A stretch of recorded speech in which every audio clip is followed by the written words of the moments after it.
Established since 2002 in the United States of America, the United Ancient Nations is an intergovernmental organization, currently made up of 160+ members and indigenous nations. The UAN and its work are guided by the purposes and principles contained in its founding charter.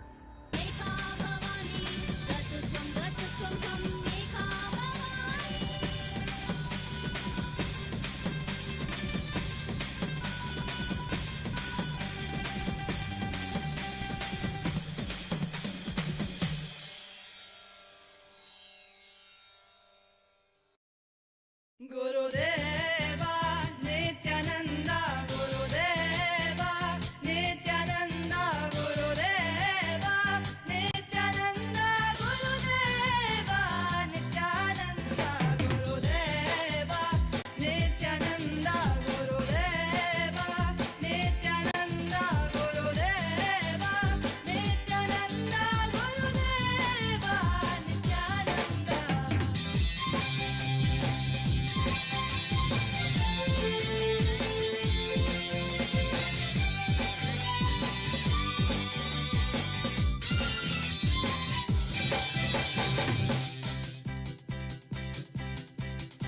சூரியனா சந்திரனா உன்னை நான் எப்படி காண சிவனுக்கு உருவம் கொடுத்த திருவுருவம் நீயே குருதேவா நித்யானந்தா குருதேவா நித்யானந்தா குருதேவா நித்யானந்தா குருதேவா நித்யானந்தா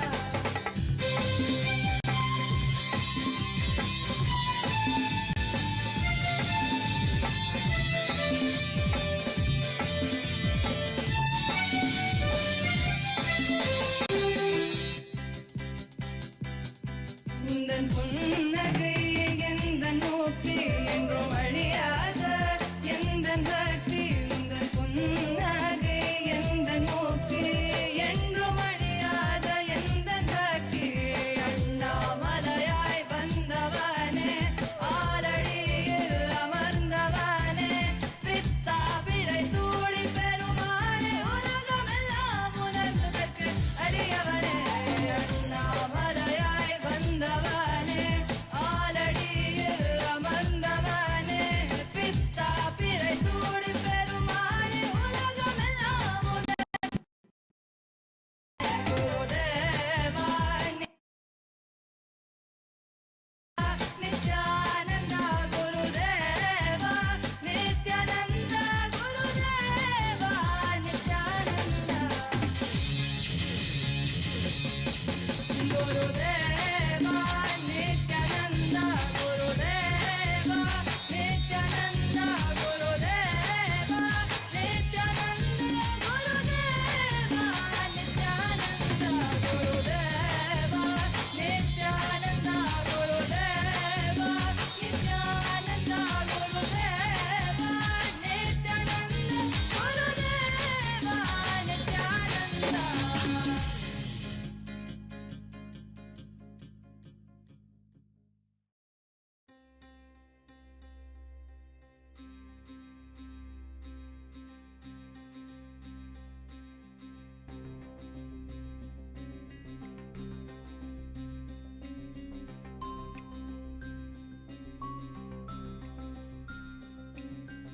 ஐயே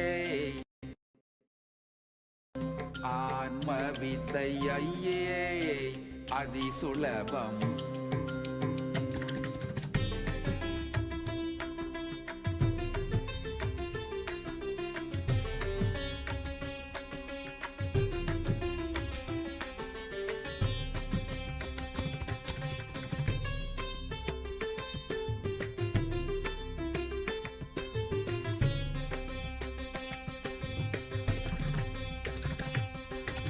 ஐயே அதிசுலபம் ஆன்மவித்தை ஐயே அதிசுலபம் ஐயே அதிசுலபம் ஆன்மவித்தை ஐயே அதிசுலபம் நொய்யார் தமக்கு முழங்கையா மலக்க கனி பொய்யாயொழிய மிகு மெய்யாயுளதான்மா ஐயே அதி சுலபம் ஆன்ம வித்தை ஐயே அதி சுலபம்.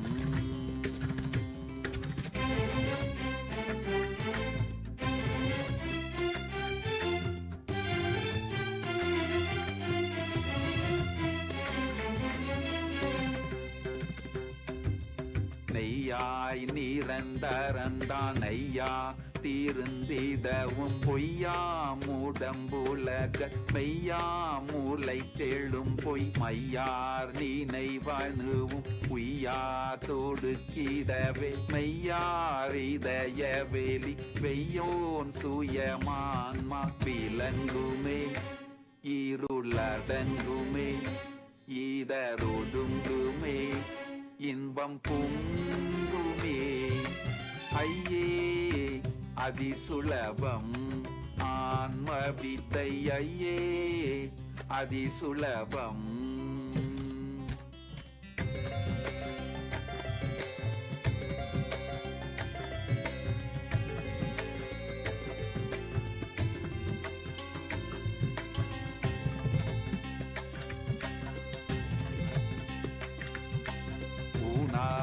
உடல் இதுவே நானாமெனும் நினைவே நானா நினைவுகள் சேர் ஊனாரேனும் அதனால் நானாரிடமேதென்று போனால் நினைவுகள் போய் நானானெனக்குகையுள் தானாய் திகழும் ஆன்ம ஞானமே இதுவே மோனமே ஏகவானமே இன்பத்தானமே ஐயே அதி சுலபம் ஆன்ம வித்தை ஐயே அதி சுலபம்.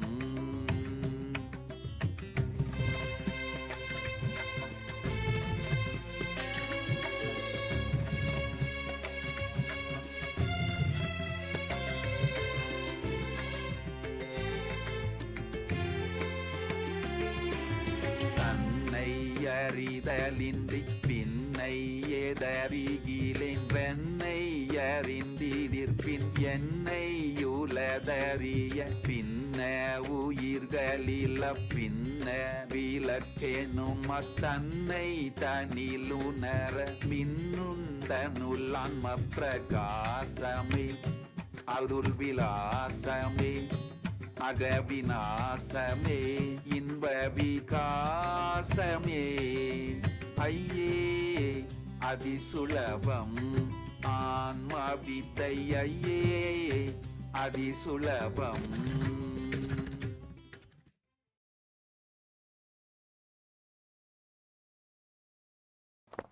Nithyanandam.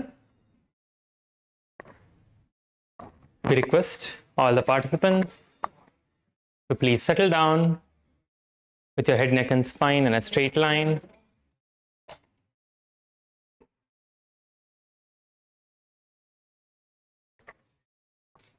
It is time for us to begin with the Sadguru Vandanam. Please get your hands in front of your heart center in the Namaskara Mudra. Visualize Swamiji in your inner space. Nithyanandam Paramasukhadam Kevalam Jnanamurtim Dvandvatitam Gagana Sadrusham Tattvamasyaadhilaksham Ekam Nityam Vimalamachalam Sarvadhi Sakshi Bhutam Bhavatitam Trigunarahitam Sadgurum Tam Namami.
Let us now chant the Shiva Mula mantra 11 times internally. Om Ham Hom Shivaya Namaha. Om Ham Hom Shivaya Namaha. Om Ham Hom Shivaya Namaha. Om Ham Hom Shivaya Namaha. Om Ham Hom Shivaya Namaha. Om Ham Hom Shivaya Namaha. Om Ham Hom Shivaya Namaha. Om Ham Hom Shivaya Namaha. Om Ham Hom Shivaya Namaha. Om Ham Hom Shivaya Namaha.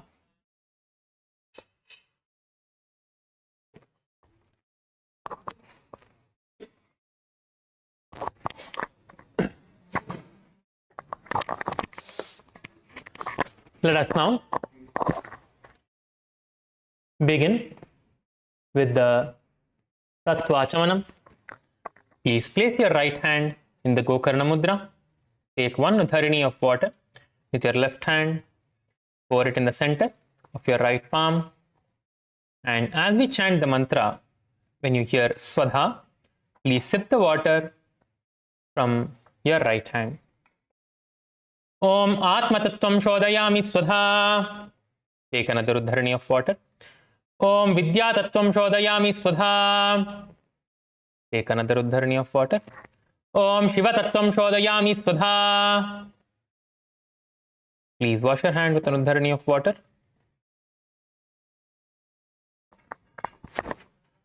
Now, with the base of your right hand, thumb, wipe your lips from right to left twice. Om Ham Hridayaya Namaha. Please wash your hand again with the udharini of water. Now, with your index, middle, and ring finger of your right hand, touch above your upper lip and below your lower lip. Please wash your hand again with an udharini of water. Now, with your index finger and thumb joined together, touch your right nostril, left nostril. With your ring finger and thumb joined together, touch your right eye, right ear, left ear. Please wash your hand again with the udharini of water. With your little finger and thumb joined together, touch your navel center, your right chest, left chest. With all your fingertips joined together, touch above your head, your right shoulder, left shoulder, and your heart center. Please wash your hand with an udharini of water.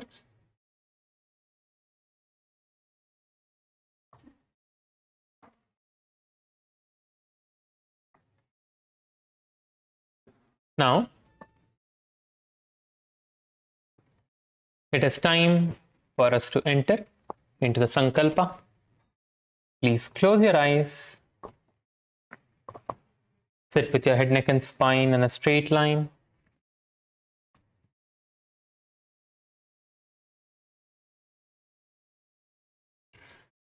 Intensely visualize what you want to manifest through the Nithyananda Yoga today.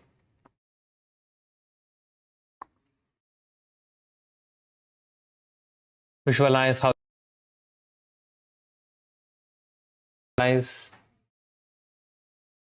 what are the powers you want to manifest.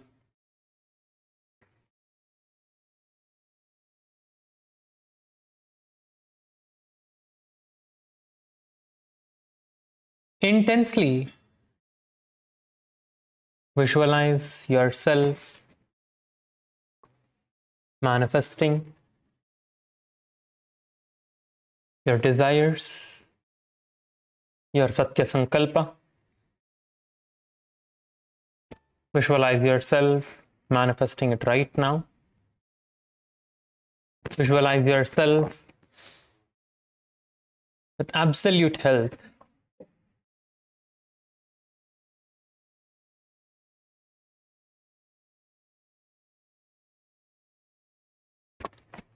Visualize yourself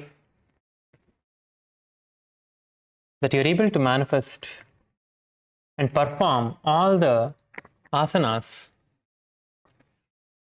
of the Sakala Vinyasa Krama. Visualize that you're experiencing the breakthrough today with completion.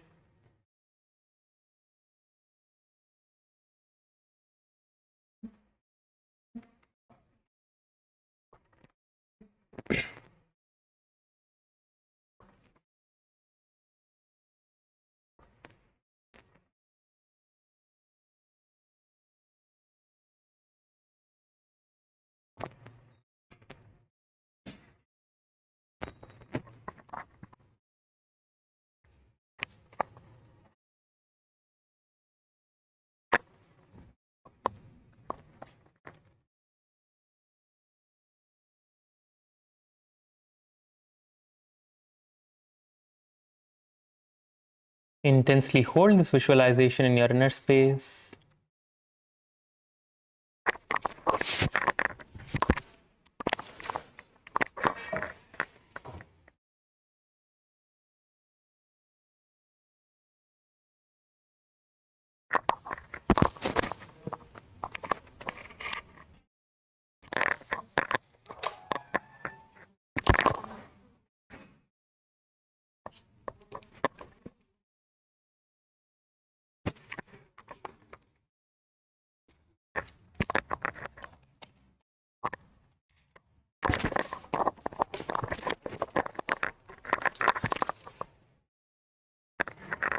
With this,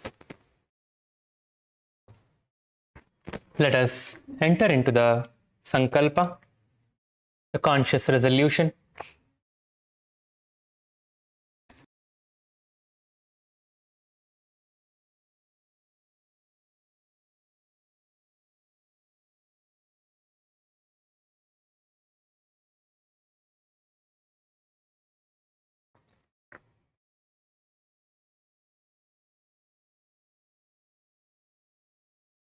Please clasp your hand and place your right hand over your left and place both your hands on the left thigh. Close your eyes. Let us now begin with the Sankalpa.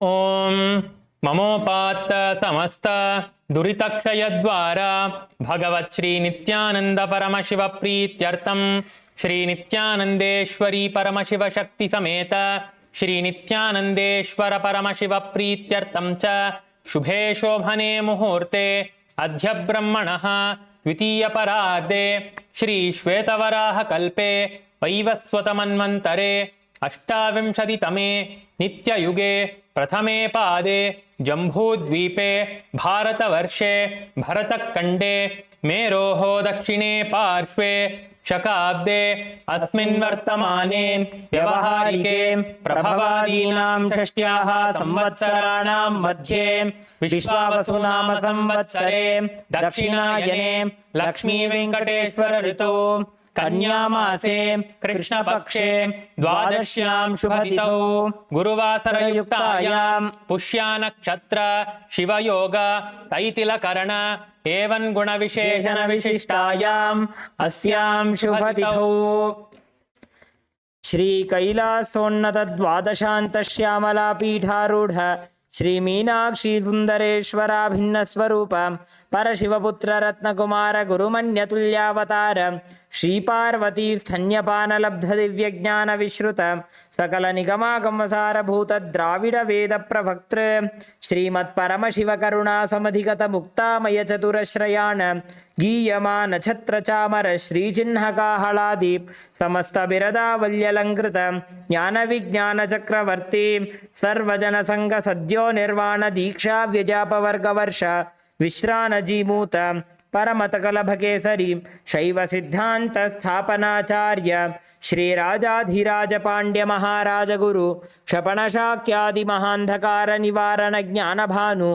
वीक्षणानर्हार्ह ध्वजोच्छेदन पूर्वक श्रीमद् ऋषभध्वज स्थापक शैव समय कर्तृ सर्वज्ञ पीठारूढ़ श्री जगद्गुरु श्री ज्ञान संबंध देशिक स्वामी वागीश सुंदर माणिक्य वाचक स्वामिनाम अवतार भूत श्री ज्ञान संबंध स्वामी पुनरुद्धृत श्यामला पीठ सर्वज्ञ पीठ तृणवद्युत्तर द्विशततम गुरु महासन्निधान अरुणगिरि योगीश्वर परंपरागत अरुणाचल सर्वज्ञ पीठ गुरु महासन्निधान कैलास परंपरागत आदिपीठ सर्वज्ञ पीठ जगद्गुरु श्री कैलास पुनरुद्धारक श्री कैलास परमाचार्य श्रीमत् परमहंस परिव्राजकाचार्य वर्य सच्चिदानंद प्रणव स्वरूप श्रोत्रिय ब्रह्मनिष्ठ श्रीमज्जगद्गुरु श्रील श्री भगवत श्री नित्यानंद परमशिव श्री ज्ञान संबंध देशिक परमाचार्य स्वामिनां प्रीत्यर्थम तेषां पादारविन्दयोः भक्तिसिद्ध्यर्थं गुरुकृपाकटाक्षसिद्ध्यर्थं क्षेमस्थैर्यवीर्यविजय आयुरारोग्य ऐश्वर्याणाम् अभिवृद्ध्यर्थं धर्मार्थकाममोक्षचतुर्विधफलपुरुषार्थसिद्ध्यर्थं समस्तदुरितोपशान्त्यर्थं समस्तमङ्गलावाप्त्यर्थं भगवत् श्रीनित्यानन्द परमशिवप्रसादेन सकुटुम्बस्य ज्ञानवैराग्यजीवन्मुक्तिप्राप्त्यर्थं पूर्ण आरोग्ययुक्त दृढ़गात्र योगिक शरीर सिद्ध्यर्थं परमशिवशक्ति आविष्करणार्थं नित्यानंद योगाभ्यासं करिष्ये. Please wash your hand with an uddharani of water. Om apa upasprisya.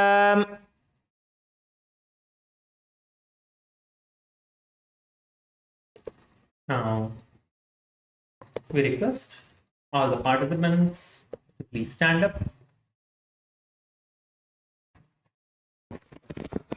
Before we begin the Nithyananda Yoga, I would like to share a few safety guidelines.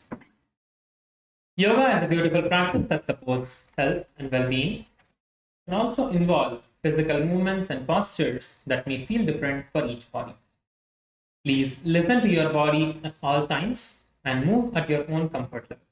If you have any medical condition, including but not limited to heart conditions, high or low blood pressure, recent surgery, injury, or if you are pregnant, senior citizen, or under medical care, please consult your physician before engaging in this or any exercise program. By joining today, you acknowledge that you are choosing to participate at your own pace and responsibility.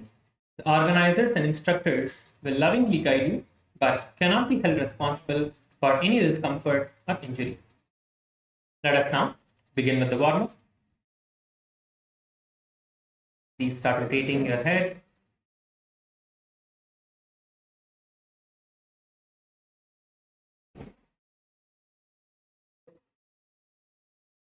Please rotate your head.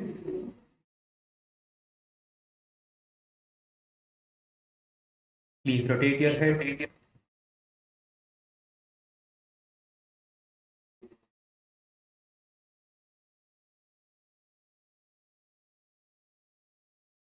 Rotate your head in the other direction.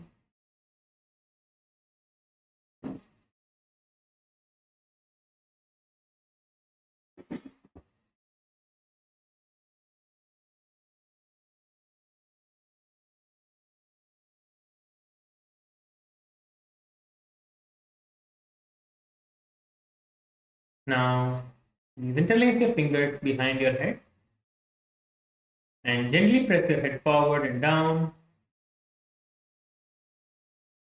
Gently press your head forward and down.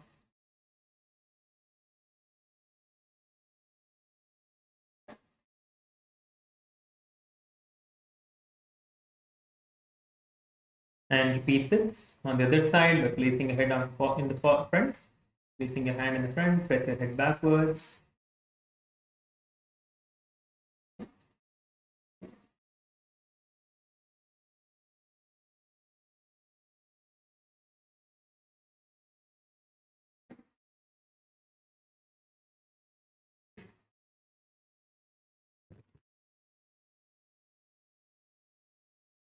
Please relax now.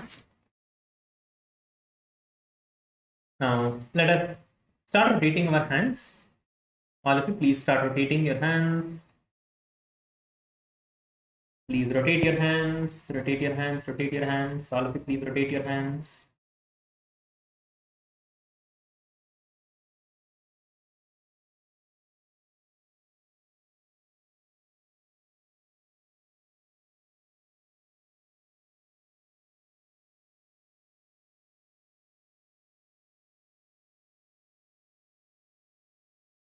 Rotate in the other direction.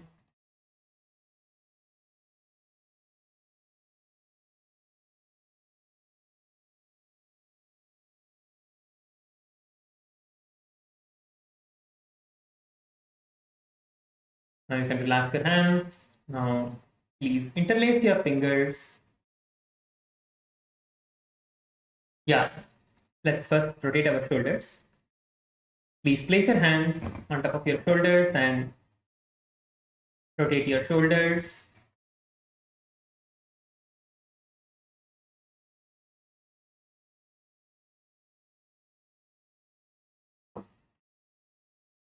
Rotate your shoulders.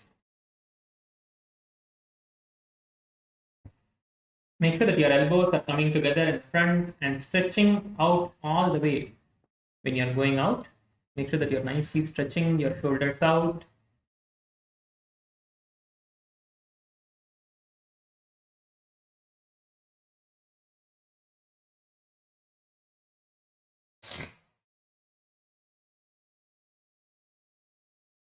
Rotate in the other direction.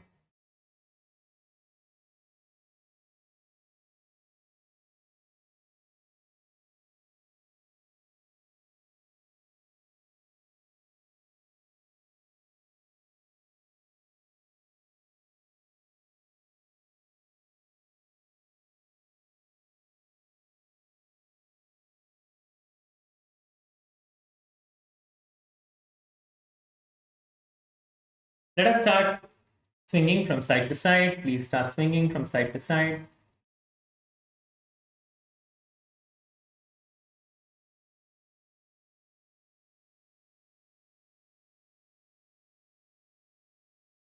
Please swing your body from side to side.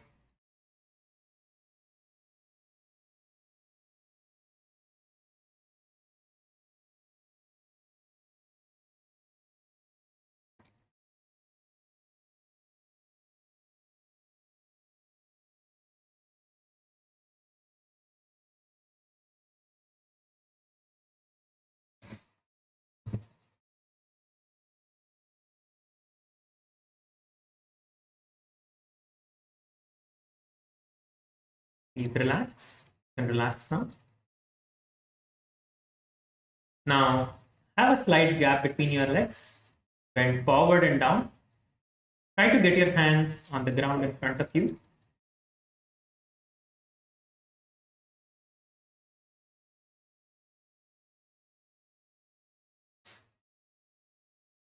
Try to get your hands in front of you, bend forward and down, and nicely bend forward. Try to get your hands in front of you to the ground.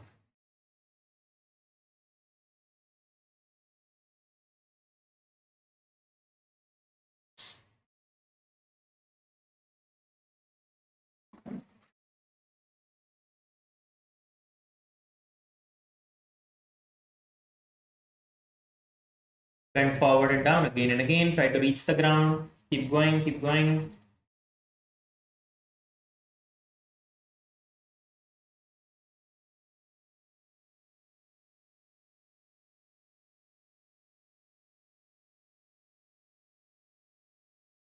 Now please relax.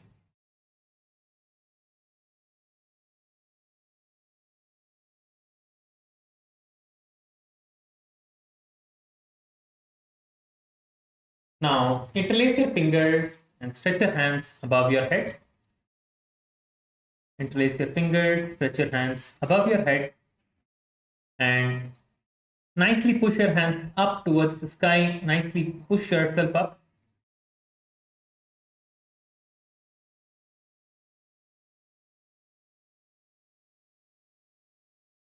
Now, bend towards the left side, exhaling, and repeat this on the other side. Do one more time on both the sides.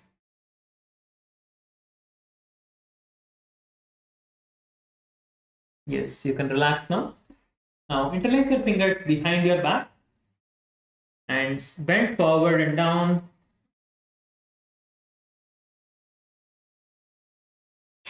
Try to get your hands as high as you can, bending forward and down. Push your hands up.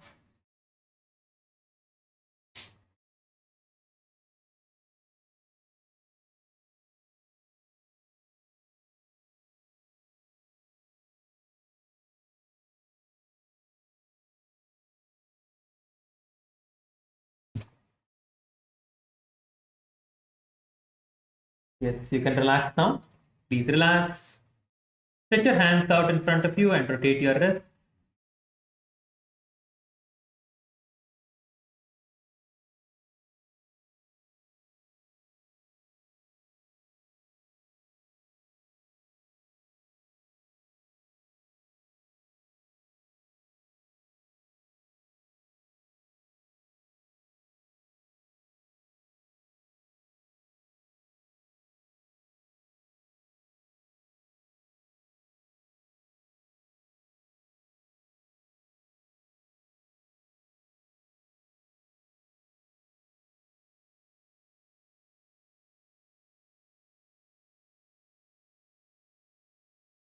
Yes, now you can stretch your fingers out.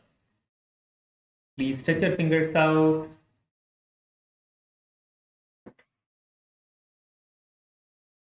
And pull your fingers on either side.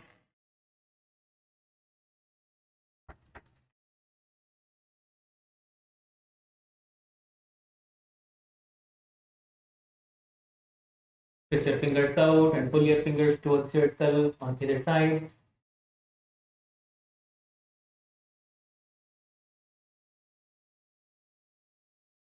Now you can relax. Place your hands on your hips and rotate your hips. Please rotate your hips. Please rotate your hips. All of you, please rotate your hips.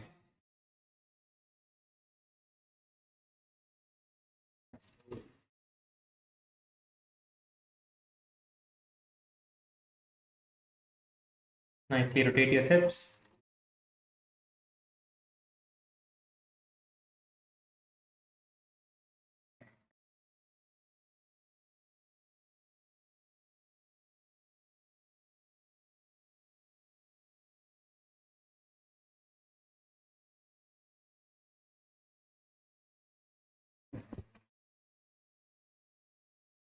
Rotate your hips in the other direction.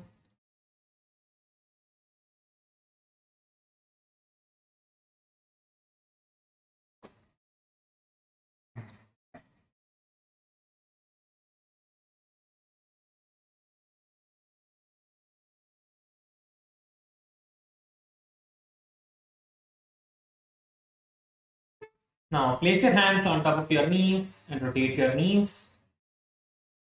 Please rotate your knees.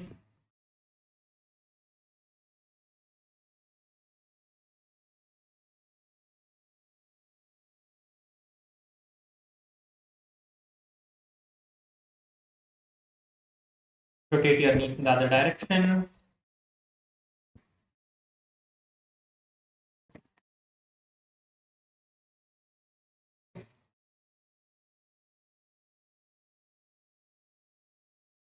Now you can relax. Rotate your ankles now. Let's rotate the ankle of our right leg by standing on our left leg. Please rotate your ankle. Please rotate your ankle. Rotate it on both the sides.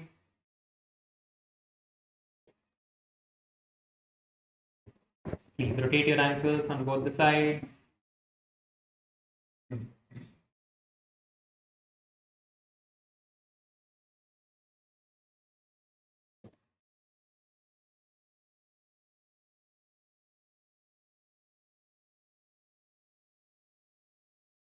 Now, it's time for us to start jumping.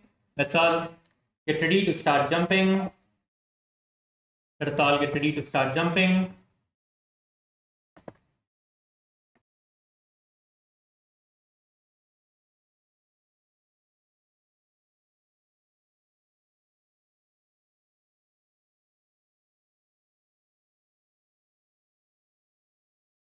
On the count of 3, let's all start jumping.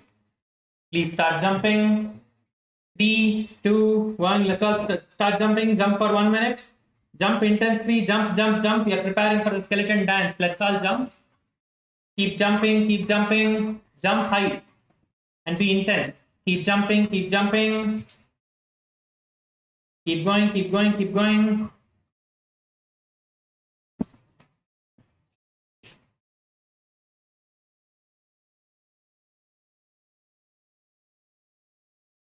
Keep jumping, keep jumping. Yes, KAILASA, Thiruvannamalai. I see everyone are jumping. Ellarum pannittu irukeenga. KAILASA, LA, male side, female side, everyone are doing. KAILASA, Kashi, good. Let's keep jumping. We have a few more seconds. Few more seconds. Keep jumping, keep jumping.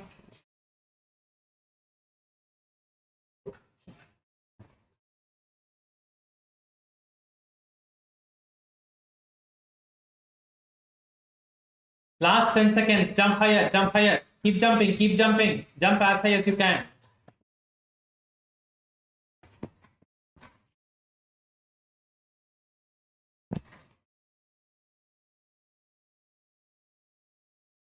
Yes, you can relax now.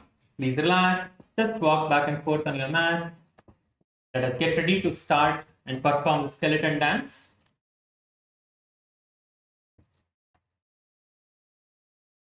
Skeleton dance is a very powerful aspect of yoga, where when you perform the skeleton dance with intensity, it awakens all the chakras in your entire body.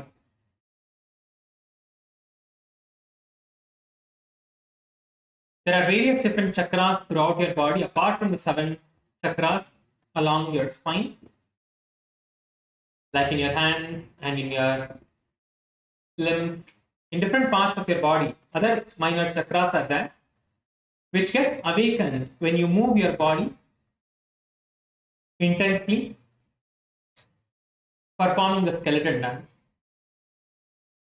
Let us all now close our eyes. Please close your eyes.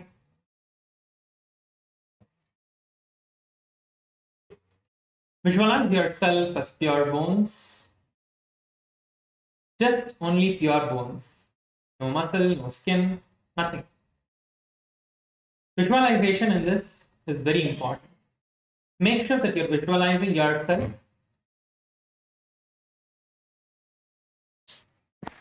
as pure bones and hold that visualization inside as we're performing. Now let us all start moving our body. Start moving your hands, start moving your legs, start moving your head, your neck, your hips. Start moving your entire body. Come on, come on, come on. All of you start moving. Start moving your body, start moving your body.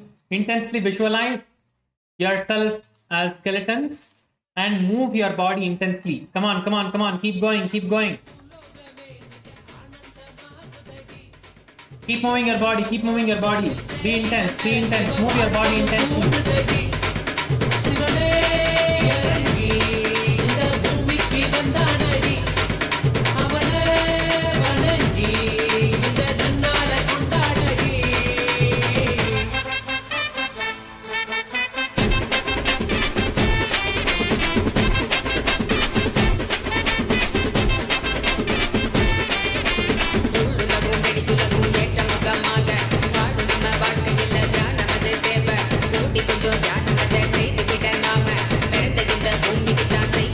Save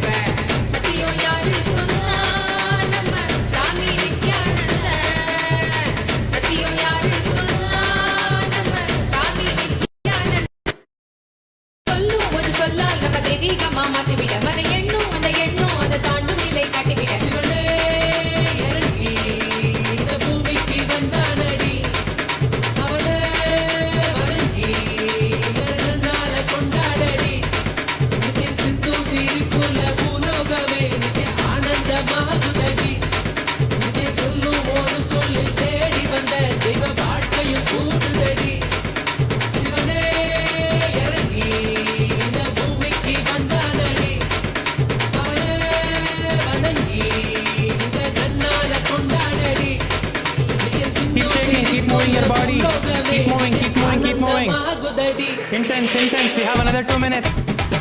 2 more minutes, 2 more minutes. Keep going, keep going, keep moving your body. Be intense. Keep your eyes closed, do not look around. உங்களோட கண்ணை மூடி வைங்க. Just stay on your mat. உங்களோட mat மேல இருங்க.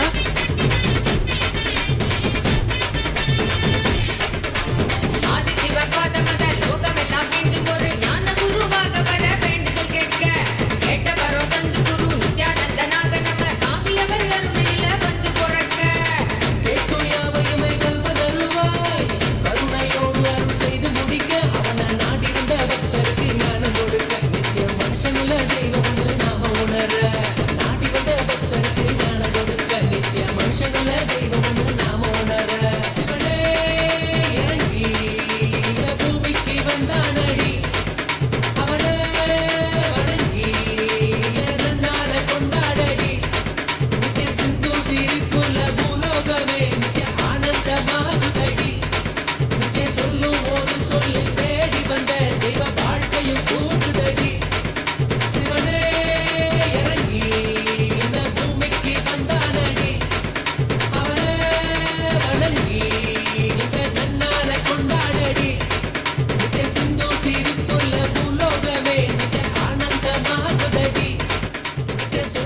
Relax now, relax. Please relax.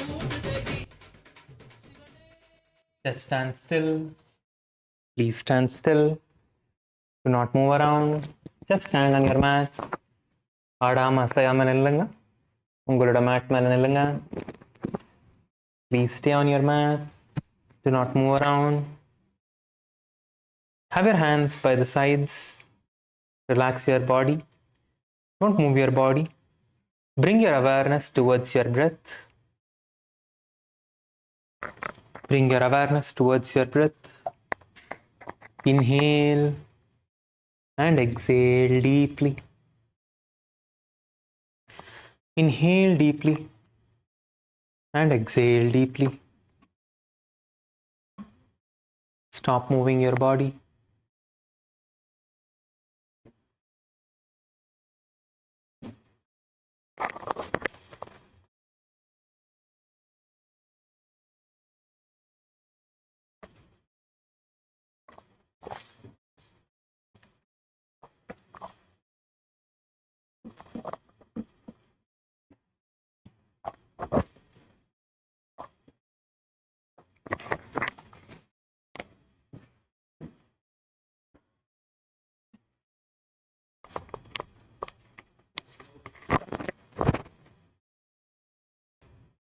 Visualize that the breath that is going in completely filling your entire body, the prana, the life energy, filling your entire body. Inhale deeply and exhale deeply.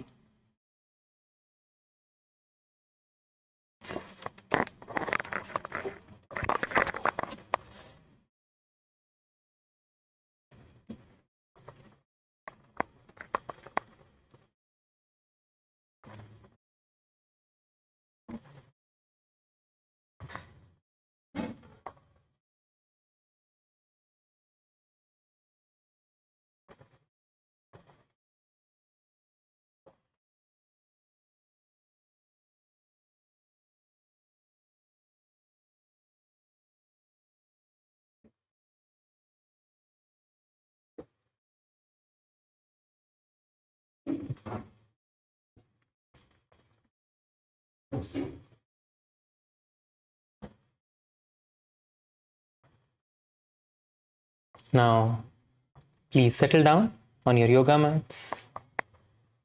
எல்லாரும் இப்போ உட்காந்துக்கோங்க. You can adjust yourself. You can adjust your mats.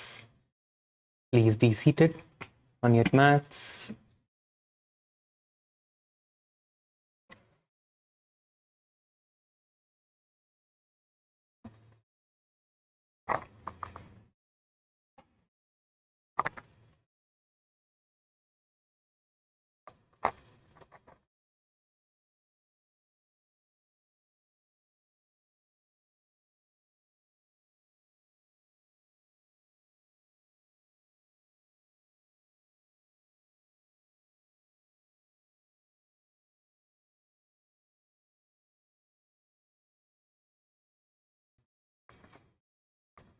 Let us now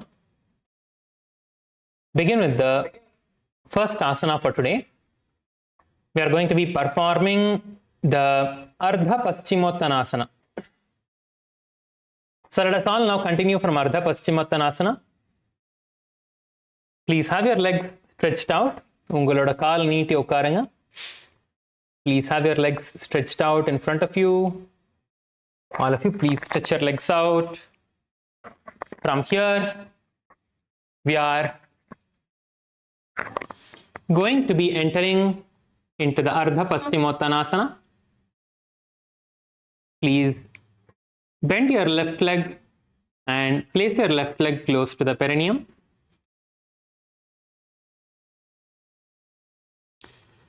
From here, you are going to inhale, raising your hands up, and exhale completely, bending forward and down. Hold on to your feet. Bring your forehead towards your knees or towards the ground. Bend forward nicely and try to touch your feet and get your forehead towards your knees. All of you, please perform this. Hold wherever you can and try to move forward. Keep your legs straight. Do not bend your legs in this. Keep your knees straight. The knee that is in front, let that be straight. The knee that is there towards the side, that can continue to stay in the same position.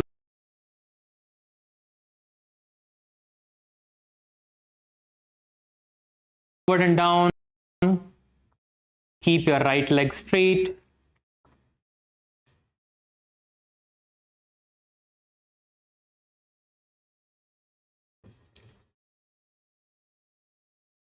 And hold on to your big toes or your feet. Yes, Kailasa Thiruvannamalai ellarum pannunga. Sila per summa ukkandirukeenga. Ellarum try pannunga. Kailasa Thiruvannamalai ellarume pannunga. Yes, good. I see Kailasa LA male side, everyone are doing. Kailasa LA female side, good. Kailasa Kashi, good. As you are performing this asana, in the position la inga irukkumbodhu, ungaloda kanna moodi veinga. Keep your eyes closed. Visualize Swamiji in your inner space. Bhagavan ungaloda manasila dhyaninga. Perform the Jiva Chala Kumbhaka. Jiva Chala Kumbhaka is where you inhale through your nose. You're going to inhale the breath through your nose. And once you completely inhale, visualize that the prana, the life energy that you have inhaled, is going to your entire body, to your limbs, is flowing towards your limbs. And you can again exhale and repeat this pranayama again and again. This is the Jiva Chala Kumbhaka. So first you inhale. Once you have completely inhaled, visualize that the prana is flowing through your entire body, to your hands, to your legs. And again, repeat the pranayama. As you are here, lock your perineum into the Moola Bandha, contracting the perineum region, and chant the japa Om Nithyananda Paramashivoham. एकं पादं प्रसार्य एकं पादस्य पार्श्वनाथ्या हस्तद्वयेन प्रसारितपादाङ्गुष्ठं धृत्वा. The next asana is the Crown Chasana. So from the same position, you are going to bend your left leg and place it by the side. You're going to place your feet by the side like this. All of you, please first come to this position. Take your left leg and place it towards the side. You're not sitting on top of it, it's just right next to you. Place it next to your body.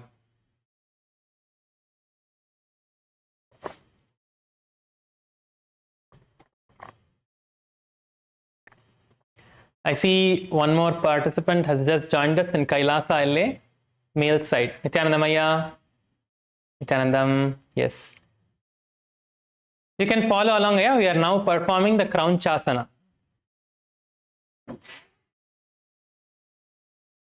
So as you have your leg stretched out, now hold on to the leg that is stretched in front of you. You can bend your leg and hold on to your feet. And from here, you're going to stretch your leg up and bring it towards your forehead.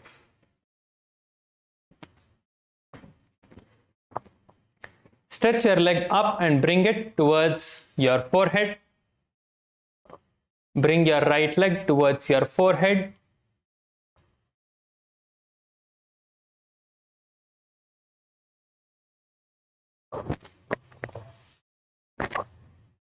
Bring your right leg towards your forehead.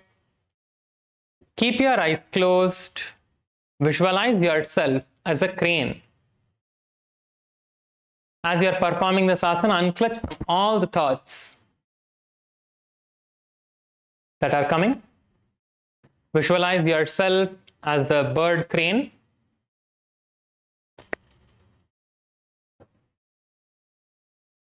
Yes, hold in this position. Hold as much as you can. If you're not able to keep your knees straight, have your knees slightly bent. That is fine. But if you can keep it straight, keep your knees straight.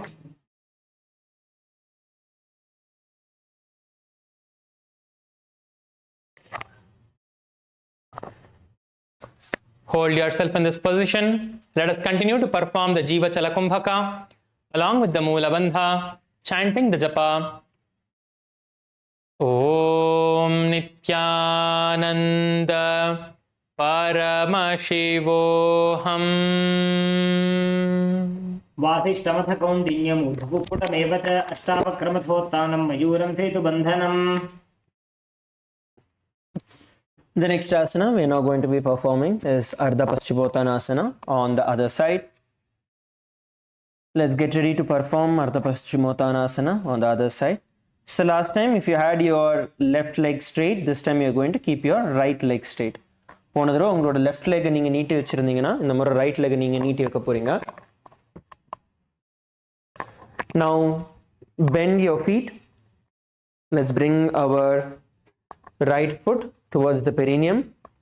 Bend your right foot, get it all the way towards the perineum, and then you're going to keep your back straight. So நிமிர்ந்து உட்கார்ந்துக்கோங்க first. நிமிர்ந்து உட்கார்ந்து shoulder நல்லா விரிச்சு வச்சுக்கோங்க. Sit straight and open your chest out nice and wide. Now from here you're going to bend down all the way from your hip. உங்களோட இடுப்புல இருந்து நீங்க கீழே குனிஞ்சி எவ்வளவு முடியுமோ உங்களோட பாதங்களை பிடிச்சு நீங்க கீழே இறங்க போறீங்க. So hold on to your feet and then pull yourself towards the ground. Pull yourself towards the ground as you perform Ardha Paschimottanasana. Now if you're not able to touch the ground, you can also hold your feet and bounce yourself. உங்களால தரைய தொட முடியல, இன்னும் தரைய தொட முடியலனா காலை பிடிச்சி நீங்க இழுங்க. Bounce பண்ற மாதிரி மேலேயும் கீழே நீங்க மூவ் பண்ணுங்க. And exhale. So சுவாசத்தை வெளியே விட்டு அதுக்கப்புறம் கீழே மூவ் பண்ண ட்ரை பண்ணுங்க. Exhale. And then try to pull yourself towards the ground.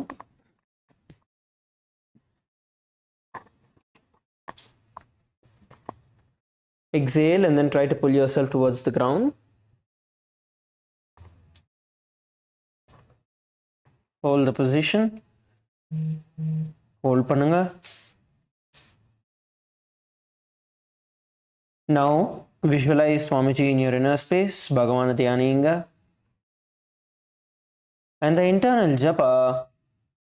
Om Nithyananda Paramashivoham. एकं पादं प्रसार्य एकं पादस्य पार्श्वनासीवने सम्पीड्य हस्तद्वयेन प्रसारितपादाङ्गुष्ठं धृत्वा relax, slowly raise up. மெதுவா எழுந்திருச்சுக்கோங்க. We are now going to be performing Kraunchasana. Kraunchasanam பண்ண போறோம். Now you're going to bend your right leg towards the back. உங்களோட right leg பின் பக்கமா மடக்கி வெச்சுக்கோங்க. Bend it towards the back side. Now once you bend your right leg to the back, you're going to hold on to your left feet with your fingers. So interlock your fingers around your feet, hold on to it and try to lift it as high as possible. உங்களால எவ்வளவு முடியுமோ தூக்கி பிடிக்க try பண்ணுங்க. Try to keep your knees straight without bending your knees. முட்டி மடக்காம straight ஆ வைக்க try பண்ணுங்க. If it's slightly bent, it is fine, but try to pull it as much as you can. Now the right foot is on the side. Now if you see, the right foot is on the side. You're not sitting on top of it. நீங்க வந்து உங்களோட right foot மேல உட்காரல, கால் மேல உட்காரல, கால் வெளிப்பக்கமா தான் இருக்கு. Okay? Now hold on to your left foot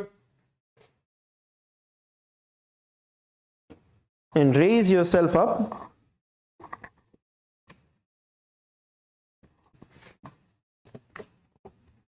Come on, LA, all of you try to lift. திருவண்ணாமலையில தூக்கி பிடிங்க, பெண்கள் பக்கம் தூக்கி பிடிங்க எல்லாரும். நல்லா இழுத்து பிடிக்க ட்ரை பண்ணுங்க. Now visualize a crane in your inner space. கொக்கு தியானிங்க. And the internal japa, Om Nithyananda Paramashivoham. वासिष्ठमथ कौण्डिन्यं भृगुक्कुटमेव च अष्टावक्रमथोत्थानं मयूरं सेतुबन्धनं. Relax. ரெண்டு காலையுமே நீட்டிக்கோங்க. Stretch both your feet in forward. Now we are entering towards the phase of asanas where we are going to sit in Padmasana for major of the asanas and do. இப்போ தொடர்ந்து நம்ம பத்மாசனத்துல இருந்து பல ஆசனாக்கள் நம்ம செய்ய போறோம் இப்போ. So sit with your feet stretched out. உங்களோட கால்களை நீட்டி உட்காந்துக்கோங்க. எல்லாருமே கால்களை நீட்டி உட்காந்துக்கோங்க.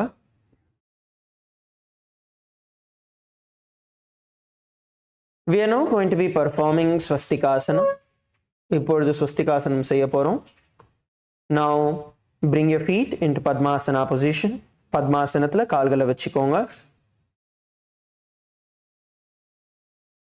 Bring your feet into Padmasana.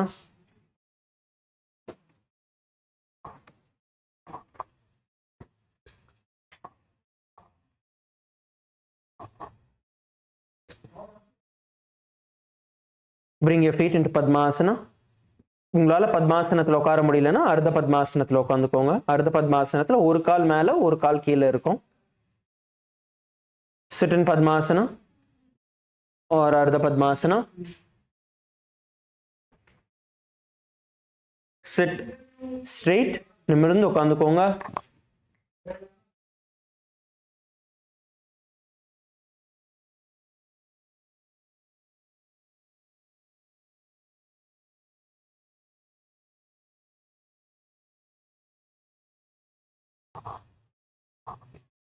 Now place your hands on your knees. உங்களோட கைகளை முட்டி மேல வச்சுக்கோங்க. Place your hands on your knees. Sit straight. We are now going to be performing the Jiva Chala Kumbhaka. In the Jiva Chala Kumbhaka, you're going to visualize the prana flowing in and out of your body along with the movement of your thoughts. Jiva Chala Kumbhakathila உங்களோட பிராண சக்தி உங்களோட எண்ண ஓட்டத்தோட உங்களோட உடம்பு உள்ளேயும் வெளியும் போயிட்டு வர்றதை நீங்க பாருங்க.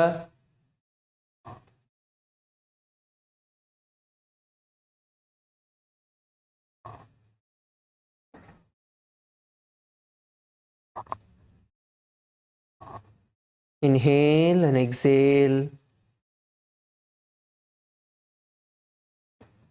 ஆழ்ந்த சுவாசியுங்கள்.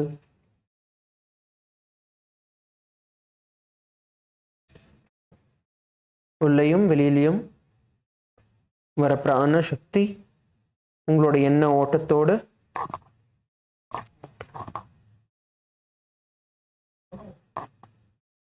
உள்ளேயும் வெளியிலையும் போயிட்டு வர்றதை பாருங்க.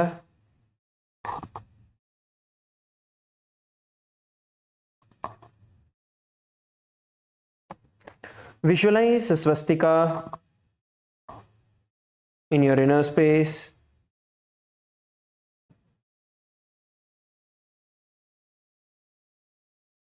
And then chant the internal japa. Om Nithyananda Paramashivoham. जानूर्वोरन्तरे सम्यक् कृत्वा पादतले उभे ऋजुकाय समासीन स्वस्तिकं तत्प्रचक्षते. We are now going to be performing Gorakshasana. Now, as you continue to be seated in the same position, place your palms on top of your ankles. உங்களோட கைகளை உங்களோட கால்கள் மேலே வச்சுக்கோங்க. பத்மாசனத்தில் அமர்ந்தவாறே கைகளை பாதங்கள் மேலே வச்சுக்கோங்க. நிமிர்ந்து உட்காருங்க. Please sit straight. Bring your awareness continuously towards your body. தொடர்ந்து உங்களோட விழிப்புணர்வை கொண்டு வாங்க. நிமிர்ந்து உட்காருங்க. ஆடாம அசையாம, without any movement. Arrest all your motion. Sit still. Sit straight. Now continue to perform the Jivachala Kumbhaka along with the Jalandhara Bandha. So inhale deeply through your nose. Bring your chin to the chest and lock the breath in the Jalandhara Bandha. Hold as long as you can and then exhale through your nose. ஆழ்ந்த சுவாசத்தை உள்ளிழுங்க.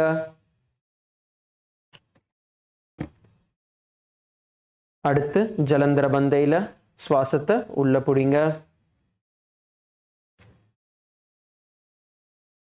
மெதுவா ஜலந்தர பந்தையிலேருந்து வெளியில் வந்து சுவாசத்தை நாசி வழியாக வெளியே விடுங்க. தொடர்ந்து உள்வரும் சுவாசம் வெளி செல்லும் சுவாசம், இதோட உங்களோட எண்ணெய் ஓட்டத்தோட பிராணசக்தி உள்ளேயும் வெளியிலையும் போயிட்டு வர்றதை தியானிங்க. Visualize the prana shakti flowing in and out of your body along with the movement of your mind. Visualize the great sage Gorakhanatha and the internal japa Om Nithyananda Paramashivoham. जानूर्वोरन्तरे पादौ उत्तानौ व्यक्तसंस्थितौ गुल्फौ छाच्छाद्य हस्ताभ्याम् उत्तानाभ्यां प्रयत्नतः. The next asana we are now going to perform is Bhagasana. அடுத்து நம்ம பகாசனம் செய்ய போறோம். தொடர்ந்து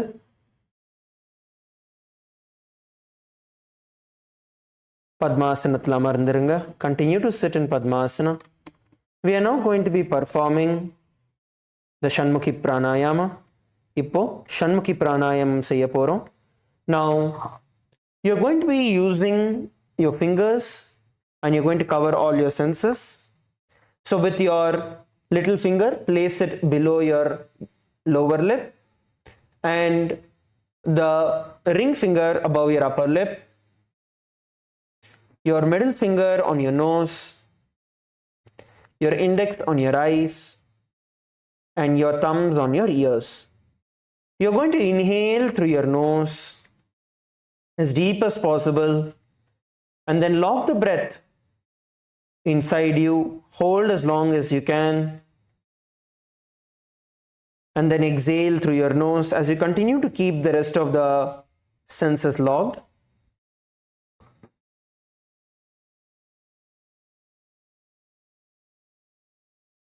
உங்களோட சுண்ட விரலை உங்களோட உதடு கடியில் வைங்க. உங்களோட மோதிர விரலை உதடுக்கு மேலே வைங்க. நடு விரலை மூக்கு பக்கத்தில் வச்சுக்கோங்க, மூக்கு மேலே வச்சுக்கோங்க.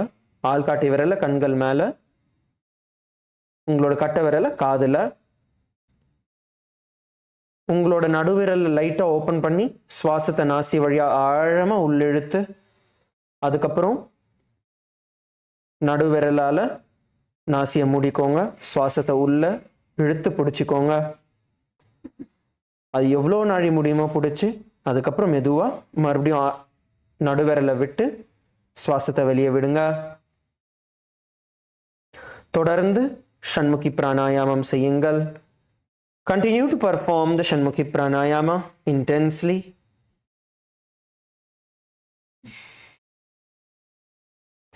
Shanmukhi Pranayama is one of the most powerful pranayamas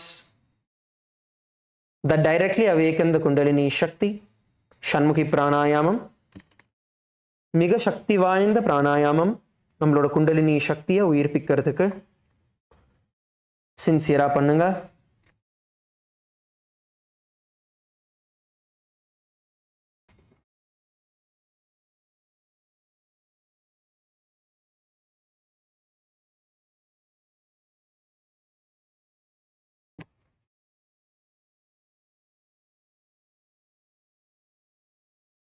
Now visualize Swamiji in your inner space. Bhagavana Dhyaninga and the internal japa Om Nithyananda Paramashivoham. पापपार्श्वगुदं स्थाप्य दक्षाङ्घ्रिवामजगने. Relax, slowly drop your hands, bring your breath to the normal. Inhale and exhale deeply. மெதுவா சுவாசத்தை உங்களோட control கொண்டு வாங்க.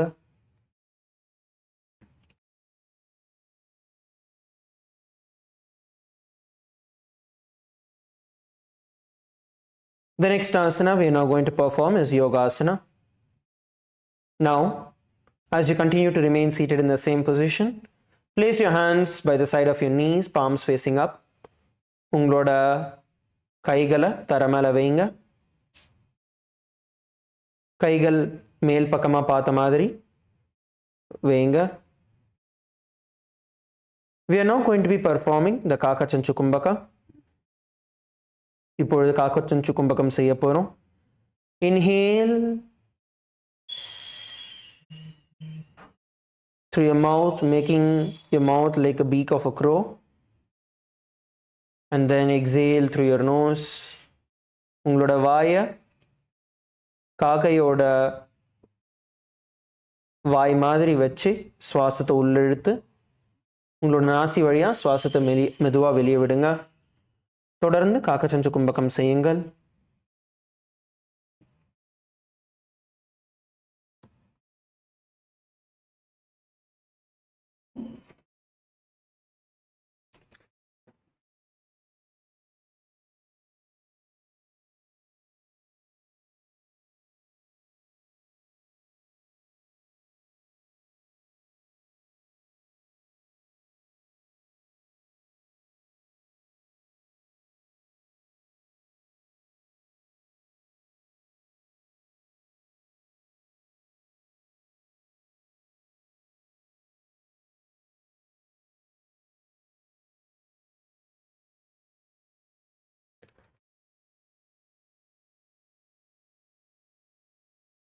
Now visualize Swamiji in your inner space and the internal japa Om Nithyananda Paramashivoham. उत्तानौ चरणौ कृत्वा संस्थाप्योपरि जानुनोः आसनोपरि संस्थाप्य चोत्तानं करयुग्मकम्. Relax. The next asana we are now going to perform is Urdhva Kukutasana. அடுத்து நம்ம Urdhva Kukutasana செய்ய போறோம். Now in Urdhva Kukutasana, you're going to place your hands by the side of your knees but palms facing down. உங்களோட கைகளை முட்டி பக்கத்துல வச்சுக்கோங்க. உங்களோட கைகள் கீழ் பக்கமா பார்த்த மாதிரி வச்சுக்கோங்க. Place your hands by the side of your knees onto the ground and sit straight. நிமிர்ந்து உட்காந்துக்கோங்க. Continue to perform the Kakachanchu Kumbhaka. தொடர்ந்து Kakachanchu Kumbhakam செய்யுங்கள்.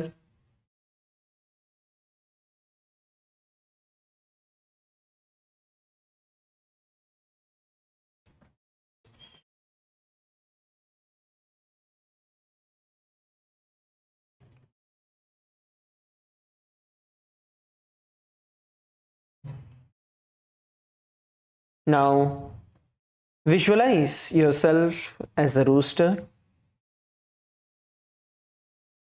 சேவலா உங்களுக்குள்ள உங்களையே தியானிங்க. And the internal japa.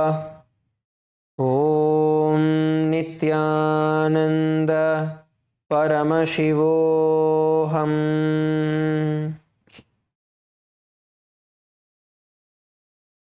वासिष्ठमथ कौन्दिन्यम् ऊर्ध्वकुक्कुटमेव च अष्टावक्रमथोत्तानं मयूरं सेतुबन्धनम्. The next asana we are now going to be performing is Siddha Haratali Asana. Now, from this position, as you sit in Padmasana, you're going to insert your hands in the gap between your calf muscles. உங்களோட கைகளை உங்களோட காலுக்கு நடுவுல வைக்க போறீங்க. You're going to insert your hands in the gap between your calf muscles. Both your hands go into the gap between your calf muscles. Just place it on the floor and be seated. Place it on the floor and be seated.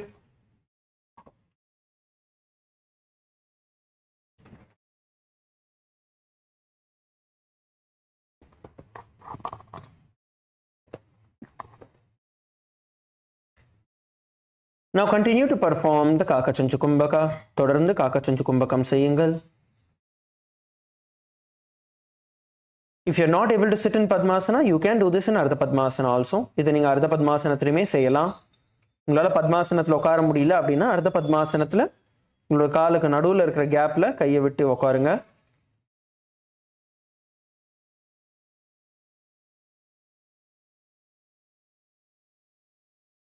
Hold the position. Visualize Swamiji in your inner space. Bhagavan ulmanadila dhyaninga.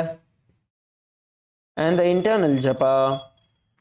Om Nithyananda Paramashivoham. प्रथम पद्मासन को करे हस्त दो वो गोड़ासन दिधरे वे हथेली भूधरी राखे पोछा गोड़ासन दिमे दाखे. The next asana we are now going to be performing is Hamsasana. Now, from the same position, as you insert your hands in the gap between your feet, you're going to lift your body up.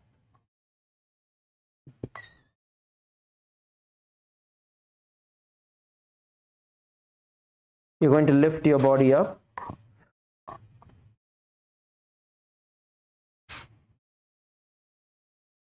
So place your hands on the ground and then pull your feet as high as possible and then slowly move your weight towards the front and lift your body off the ground. Try to hold. இந்த ஆசனத்துல உங்களால எவ்வளவு முடியுமோ தூக்க try பண்ணுங்க. Try to lift as much as you can. If you are not able to lift, then at least try to lift your knees off the ground like this and hold. உங்களால உங்களோட உடம்ப தூக்க முடியல at least முட்டியை தூக்கி பிடிச்சுக்கோங்க. First ஸ்டெப்பா try to lift your knees off the ground and hold. Come on everyone in LA, female team, all of you try. Even if you're just able to hold for a few seconds, just for a few seconds மட்டும் தான் hold பண்ண முடிஞ்சதுன்னா கூட பரவாயில்ல, try பண்ணி பாருங்க. Now visualize the swan in your inner space. உங்களை ஒரு அன்னப்பறவையா நீங்க தியானிங்க. And the internal japa. Om Nithyananda Paramashivoham. कुक्कुटासनं स्थित्वा स्कन्धपर्यन्तं ऊरूनि नीत्वा तिष्ठेत् हंसासनं भवति.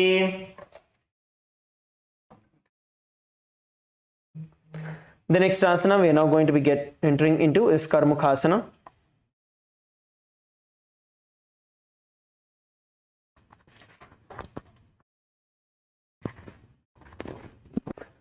Now you're going to be inserting your hands in the gap between your thighs and your calf muscle as being shown.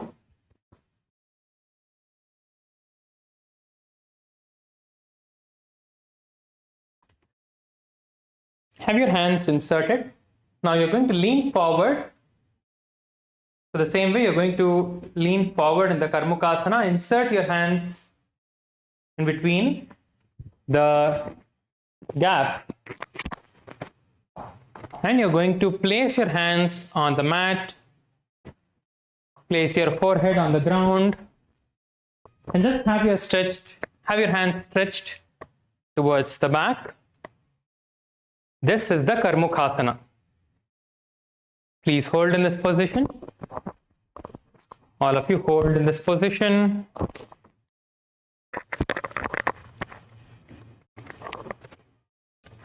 Hold in the Karmukasana.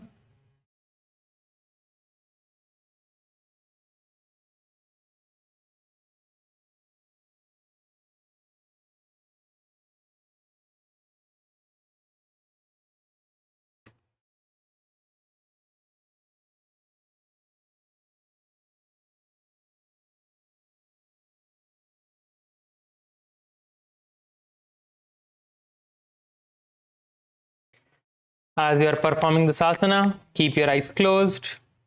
Visualize yourself as the bow of Paramashiva.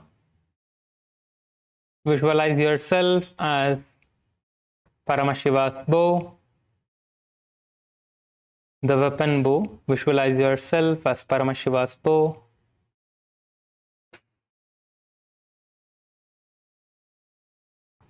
From here, let us continue to perform the Kakachanchu Kumbhaka.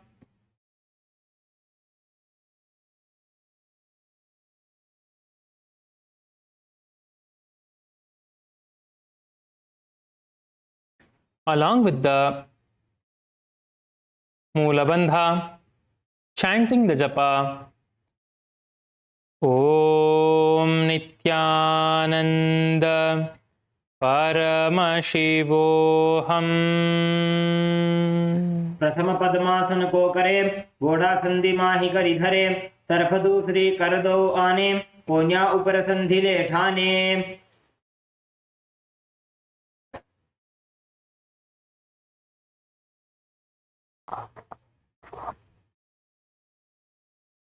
The next asana is the Karmukasana 2. So in the Karmukasana 2, you are going to continue to be seated in Padmasana. The only thing we are going to do is insert both the hands through the thighs and calves and lift your legs upwards like this. So you can either insert your hands and then lift, or you can do it the other way as well. Or you can have your legs stretched and you can do your legs one by one as you place your hands in between.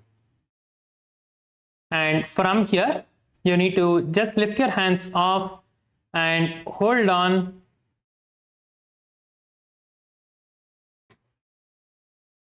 to your shoulders with the respective hands. This is the Karmukasana. As you are performing this asana, visualize a turtle with a stable body and mind and the ability to live for hundreds of years. Along with this, continue to perform the Kakachanchu Kumbhaka, Moola Bandha, chanting the japa, Om Nithyananda Paramashivoham. By जंग पर दक्षिण पावा, दाई जंग परिवा हिल्यावा, पहल्या अंशर घाले हाथा.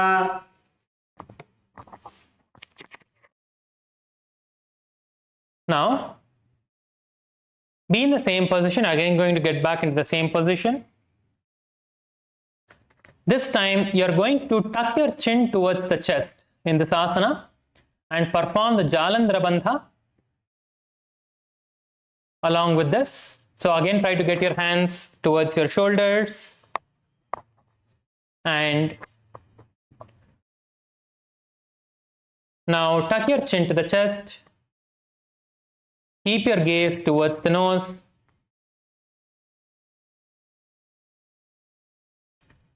Visualize and rejoice, knowing that you are in the secret knot with Paramashiva. This is the Granthi Bhedasana. Continue to perform the Kakachanchukumbhaka. So this time, once you inhale through the mouth, you're going to tuck your chin to the chest and hold. And when you can't hold on any longer, exhale and repeat the pranayama again and again. Along with this, perform the japa, chanting the japa. Om Nithyananda Paramashivoham. अथ वक्षे नीलकण्ठ ग्रन्थिभेदासनं शुभं ज्ञात्वा रुद्रो भवे क्षिप्रं सूक्ष्मवायुनिषेवनात्.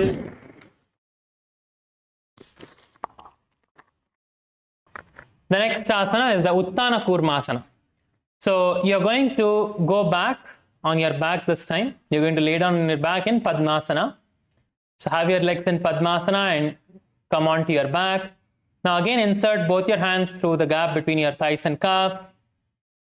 And bend your hands and hold on to your respective shoulders with your hands. Hold on to your respective shoulders with your hands. Try to get your hands towards your shoulders. Keep your gaze towards the nose. Continue to visualize yourself as a turtle living for hundreds of years. Continue to perform the Kakachanchukumbhaka, Moola Bandha, chanting the japa. Om Nithyananda Paramashivoham. कुक्कुटासनबन्धस्थं कराभ्यां धृतकन्धरं पीठं कूर्मवदुत्तानम् एतदुत्तानकूर्मकम्. The next asana is the Pangu Kukkutasana. So the Pangu Kukkutasana is where you're going to perform the Kukkutasana with one hand. Okay. So as you're seated in Padmasana, insert your right hand first into the gap between right behind your feet, right behind your heels and in front of you. The gap that is there in the Padmasana, insert your hand inside that and hold on to your right wrist with your left hand. Hold on to your right wrist with the left hand. So you're going to hold on like this and you're going to place your hand in between on the ground. And from here, you're going to slowly lean forward, pressing the ground with your hand and lift yourself off the ground. Okay, so let's all perform the Pangu Kukkutasana now. All of you please come to Padmasana. All of you please come into Padmasana. Come on, let's all perform this. See, the easier variation is you can keep one hand on top of the other. You can keep one hand on top of the other instead of holding on. So this will give you a little bit help to lift yourself up.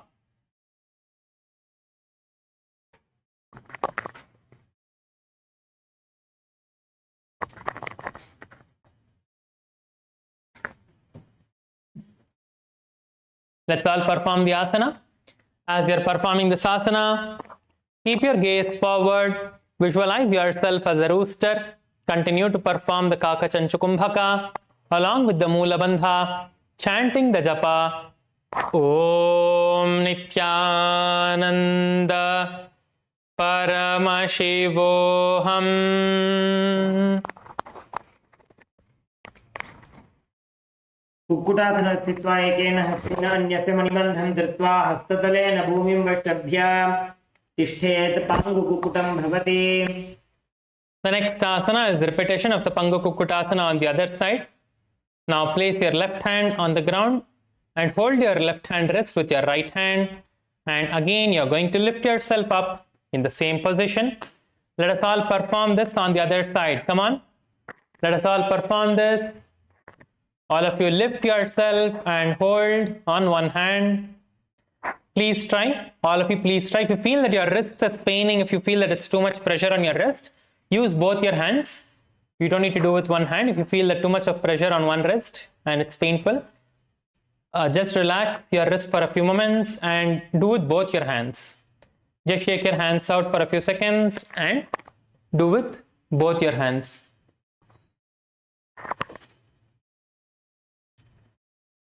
Okay, let's all perform the Pangu Kukutasana on the other side now. All of you, please get ready. If you need to use two hands, please use two hands. Feel free to use two hands. If you can do with two hands and it's easy, do with one hand.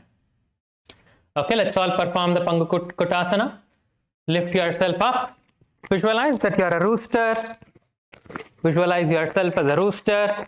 Continue to perform the Kakachanchukumbhaka, Moola Bandha, chanting the japa. Om Nithyananda Paramashivoham. कुक्कुटासनं स्थित्वा एकेन हस्तेन अन्यस्य मणिबन्धं धृत्वा हस्तदलेन भूमिं तिष्ठेत् पाङ्गुकुक्कुटं भवति. The next asana is the Gridhrasana. So now let us perform the Gridhrasana. So as you are seated in Padmasana, you are going to interlace your fingers and place your elbows on your feet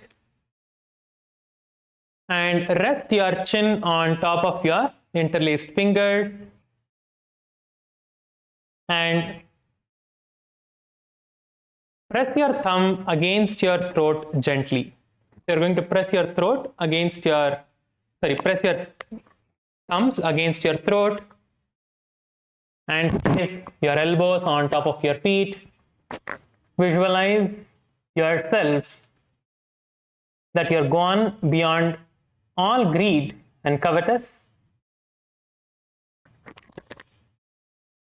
Continue to perform the Kakachanchukumbhaka along with the Moola Bandha, chanting the japa. Om Nithyananda Paramashivoham. जानुर्गोरन्तरे पादौ उत्तानौ व्यक्तसंस्थितौ गुल्फौ छाच्छाद्य हस्ताभ्याम् उत्तानाभ्यां प्रयत्नतः.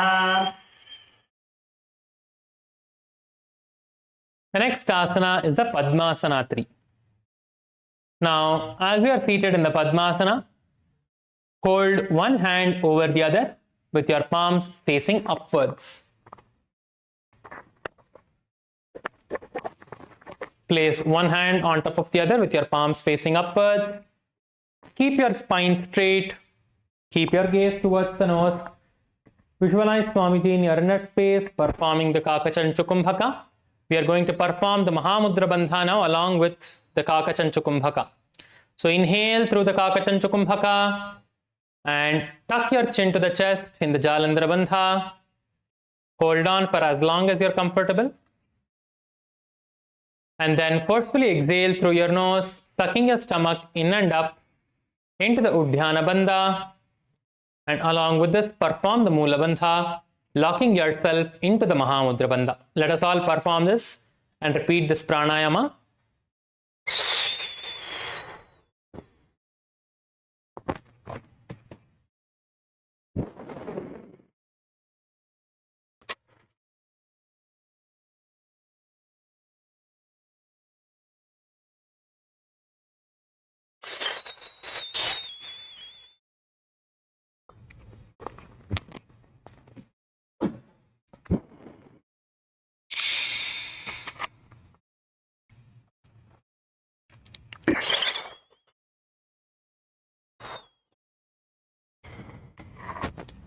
Along with this, chant the japa.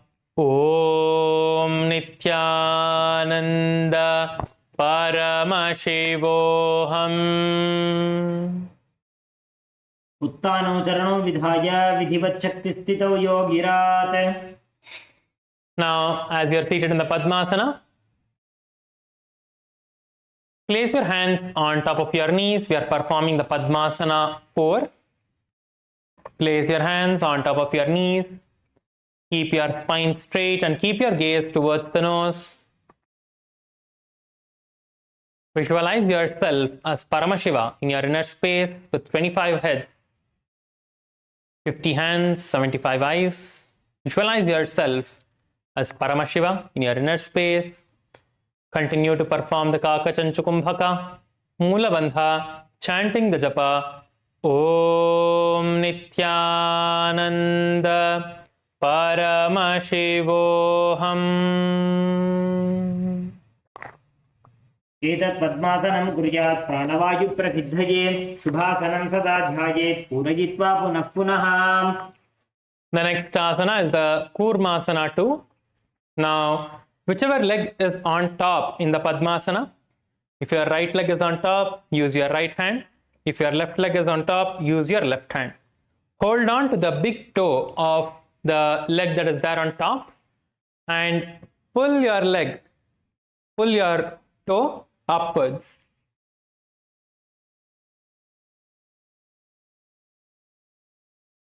Lift your elbow upwards as though you're pulling the bowstring. Pull it back and move the big toe around. Just rotate it like this. Move it around like this. And your other hand is placed on top of your knee, on the respective knee. Press and pull. So after rotating, you just press your hand onto the knee, and the hand that is holding the big toe, you pull. So rotate a few times, and then you just pull and hold like this. Ready to launch the arrow. Visualize yourself as Paramashiva's bow in this asana. Continue to perform the Kakachanchukumbhaka, Mula Bandha, chanting the japa, Om Nithyananda Paramashivoham. अथान्यासनमावक्षे योगपूरकरक्षणात् कृत्वा पद्मासनं पाद अङ्गुष्ठजङ्घयोस्थितम्. The next asana is the Karmukasana 3. So in the Karmukasana 3, you are going to hold on to both your feet from behind your back. So you're going to hold on to your feet in Padmasana, but from behind your back.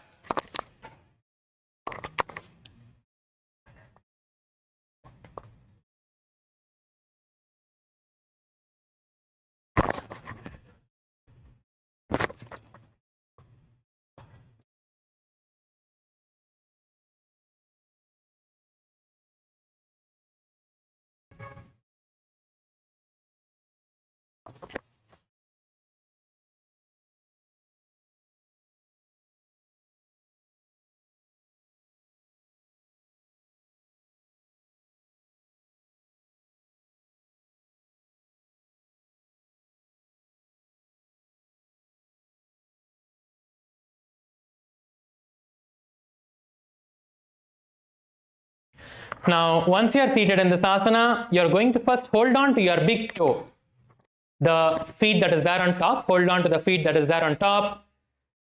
And then you are going to hold on to the other feet also from the back.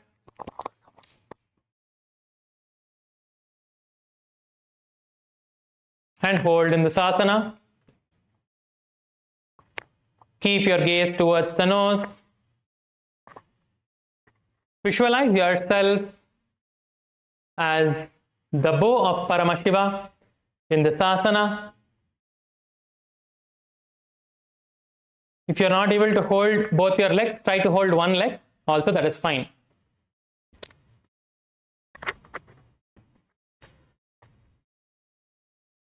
Continue to perform the Kakachanchukumbhaka. This time we are going to perform the Mahamudra Bandha.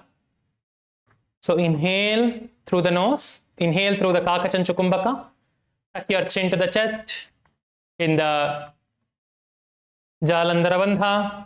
Then exhale forcefully through your nose, tucking your stomach in and up into the Udhyana Bandha. Along with this, perform the Mula Bandha, chanting the japa, Om Nithyananda Paramashivoham.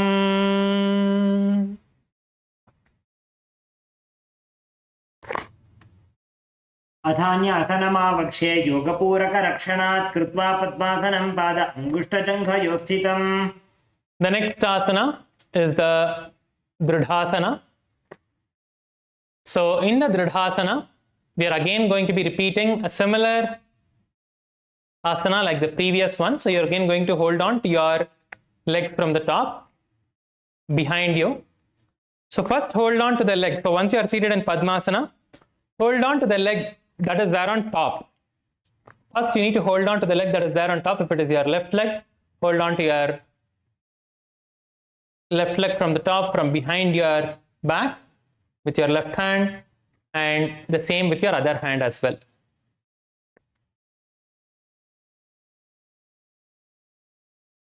Hold on in this position. Please hold yourself in this position. Hold yourself in the Dridhasana.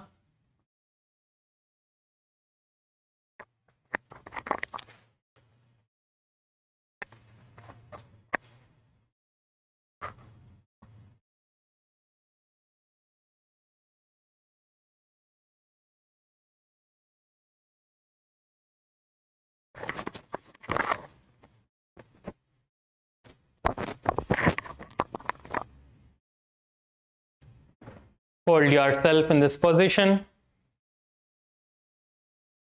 Keep your gaze towards the third eye. Visualize that you are an energy source in your inner space. Visualize that you are Paramashiva's third eye.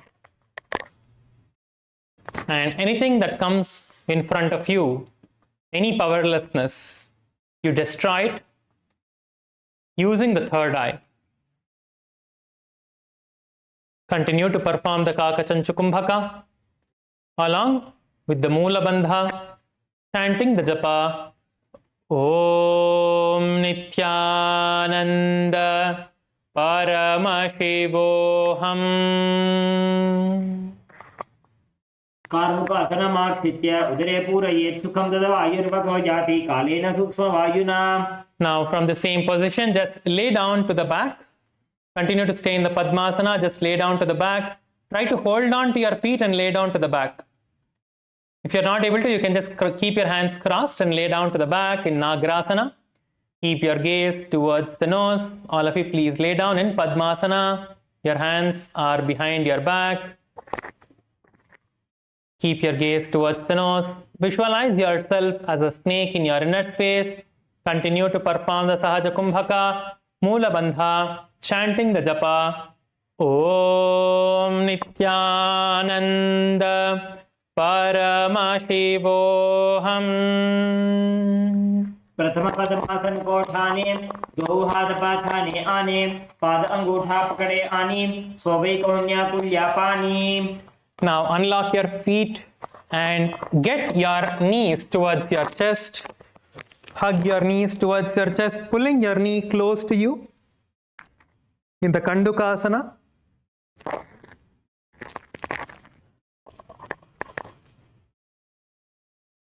Touch your head towards your knees. Keep your eyes closed. Squeeze yourself into a ball. Continue to perform the Sahaja Kumbhaka, Moola Bandha, along with the chanting Om Nithyananda Paramashivoham.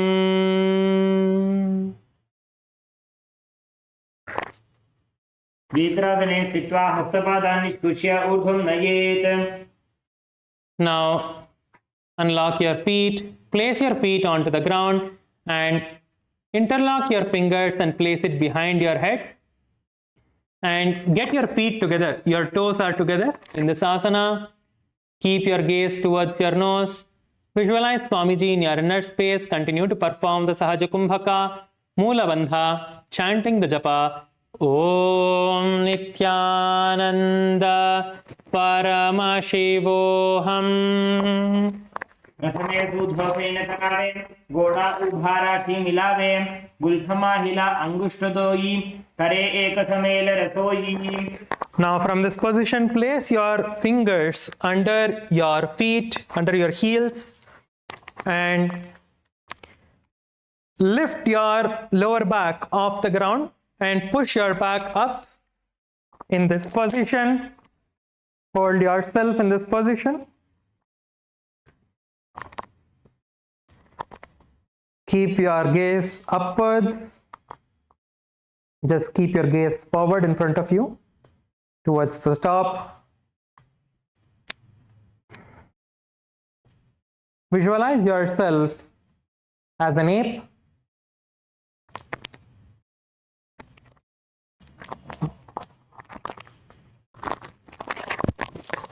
Continue to perform the Murcha Kumbhaka. So in this Murcha Kumbhaka, it is performed along with the Rechaka Kumbhaka.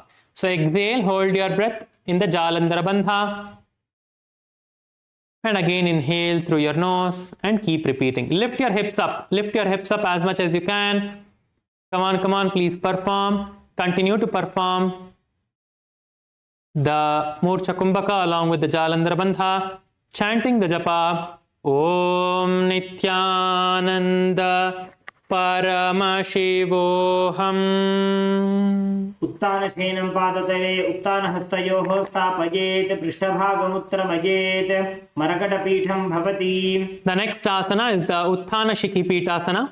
So in the Utthana Shikhipitasana, you are going to lift your hips up and hold on to your hips with your hands, and your feet, your knees are completely straight. Have your knees completely straight as much as you can, as we are showing on the screen. This is the Utthana Shikhipitasana.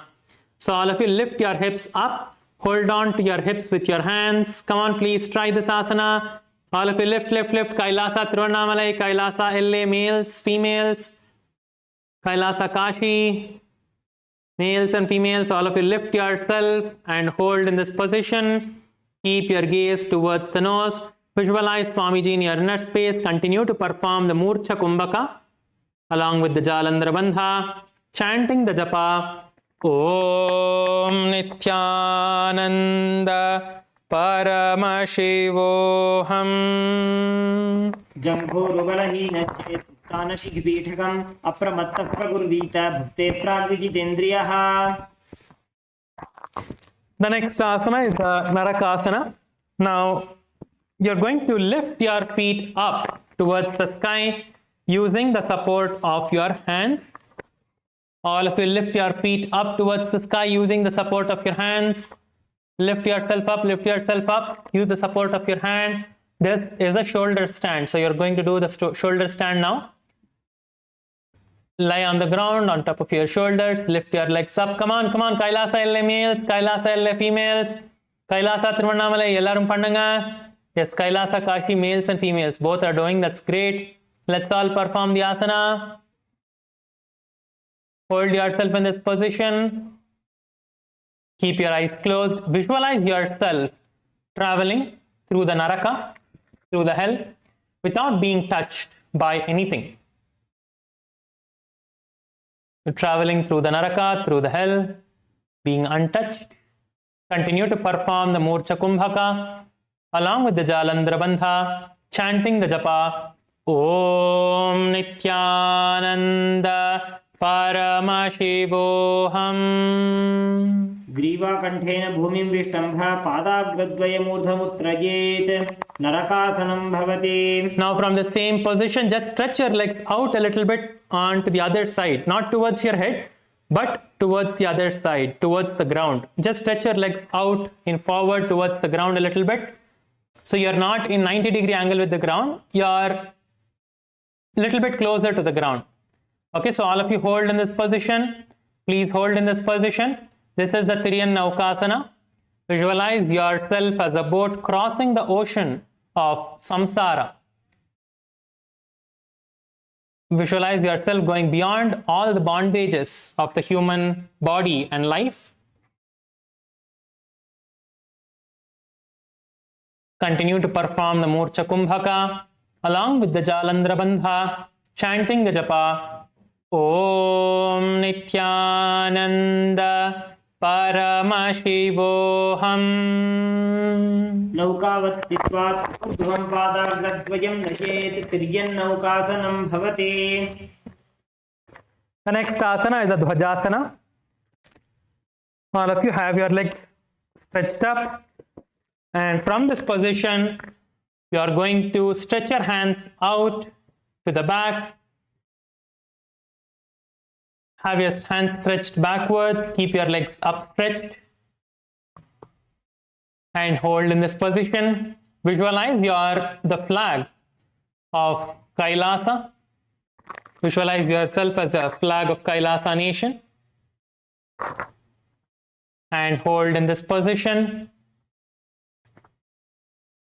Continue to perform the Murcha Kumbhaka along with the Jalandhara Bandha, chanting the japa Om Nithyananda Paramashivoham.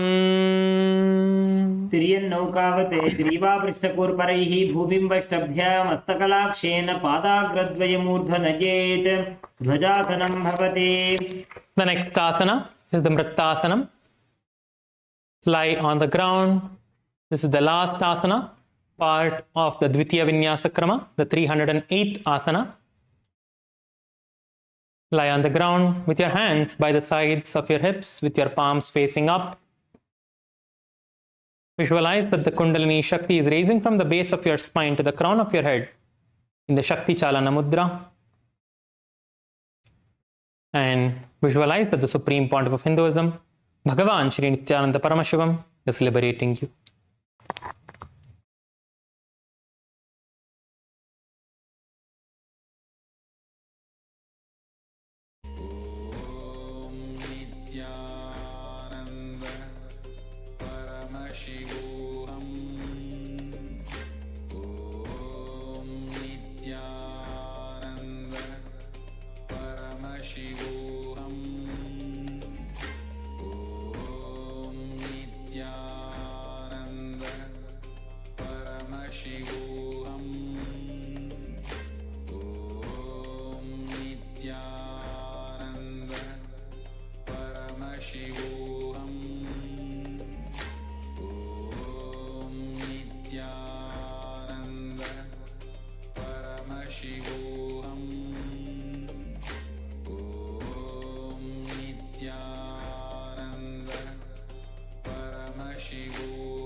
Now, please start moving your hands.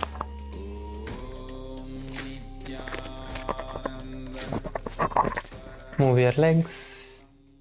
Move your fingers. Move your toes. Pull your knees towards your chest. Hug your knees. Rock yourself from side to side. And please be seated up.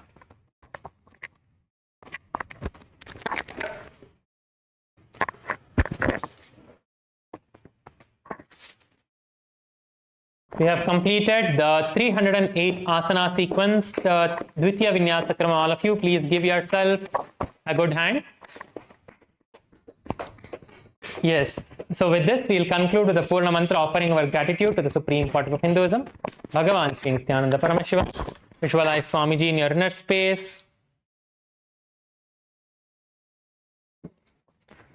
Offer your gratitude to the Supreme Pontiff of Hinduism, Bhagavan Shri Nithyananda Paramashivam, for giving us all this wonderful opportunity to perform the most authentic form of yoga, the Nithyananda Yoga. Om Purnamadav Purnamidam Purnat Purnamudachyate Purnasya Purnamadhaya Purnamevavashishyate. Om Shanti Shanti Shanti. Hari Om Tat Sat Sarvam Bhagavat Shri Nithyananda Paramashiva Paduka Arpanamastu. Om Nithyanandam. Please gather back for puja at 9 AM Eastern Time.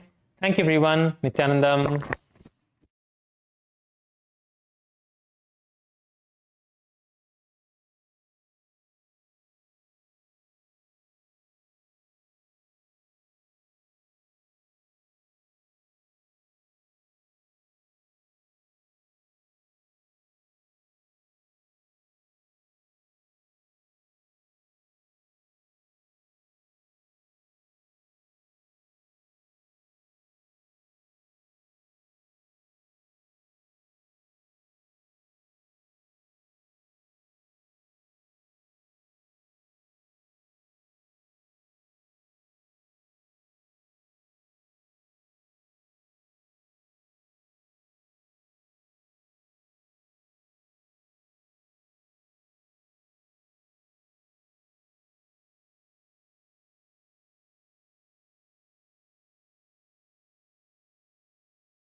sandalwood paste. Please make sure that you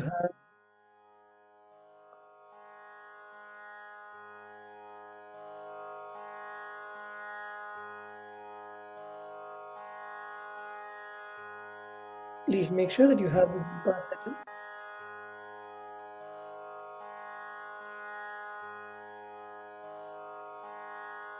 And the incense stick.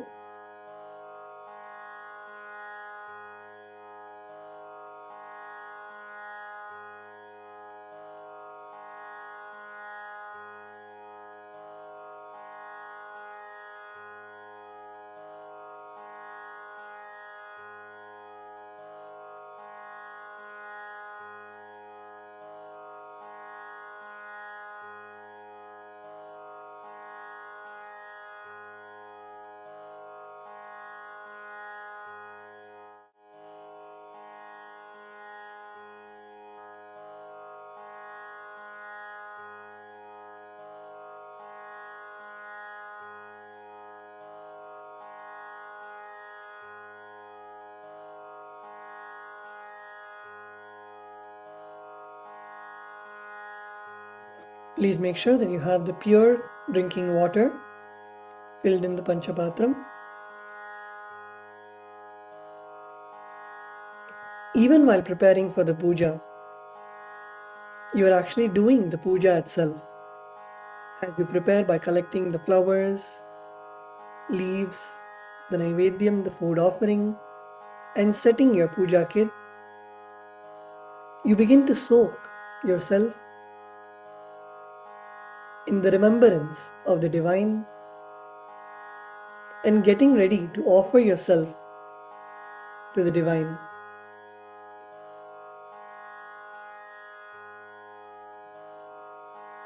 Every flower that you pick,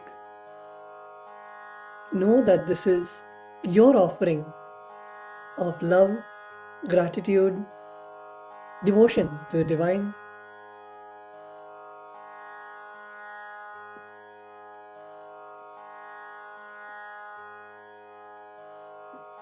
Let's all be seated.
Let's all settle down.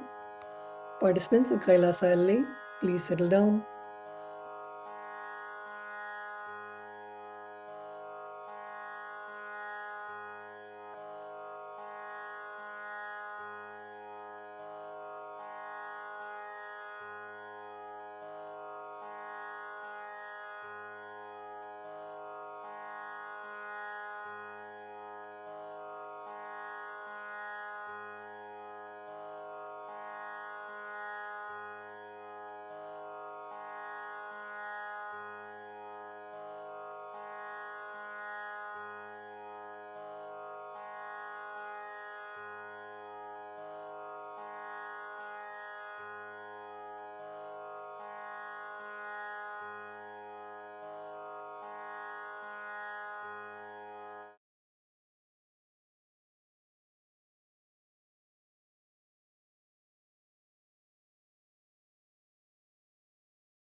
Requesting all the participants to please settle down.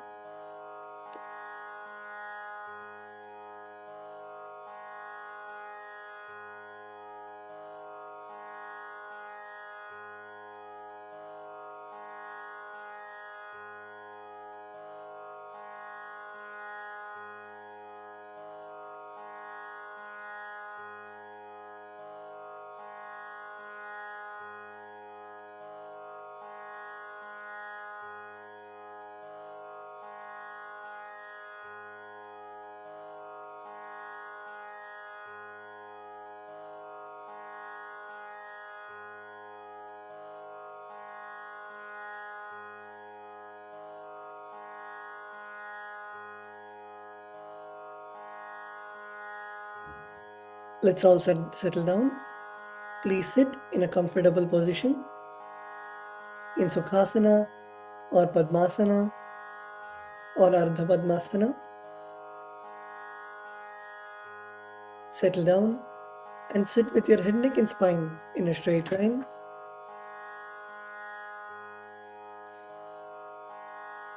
Come to a space of deep restful awareness. Inhale deeply and exhale. Inhale again deeply and exhale. Visualize Swamiji's presence radiating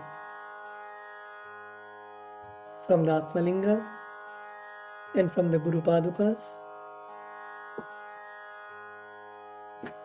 Visualize Swamiji seated in front of you, blessing you. Having Swamiji's feet right in front of you to offer the Pada Puja.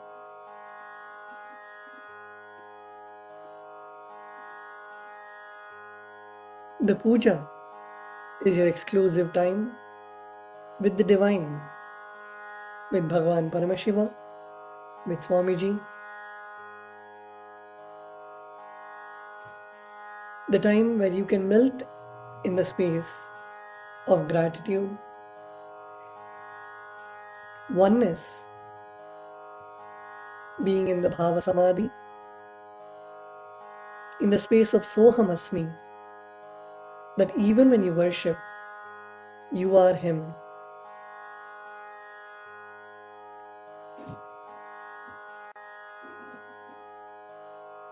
Feel the warmth and Swamiji's energy inside of you. Swamiji's presence, vibrant, all around you.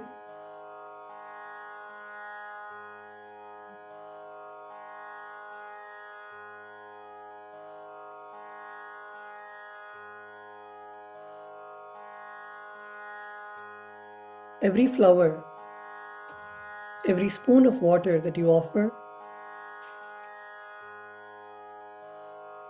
is your karmas of lifetimes being burnt away, being washed away by the Master. Come to a space of deep gratitude.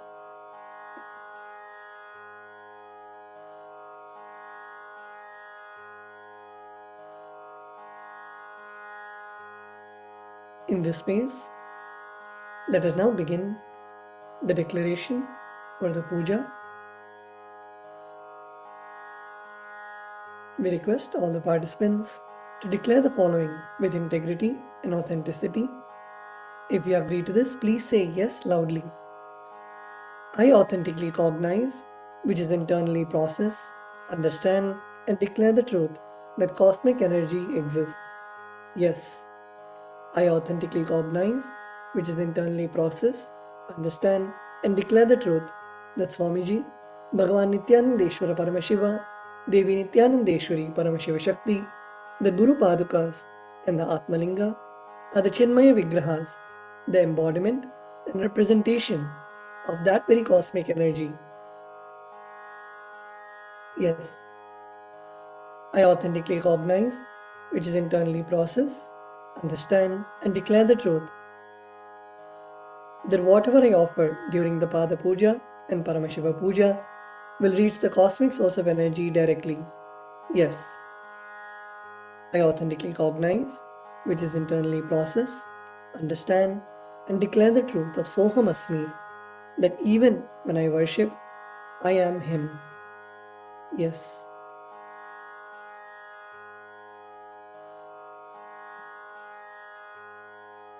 Let us now enter into the Pada Puja. The first is the Sadguru Vandanam, in which we offer our gratitude to our Guru, our beloved Swamiji.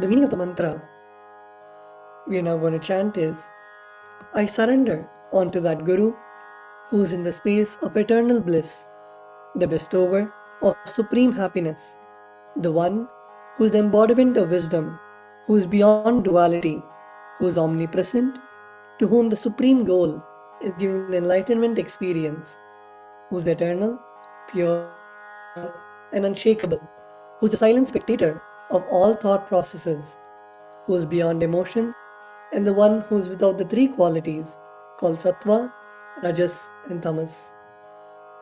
Now please take a few flowers, close your eyes, and offer the flowers at Swamiji's Pada at the end of the mantra. Nithyanandam Paramasukadam Kevalam Jnanamurtim Dvandvatitam Gagana Sadrisham Tattvamasyati Lakshyam Ekam Nityam Vimalamachalam Sarvadhi Sakshi Bhutam Bhavatitam Triguna-rahitam Sadgurum Tam Namami. The next is the Guru Parampara Vandanam, in which we offer our gratitude to the eternal lineage of all the Gurus, the enlightened masters. The meaning of the mantra we are now going to chant is, I surrender to the lineage of all my Gurus, which has Bhagavan Nithyananda Paramashiva as the beginning, Devi Nithyanandeshwari Paramashiva Shakti as the middle, and my Guru, Bhagavan Nithyananda Paramashivam, as the entirety from the source onwards. Now please take a few flowers in your hands, close your eyes, and offer the flowers at Swamiji's Padukas at the end of the mantra. Nithyanandeshwara Paramashiva Samarambham Nithyanandeshwari Paramashiva Shakti Madhyamam Nithyananda Pariyantam Vande Guru Paramparam. The next is the Arunagiri Yogeshwara Vandanam, where we offer our respects and gratitude to Bhagavan Arunagiri Yogeshwara, who is the incarnation of Bhagavan Paramashiva. The meaning of the mantra we are now going to chant is, the Arunagiri Yogeshwara, who has the 3 lines sacred ash on his forehead, the sacred musk paste applied on his forehead, who is a wearer of a glittering garland, who wears the loin cloth on his glittering hip, who wears the Dhatura flower, the king cobra, and a crescent moon on his forehead. That Arunagiri Yogeshwara's presence happens. Now please take some flowers in your hands, close your eyes, and offer the flowers at Swamiji's Padukas at the end of the mantra. Lalate Tripundri Nitilakೃತ Kasturi Tilakaha Puranmala Dhara Spurita Katikopi Navasanaha Dadhano Dustaram Shirasi Phanirajam Shishikalam Pradeepa Sarvesham Arunagiri Yogi Vijayate. The next is the Tvachamanam, the ritualistic cleansing of the mouth. Now keep it in the Gokarna Mudra, pour an udharani of water into your right palm and sip the water from the base palm each time the word Swada is chanted.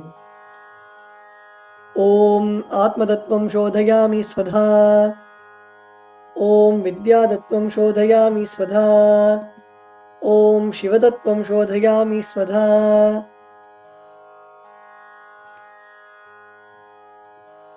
Now with the base of your right hand thumb, wipe your lips twice, right to the left. Om Ham Hridayaya Namaha. Wash your hands with an udhrani of water. With the tips of your right hand index, middle and ring upper lip and below the lower lip, wash your hands. With the tips of your right hand index finger and thumb joined together, touch your right nostril and the left nostril. With the tips of your ring finger and thumb joined together, touch your right eye, right ear and left ear. Wash your hands with an udhrani of water. With the tips of your little finger and thumb joined together, touch your navel center, right chest and left chest. With all 5 fingers joined together, touch the top of your head, right shoulder, left shoulder and the heart center.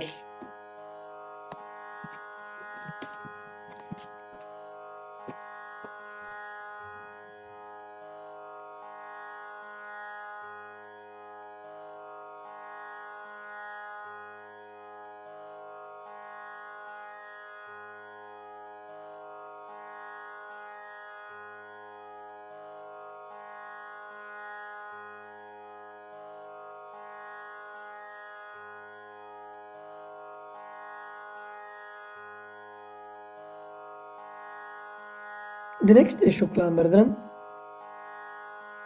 We chant this mantra, invoking the energy of Mahaganapati, the Lord of spontaneous completion. The meaning of the mantra we are now going to chant is, I meditate upon the Lord Ganesha, who is clad in white garments, who is all-pervading, who is as bright-colored as the moon, who has a smiling, pleasant face, having 4 shoulders and hands, and who is the remover and pacifier of all obstacles. Now please take the akshata, the turmeric mixed rice, and a flower in your right hand. Keep both your hands as fists and tap the sides of your forehead along with the mantra. Shuklam Bharadharam Vishnum Shashivarnam Chaturbhujam Prasannavadanam Dhyayet Sarva Vignopashantaye. The next is the pranayama, the regulation of the prana, the life energy. Now continue to keep the akshata in your right hand. Open your little finger, ring finger and thumb. Inhale through the left nostril by closing your right nostril. Hold your breath by closing both the nostrils. And exhale through the right nostril while we chant the Samhita mantras. Om Hom Ishanamurdaya Namaha, Om Him Purushottaraya Namaha, Om Hum Agurhridayaya Namaha, Om Him Vamadevukhyaya Namaha, Om Hum Satyojatmurtaye Namaha, Om Ham Hridayaya Namaha, Om Him Shirase Namaha, Om Hum Shikaye Namaha, Om Him Kavachaya Namaha, Om Hom Netrebhyo Namaha, Om Hastraya Namaha, Om Hom Ishanamurdaya Namaha, Om Him Tatpurushottaraya Namaha, Om Hum Agurhridayaya Namaha, Om Him Vamadevukhyaya Namaha, Om Hum Satyojatmurtaye Namaha, Om Ham Hridayaya Namaha, Om Him Shirase Namaha, Om Hum Shikaye Namaha, Om Him Kavachaya Namaha, Om Hom Netrebhyo Namaha, Om Hastraya Namaha, Om Hom Ishanamurdaya Namaha, Om Him Tatpurushottaraya Namaha, Om Hum Agurhridayaya Namaha, Om Him Vamadevukhyaya Namaha, Om Hum Satyojatmurtaye Namaha, Om Ham Hridayaya Namaha, Om Him Shirase Namaha, Om Hum Shikaye Namaha, Om Him Kavachaya Namaha, Om Hom Netrebhyo Namaha, Om Hastraya Namaha. The next is the Sankalpa, the conscious resolution. When you make a conscious resolution in the presence of the Master's presence will simply manifest it as reality. Now please close your eyes and visualize the Sankalpa that you want to manifest for today.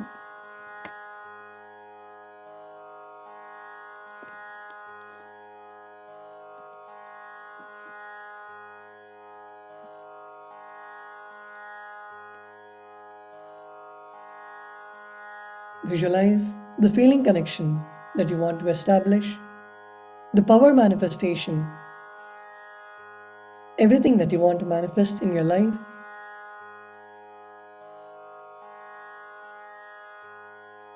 Visualize it already happening in your inner space.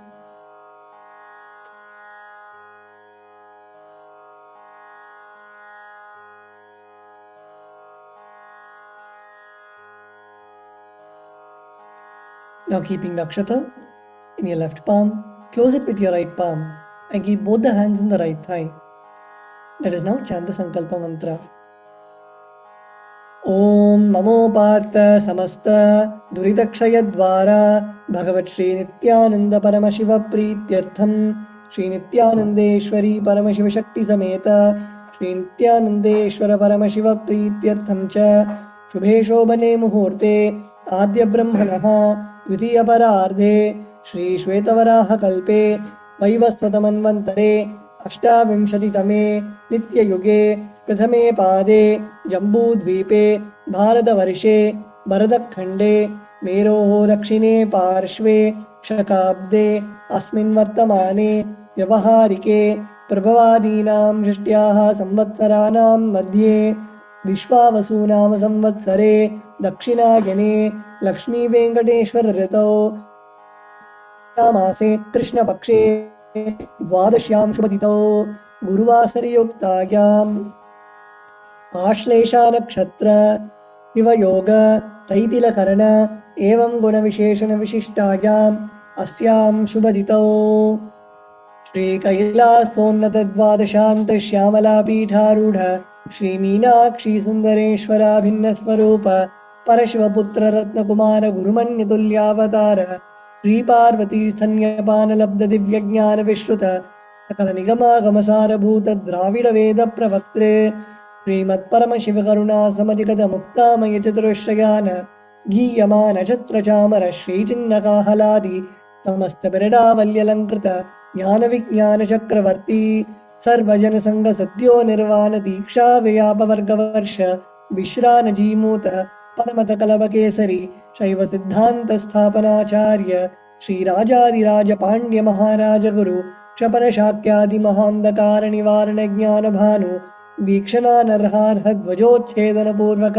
Shrimad वृषभध्वज स्थापक शैव समय कर्त्रे सर्वज्ञ पीठारूढ़ श्री जगद्गुरु श्री ज्ञान संबंध देशिक स्वामी वागीश सुंदर माणिक्य वाचक स्वामिनाम अवतार भूत श्री ज्ञान संबंध स्वामी पुनरुद्धृत श्यामला पीठ सर्वज्ञ पीठ ऋणवत्युत्तर द्विशततम गुरु महासन्निधान अरुणगिरि योगीश्वर परंपरागत अरुणाचल सर्वज्ञ पीठ गुरु महासन्निधान कैलास परंपरागत कांची कैलास सर्वज्ञ पीठ त्रयस्त्रिंशदुत्तर द्विशततम गुरु महासन्निधान नित्योत्सव नित्य मंगल नित्य कल्याण नित्य रचित कैलास परंपरागत आदि कैलास नित्यानंद पीठ महासंस्थान महासिंहासन पीठ कर्त्रे साक्षात् श्री परमशिव समुद्भूत कैलास परंपरागत वैवस्वतमनु इक्ष्वाकु हरिश्चंद्र भगीरथ श्रीरामचंद्र शूरसेन इत्याद्यनवच्छिन्न सार्वभौम चक्रवर्ती परंपरागत चतुष्षष्टि योगिनी मंडित चतुष्षष्टि संप्रदाय प्रवर्तक मनुधर्म शासन सूर्यवंश प्राप्त सर्वज्ञ पीठ सुरांगी साम्राज्य मूर्धाभिषिक्त चूड़ामणि साक्षात् श्री परमशिव समुद्भूत कपिल महागुरु पुनरुद्धृत महानिर्वाणि पीठ अष्टोत्तर सहस्र श्री महामंडलेश्वर साक्षात् श्री परमशिव समुद्भूत श्री महागणपति समारंभ अनवच्छिन्न पीठाधीश्वर गुरु परंपरा प्राप्त अटल पीठ अष्टोत्तर सहस्र श्री अटल पीठाधीश्वर धर्म मुक्ति स्वर्गपुर स्वर्ण पीठ त्रयोविंश गुरु महासन्निधान कैलास परंपरागत आदिपीठ सर्वज्ञ पीठ जगद्गुरु Shri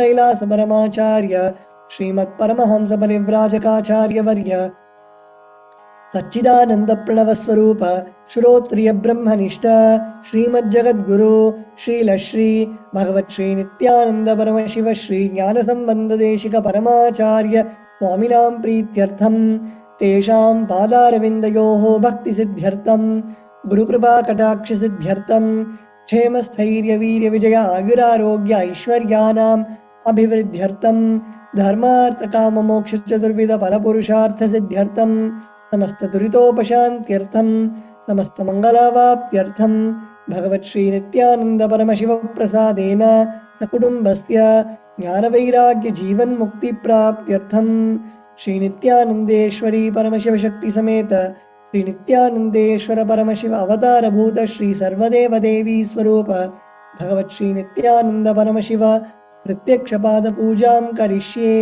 Shri Nithyanandeshwari Paramashiva Shakti Sameta Shri Nithyanandeshwara Paramashiva Pujam cha Karishye. Om Apaubasprishya. Please wash your hands with an udarni of water. The next is the Ghantanada. We ring the bell to invoke the presence of all the gods and goddesses and remove the presence of any negative energies. Now please take the bell in your left hand and hold it above your heart center and ring the bell along with the mantra. Om Agamarthantu Devanam Gamanarthantu Rakshasam Ghantanadam Karom Yado Devata Hwanalanchanam Ghanta Devatabhyo Namaha. The next is the Manasa Puja, the internal worship. Now please close your eyes. Visualize Swamiji seated in your heart center, in your inner space. Turn all your senses inwards and bring your awareness to your Ananda Gandha. Now visualize the meaning of the mantra and perform the puja for that Swamiji seated in your heart center. What seed can I offer to the Master except my heart? I offer the gratitude flowing as nectar to wash his feet and to rinse his mouth. I offer my mind itself as the arghya, the bouquet. To my Master, who is the very cosmos, what clothing can I offer except the space? I offer my very prana, the life energy, as the incense, and I offer the ocean of nectar as the food offering. The principle of unstruck perennial sound is to be offered as the bell, the air as the chamara, the sahasrara as the umbrella. The principle of sound as the music, the actions of the senses, and also the vagaries of the mind as the dance. All the 7 chakras, along with the Shushumna Nadi, is to be offered as a flower garland. The different kinds of flowers with which the Guru should be worshipped are the guilelessness, freedom from the ego, freedom from suffering when your desires are not fulfilled, freedom from arrogance, freedom from ignorance, freedom from deceit, freedom from hatred, freedom from agitation, freedom from jealousy and greed. And the Guru should also be worshipped with the flowers of non-violence, mastery over the senses, compassion, forgiveness, and enlightenment. Now please take a flower in your hands and place your hands in the Kurma Mudra. Close your eyes and offer the flowers at Swamiji's Padukas at the end of the mantra.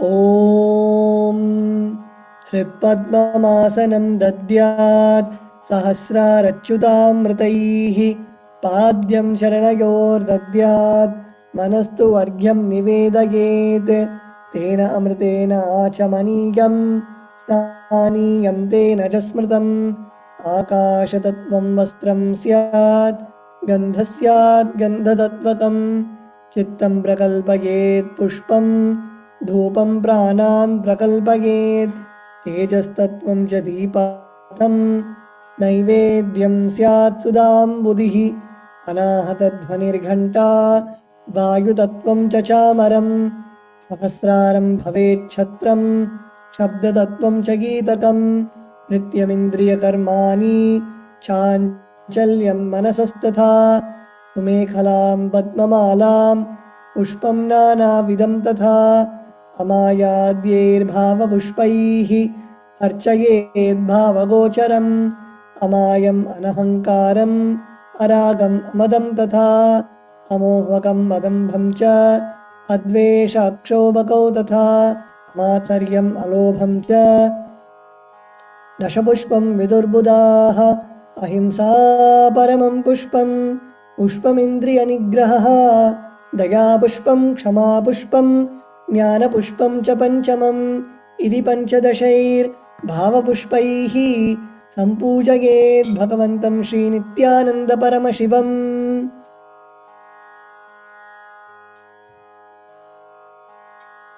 The next is the Upachara Puja, the external worship. The first is the Asanam, the offering of seat to the Master. The meaning of the mantra we are now going to chant is O the one who resides in all the beings, the one who is the very soul of all beings, I offer this seed to you. I surrender, I surrender. Now please take some flowers and akshata in your hands and offer it at Swamiji's padukas along with the mantra. Asanam Om Sarvabhutantarasthaya Sarvabhutantaratmane Kalpayamyupaveshartham Asanam Te Namo Namaha. Om Hrim Idam Suvarnasanam Sarvadeva Devi Swarupaya Bhagavate Shri Nithyananda Paramashivaya Namaha. The next offering is Swagatam, the offering of welcoming the Master. The meaning of the mantra we are now going to chant is, O the Lord of all gods, O the one whose darshan is awaited by the gods for the fulfillment of their desires, welcome, welcome. Today my birth, life, and all deeds are fructified. The fruits of all my tapas materialized just by welcoming you. Now please take some flowers in your hands and offer it at Swamiji's padukas along with the mantra. Swagatam Om Shantatvat Sarvakatritvat Bhavo Paratikaranat Shiva Ukto Mahatantra Mantra Vidbhis Sada Shivaha Asmai Shivaya Gurave Vitaragakalaya Vai Ameyatvat Anantoyam Ajatvacha Prakirtitaha Yasya Darshanamichanti Deva Swabhishta Siddhage Asmai Te Parameshana Swagatam Swagatam Prabho Adya Me Saphalam Janma Jivanam Saphala Kriyaha Swagatam Yatvaya Tanme Tapasam Phalamagatam. Om Hrim Sarvadeva Devi Swarupa Bhagavat Shri Nithyananda Paramashiva Swagatam Swagatam Te. The next offering is Padhyam, the offering of water to wash the feet of the Master. The meaning of the mantra we are now going to chant is, I offer Padhyam, that is the water for washing the feet of the Supreme God, the very devotion on whom brings about the ultimate bliss. Now please take the udharani of water in your hand and offer it at Swamiji's padukas along with the mantra. Padhyam Om Yad Bhaktilesha Samparkat Paramananda Samplavaha Tasmai Te Parameshana Padhyam Shuddhaya Kalpaye. Om Hrim Etat Padhyam Sarvadeva Devi Swarupaya Bhagavate Shri Nithyananda Paramashivaya Namaha. The next offering is Arghya, the offering of the traditional bouquet. The meaning of the mantra we are now going to chant is, O Maheshwara, please accept this Arghya, the offering of traditional bouquet with water to welcome the guest, made of durva grass, a flower, a bilva leaf and a rice pellet, and kept in a beautiful conch. Now please take the conch in your hands and offer the Arghya at Swamiji's padukas along with the mantra.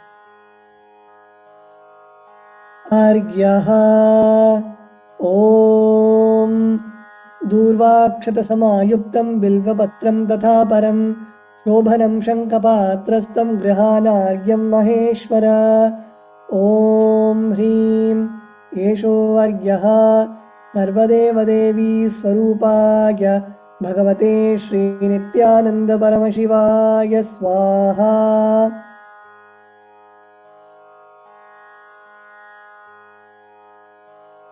The next offering is Achamaniyam, the offering of water for mouthwash. The meaning of the mantra we are now going to chant is, please accept this auspicious and sin-removing Ganga water offered by me as Achamaniyam, that is the water for mouthwash offered by me with devotion to you. Now please take udharani of water in your hands and offer it at Swamiji's padukas along with the mantra. Achamaniyam Om Mandakinyastu Yadvari Sarvapapaharam Shubham Grihanachamaniyantam Maya Bhaktya Niveditam. Om Hrim Idam Achamani Yodakam Sarvadeva Devi Swarupaya Bhagavate Shri Nithyananda Paramashivoham Svadha. The next offering is Madhubarka, the offering of the nectarine drink. The meaning of the mantra we are now going to chant is, for the destruction of all negativities, I offer this Madhubarka, this drink which is full of nectar. Be pleased towards me, O Lord. Now please take the Madhubarka in your hands and offer it at Swamiji's Padukas along with the mantra.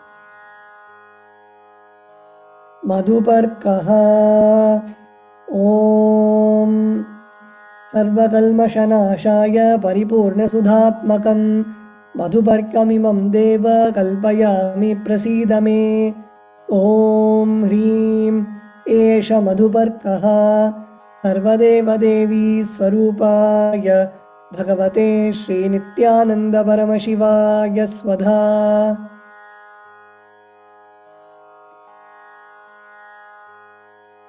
The next offering is Gandha Tailam, the offering of the scented oil. The meaning of the mantra we are now going to chant is, I offer with love and affection this scented oil to you, O the healer of all the worlds. You are the purest among all the worlds.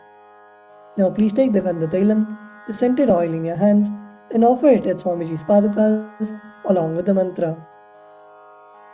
Gandha Tailam Om Sneham Grahana Snehena Lokana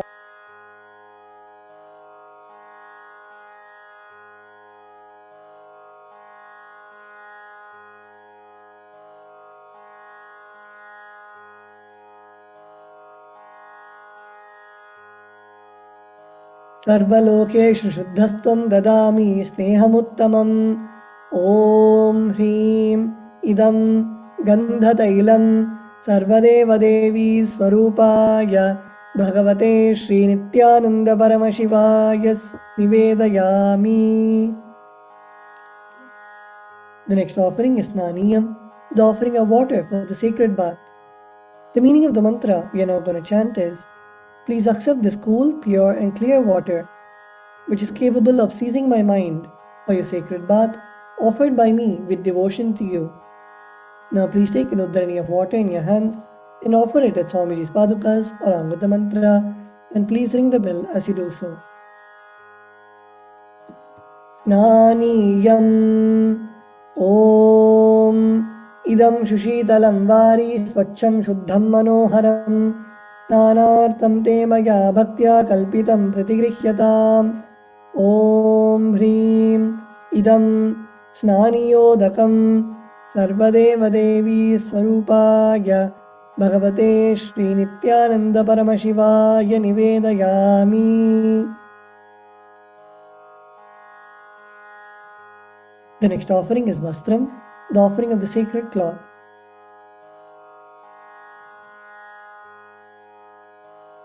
The meaning of the mantra we are now going to chant is, I offer Vastram, this cloth offering to the Master who removes the veil of Maya or illusion. The Master, who is the true light of enlightenment, who does not have a veil of Maya and has the very space as the dress. Now please take the offering of clothes in your hands and offer it at Swamiji's Padukas along with the mantra.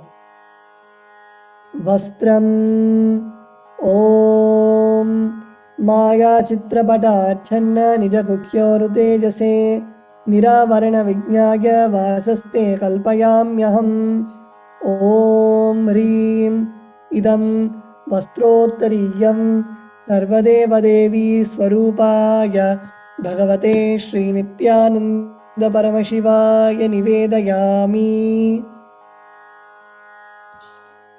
The next offering is Abharanam, the offering of the sacred jewelry. The meaning of the mantra we are now going to chant is, I offer this golden ornament to you, Master, who by the very nature has a gracefully beautiful body and who is the repository of all powers. May you be pleased.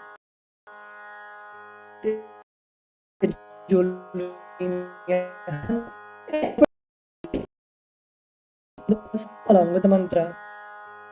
Abharanam Om Svabhavasundaraangaya Nana Shaktyashrayayate Suvarnam Bhushanam Tubhyam Kalpayami Prasidame Om Hrim Idam Suvarnabharanam Sarvadev Devi स्वरूपाय Bhagavate Shri Nithyananda Paramashivaya Nivedayami. The next offering is Gandha, the offering of the sandalwood paste. The meaning of the mantra we are now going to chant is: I neither know what your body is, nor do I know what your actions are. Please accept and smear the sandalwood paste offered by me. Now please take the sandalwood paste in your hands and offer it at Swamiji's padukas along with the mantra.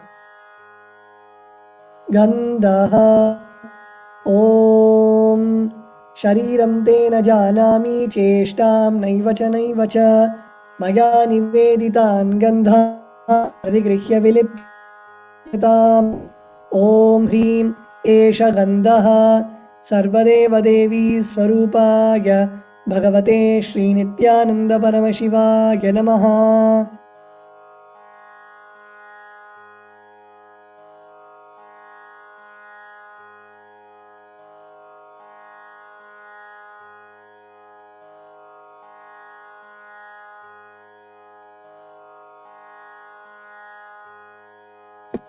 The next offering is Pushpam, the offering of fragrant flowers. The meaning of the mantra we are now going to chant is: please accept these blissfully fragrant, different kinds of flowers which are taken from the forest of Turiya, that is the space of ultimate restful awareness.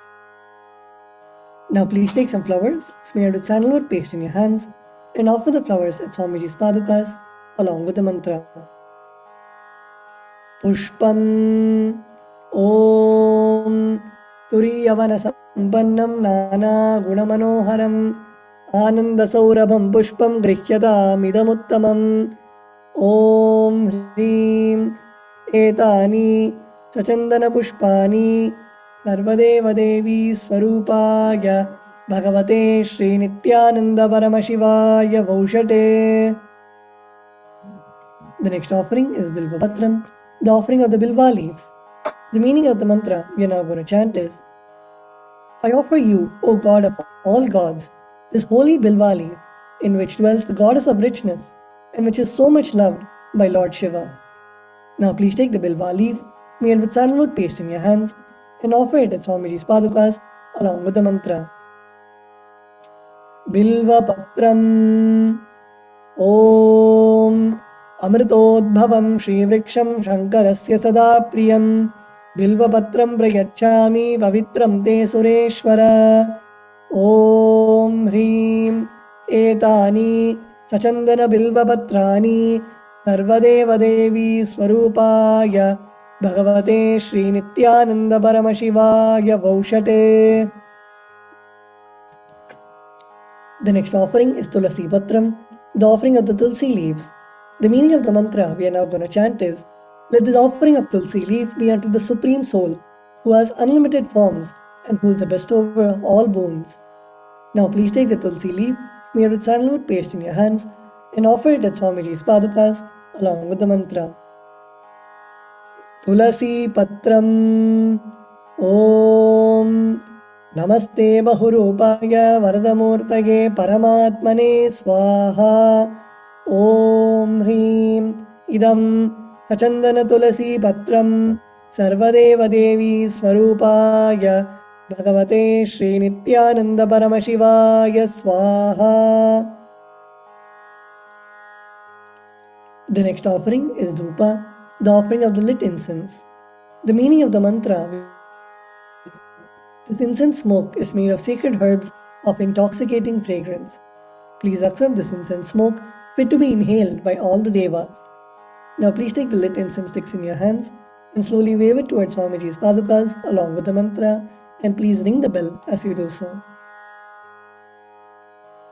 Dhupaha Om Vanaspatiraso Divyo Gandhadhyassu Manoharaha Agreyas Sarvadevanam Dhupoyam Pratigrihyatam Om Hrim Esha Dhupaha Sarvadeva Devi Swarupaya Bhagavate Shri Nithyananda Paramashivaya Namaha. The next offering is Deepa, the offering of the lit lamp. The meaning of the mantra we are now going to chant is, please accept this light of inner and outer world, which is very bright and removes darkness from everywhere. Now please take the lid in your hands and slowly wave it towards Swamiji's padukas along with the mantra, and please ring the bell as you do so. Deepaha Om Suprakasho Mahadipaha Sarvatastimiراpaha Sabāhyābhyantara-jyotir-dīpoyam pratigrihyataṃ Om Hrim Esha Deepaha Sarvadeva-devi Swarupāya Bhagavate Shri Nithyananda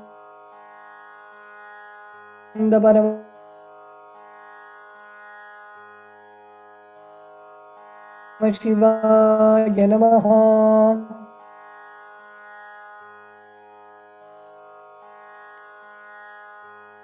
The next offering is Naivedyam, the offering of food. The meaning of the mantra we are now going to chant is, please accept this food offering prepared by me with devotion. Now please take an udharani of water in your hands, hover clockwise over the Naivedyam and offer it at Swamiji's padukas along with the mantra, and please ring the bell as you do so. Naivedyam Om Naivedyam Vividam Deva Sharkara Divinirmitam Maya Niveditam Bhaktya Grahana Parameshwara Om Hrim Idam Sopakarna Naivedyam Sarvadeva Devi Swarupāya Bhagavate Shri Shivaya Nivedayami. The next offering is Paniyam, the offering of water for drinking. The meaning of the mantra we are now going to chant is, O God, the Lord of all demigods, the one who bestows deep fulfillment upon us, please accept this water full of infinite bliss. Now please take a udharani of water in your hands and offer it at Swamiji's padukas along with the mantra. Paniyam Om Samastadeva Devesha Sarvatriptikaram Param Akhandananda Sampurnam Grahana Jalamuttamam Om Hrim Idam Panartodakam Sarvadeva Devi Swarupāya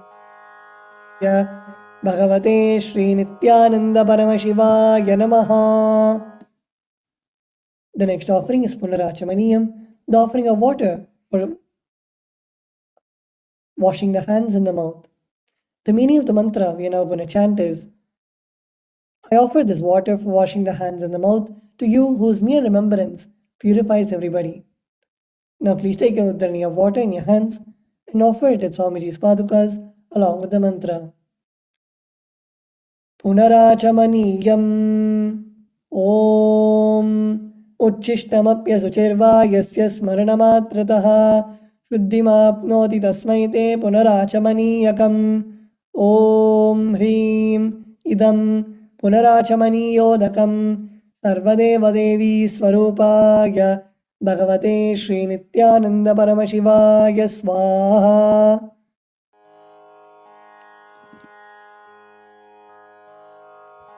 The next offering is Aratrikam, the offering of Arati to the Master. Now please take the lit camphor in your hands and slowly wave it towards Swamiji's padukas along with the mantra, and please ring the bell as you do so.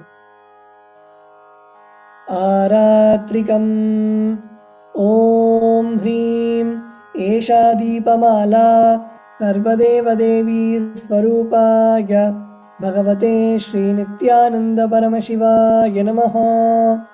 Om Sangrahanyeshtya Yajate Imam Janatagum Sangrinaniti Dvadasharatni Rashana Bhavati Dvadashamasa Samvatsaraha Samvatsarameva Varunde Maunji Bhavati Urvai Munjaha Urjameva Varunde Chitra Nakshatram Bhavati Chitram Va Edat Karma Karpura Gauram Karunavataram Samsarasaram Mujagendraharam Sada Vasantam Hridayāravinde Bhavam Bhavani Sahitam Namami Bhavam Bhavani Sahitam Namami Bhavam Bhavani Aitam namami.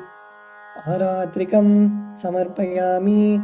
Bhagavat Shri Nithyananda Paramashiva Charana Kamalebhyo Namaha. The next offering is Pushpanjali, the offering of fragrant flowers. The meaning of the mantra we are now going to chant is: Guru is the Brahma, who is the source of creation of the universe, Vishnu, who is the source of sustenance of the universe, and Maheshwara, who is the source of rejuvenation of the universe.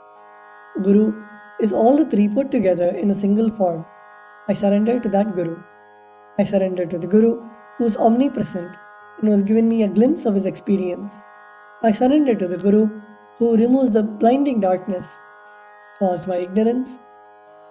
I surrender to the Guru, who by giving the knowledge about the self has burnt my karmic baggage of so many births. I surrender to the Guru,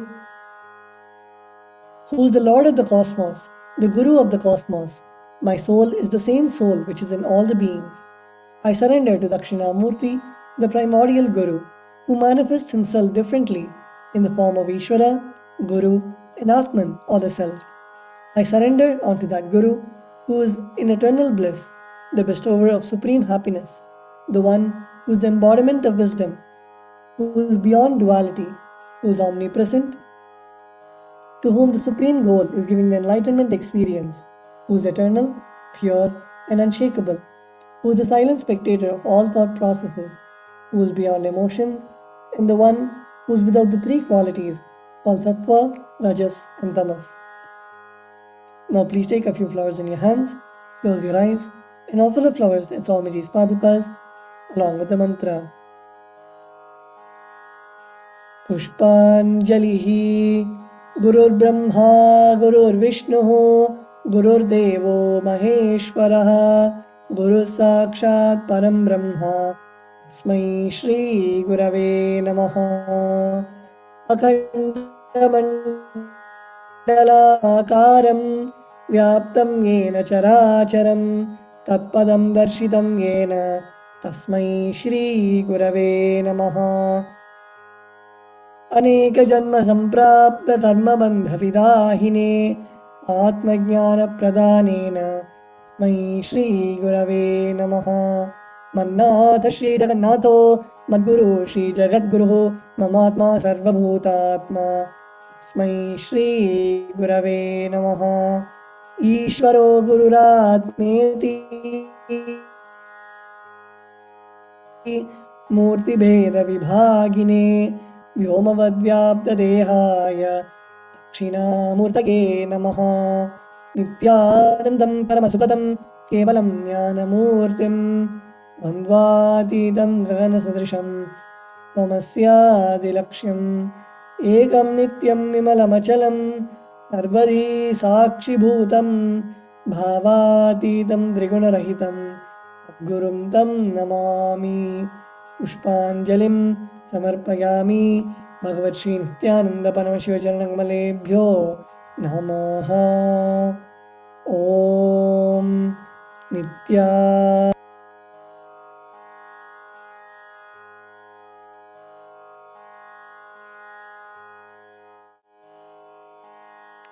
The next offering is the Paramashiva Puja. The first is the asana, is the achamanam. Now please take your right hand in the Gokarna Mudra and pour an udharani of water into your right palm and sip the water from the base of your palm each time the word Swada is chanted. Om Atmatattvam Shodhayami Swadha. Om Vidyatattvam Shodhayami Swadha. Om Shivatattvam Shodhayami Swadha. Now wipe your lips twice from the right to the left with the base of your thumb. Om Ham Hridayaya Namaha.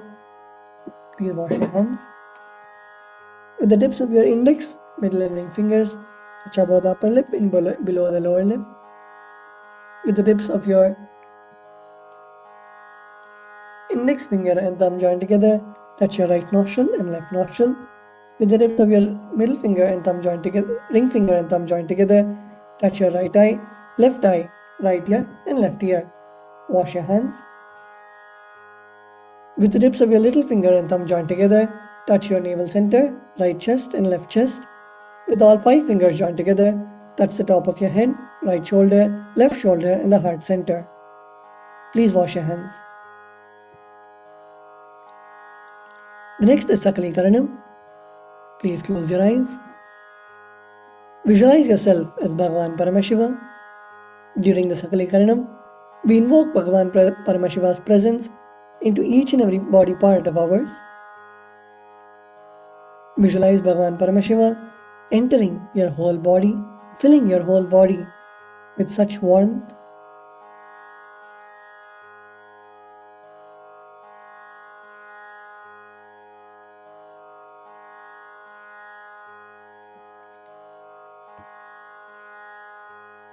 We will now be chanting the mantras, and we request all the participants to please repeat along with us. Now, using the left hand, wipe the front and back of your right hand, and using the right hand, wipe the front and back of your left hand twice. Om Hastraya Namaha. Om Hastraya Namaha. Please chant from your navel center as loud as you can. Now bring your hands in a Namaskara Mudra in front of your third eye and visualize that they are being drenched with the nectar oozing out of your third eye. Om Ham Shaktaye Vaushate. Om Ham Shaktaye Vaushate. Now keeping your hands together with your palms facing towards you, touch your thumbs to the center of your palms. Om Ham Om Ham Shivasanaya Namaha. Shivasanaya Namaha. Om Ham Om Ham Shivamurtaye Namaha. Shivamurtaye Namaha. Now with the tip of your thumbs, touch the tip of your little finger and move your thumbs down towards the base of your little finger. Om Ham Om Ham Satyojatamurtaye Namaha. Satyojatamurtaye Namaha. With the tips of your thumbs, touch the tip of your ring finger and move your thumbs down towards the base of your ring finger. Om Him Om Him Vamadeva Vamadeva Guhyaya Namaha. Guhyaya Namaha. With the tip of your thumbs, touch the tip of your middle finger and move your thumbs down towards the base of your middle finger. Om Hum Om Hum Aghora Aghora Hridayaya Namaha. Hridayaya Namaha.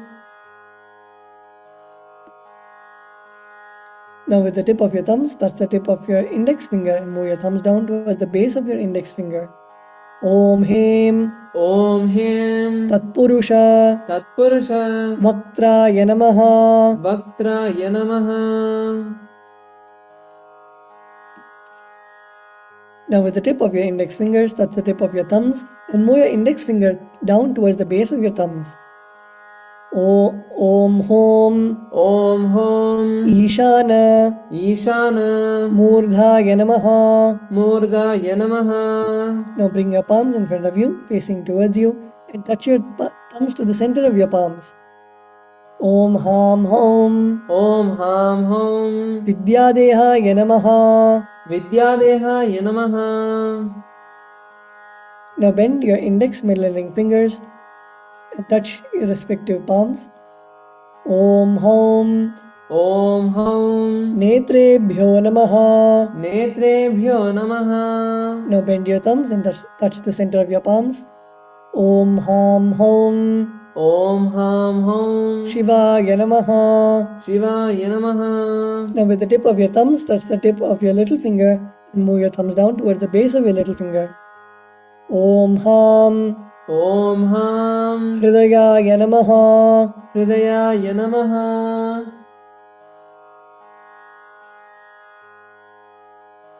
Now with the tip of your thumbs, touch the tip of your ring finger and move your thumbs down towards the base of your ring finger. Om Him Om Him Shirase Namaha. Shirase Namaha. With the tip of your thumbs, touch the tip of your middle finger and move your thumbs down towards the base of your middle finger. Om Hum Om Hum Shikhaye Namaha. Shikaya Namaha. Now with the tip of your thumbs, touch the tip of your index finger and move your thumbs down towards the base of your finger. Om Haim Om Haim Kavachaya Namaha. Kavachaya Namaha. Now with the tip of your index finger, touch the tip of your thumb and move your index finger down towards the base of your thumb. Om Haha Om Haha. Astraya Namaha. Astraya Namaha.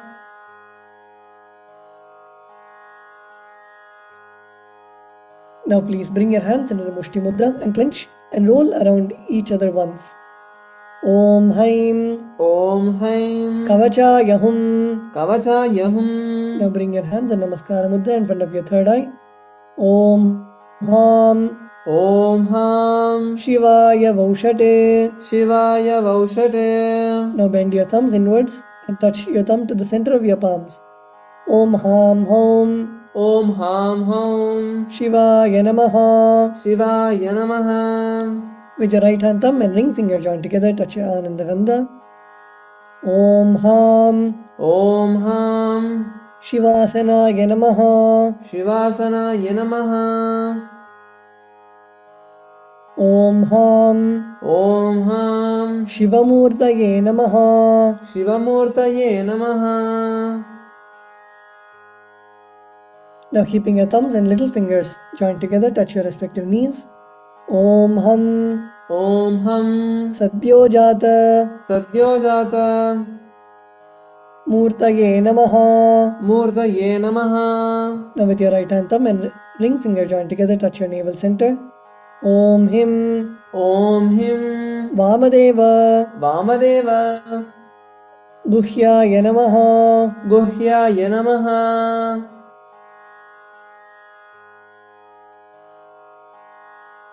Now with your right hand thumb and middle finger joined together, touch your heart center.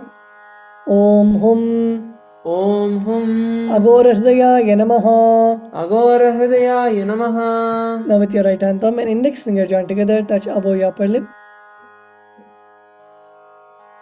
Om Him Om Him. Tatpurusha Tatpurusha. Vaktraya Namaha. Vaktraya Namaha.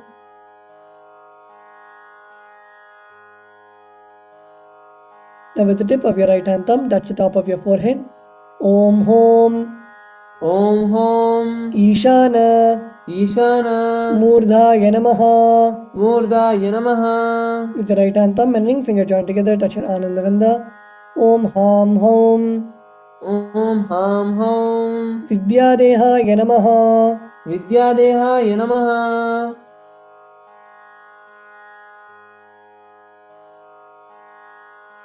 Now with the tip of your right hand, index, middle and ring finger, touch your right eye, left eye and third eye respectively.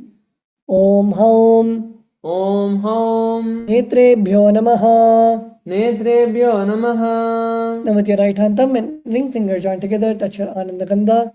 Om Ham Hom Om Ham Hom. Shivaya Namaha. Shivaya Namaha. Now with your right hand, little finger and thumb joined together, touch your heart center. Om Ham Om Ham. Hridayaya Namaha. Hridayaya Namaha. Now with your right hand thumb and ring finger joined together,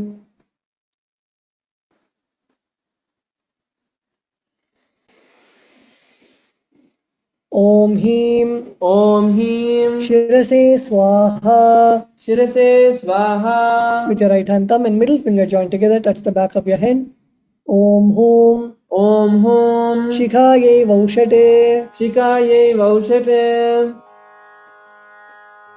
Now cross your left hand over your right hand in front of your chest. Keep your index fingers in form of a hook and uncross your arms, moving them around your head and bringing them till your chest. Om Haim Om Haim. Kavachaya Hum. Kavachaya Hum. Now strike your right thumb onto your left palm and your left thumb onto your right palm. Om Haha Om Haha. Astraya Namaha. Astraya Namaha. Now with your right hand, index finger and middle finger, strike the left palm thrice. Om Haha Om Haha. Astraya Humpate. Astraya Humpate.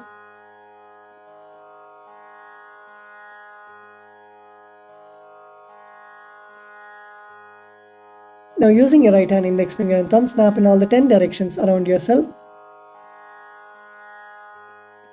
Starting from the east, in all 10 directions. Om Haha Om Haha. Astraya Pate. Astraya Pate. Now move your hands from the head to the toes, touching the sides of your body. Om Ham Om Ham. Shivaya Vaushate. Shivaya Vaushade. The next is the Samanya Arghya Stapana, energizing the water with which we offer to Bhagavan Paramashiva. Now please mix some akshata and flowers and sandalwood paste in the water. Cover the mouth of the Panchapatram. Chant Om 7 times internally. Om, Om, Om, Om, Om, Om, Om. Now snap your index finger and thumb in all the 10 directions around the Panchapatram. Om Hastra Yapate. Now keeping your right hand in the Avakundana Mudra, rotate your index finger around the Panchapatram. Om Haim Kavacha Yahum. Now show the day.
The next is the Avahanam, invoking the presence of Paramashiva into our Atmalinga.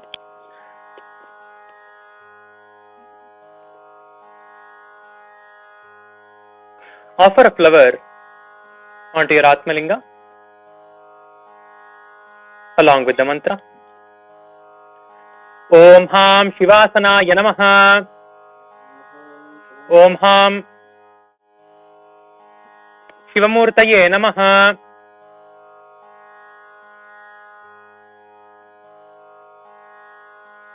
Now, please take some flowers in your hands and keep your hands in Anjali Mudra and chant the following Dhyana Shloka, meditating on the form of Paramashiva and Paramashiva Shakti in your inner space.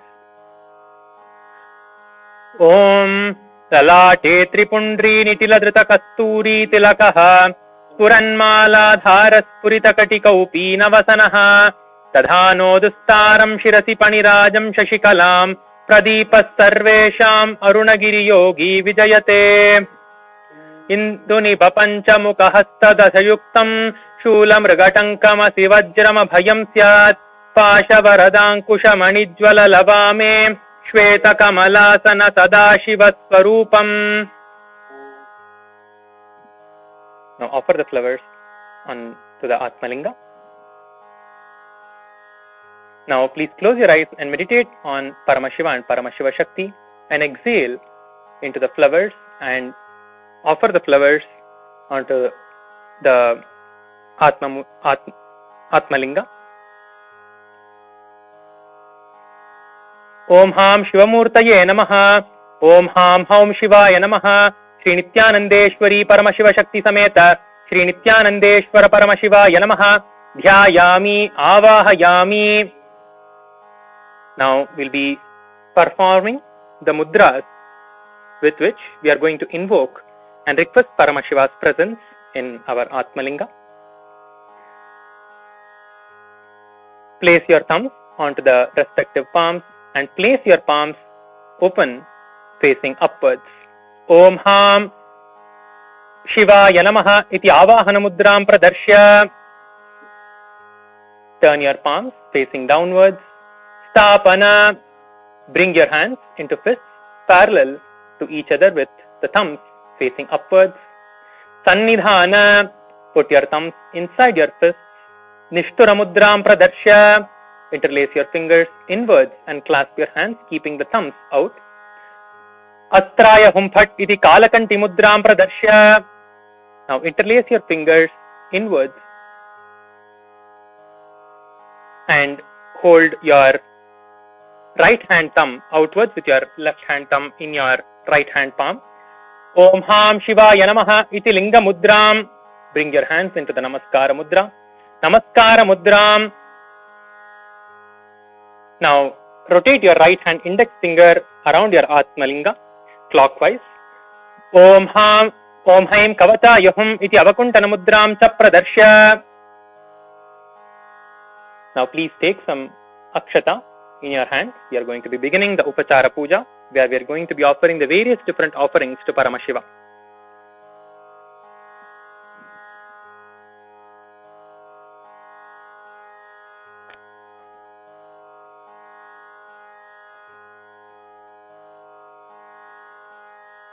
Om Ham Haum Shivaya Namaha. Shri Nithyanandeshwari Paramashiva Shakti Sameta Shri Nithyanandeshwara Paramashivaya Namaha.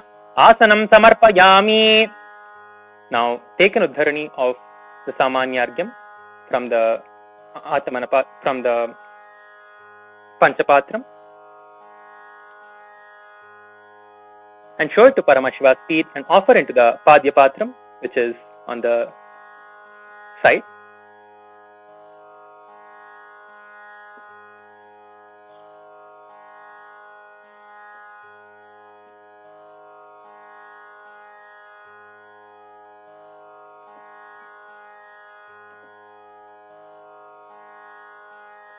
Om Ham Shivaya Namaha. Now take another uddharani of water, throw it to Paramashiva's mouth and offer into the Achamana Patram. Om Ham Shivaya Namaha. Om Ham Shivaya Svadha. Now take another uddharani of Samanyarga Patram, show it to Paramashiva's crown and offer in the Arghya Patram, which is on the north side. Om Ham Shivaya Swaha.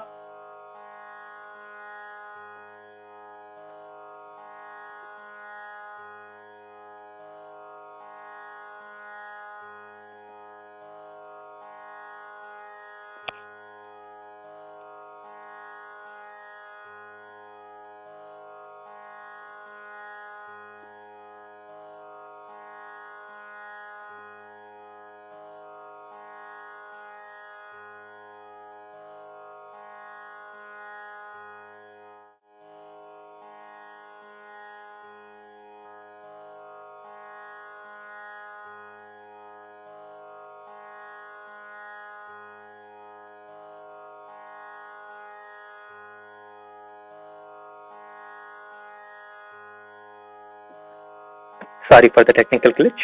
Let us now continue the Shiva Puja.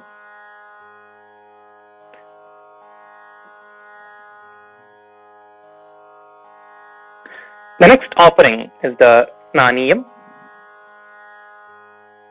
the offering of the sacred bath for Paramashiva and Paramashiva Shakti. Please take water from the Samanyarga Patram and offer it onto the Paramashiva, onto Atmalinga. As you chant the following mantra, please ring the bell as you do so. Om Ham Haum Shivaya Namaha. Shri Nithyanandeshwari Paramashiva Shakti Sameta Shri Nithyanandeshwara Paramashivaya Namaha. Snanam Samarpayami. Now take an uddharani of water and show it to Paramashiva's mouth and offer in the Achamana Patram. Om Ham Shivaya Swadha Snananantaram Achamanam Samarpayami.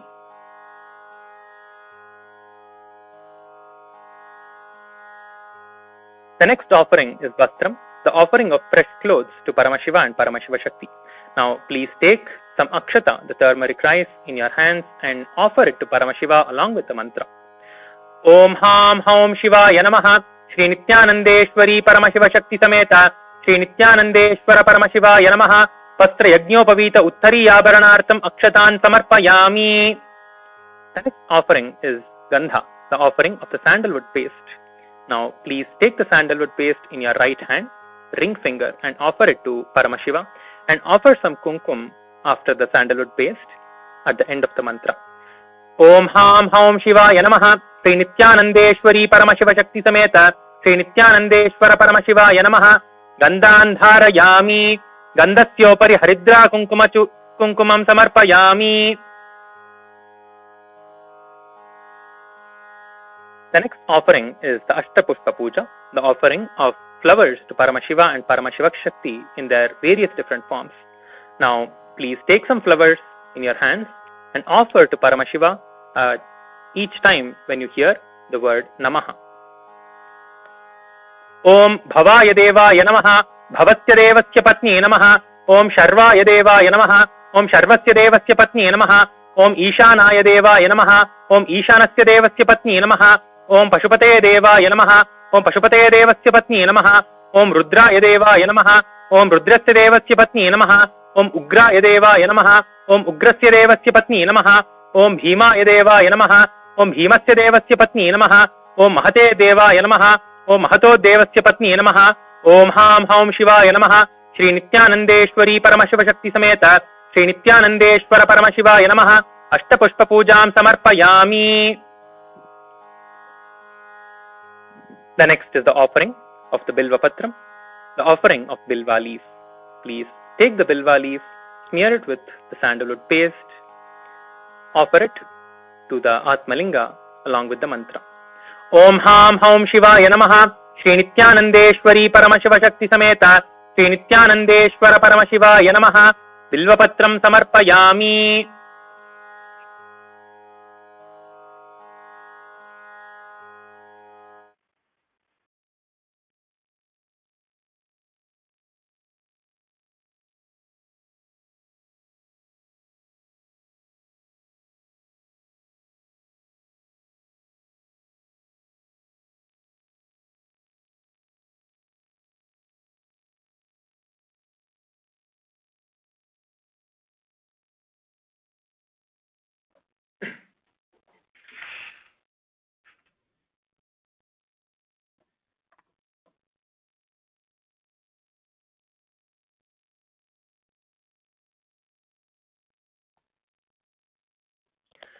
The next offering is the offering of Dhupa, the incense stick for Paramashiva and Paramashiva Shakti. Now offer a flower on the bell, chanting the following mantra, and start ringing the bell with your left hand. Keep ringing the bell till the end of the Aratrikam. Om Hahastraya Namaha. Now sprinkle some water on the incense stick. Om Hahastraya Phate. Now offer a flower on the incense stick. Om Ham Hridayaya Namaha. Now please take the incense stick and wave it in a clockwise direction towards the Atmalinga. Om Ham Haum Shivaya Namaha Shri Nithyanandeshwari Paramashiva Shakti Sameta Shri Nithyanandeshwara Paramashivaya Namaha Dhupamagrapayami. Now take an udharani of water, show it to Paramashiva's mouth and offer it onto the Achamana Patram. Om Ham Shivaya Swadha. The next offering is the offering of Deepa, the little lamp for Paramashiva and Paramashiva Shakti. Now please sprinkle some water onto the Deepa. Om Hahastraya Phate. Now offer a flower on the Dhupa. Om Ham Hridayaya Namaha. Now please take the lit Deepa with your hands, wave it to Paramashiva along with the mantra. Om Ham Haum Shivaya Namaha Shri Nithyanandeshwari Paramashiva Shakti Sameta Shri Nithyanandeshwara Paramashivaya Namaha. Deepam Darshayami. Now take an uddharani of water, show it to Paramashiva's mouth and offer it into the Achamana Patram. Om Ham Shivaya Svadha. The next is the offering of the Naivedyam, the food offering to Paramashiva and Paramashiva Shakti. Now please sprinkle some water from the Achamana, from the Samanya Patram onto the food offering and Om Hastraya Pate. Now Om Ham Hridayaya Namaha.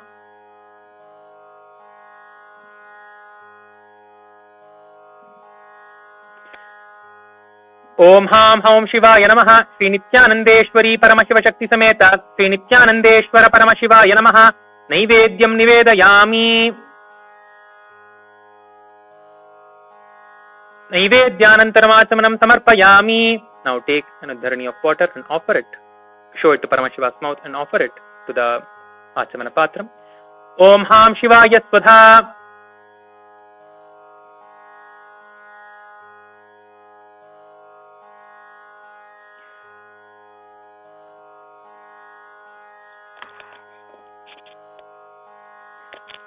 The next offering is the offering of Tambulam, the offering of the betel leaves with betel nut for Paramashiva and Paramashiva Shakti.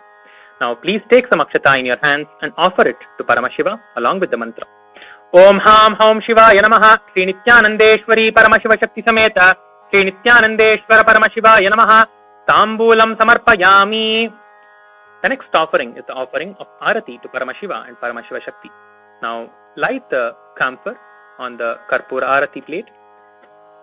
Sprinkle some water onto the Arati. Om Hastraya Pate. Now offer a flower onto the Arati. Om Ham Hridayaya Namaha. Now take the Arati in your hands and wave it to Paramashiva along with the mantra. Om Ham Haum Shivaya Namaha. Shri Nithyanandeshwari Paramashiva Shakti Sameta Shri Nithyanandeshwara Paramashivaya Namaha. Karpura Nirajanam Sandarshayami. Now take a flower in your right hand, hover it on top of the Arati flame and offer it to Paramashiva. Rakshan Dharayami. The next offering is the offering of Pushpanjali, the offering of fragrant flowers for Paramashiva and Paramashiva Shakti. Now please take some Durva grass, flowers and some akshata in your hands, fold your hands into the Anjali Mudra and offer it to Paramashiva with both your hands at the end of the mantra. Om Ham Haum Shivaya Namaha. Shri Nithyanandeshwari Paramashiva Shakti Sameta Shri Nithyanandeshwara Paramashivaya Namaha. Pushpanjalim Samarpayami.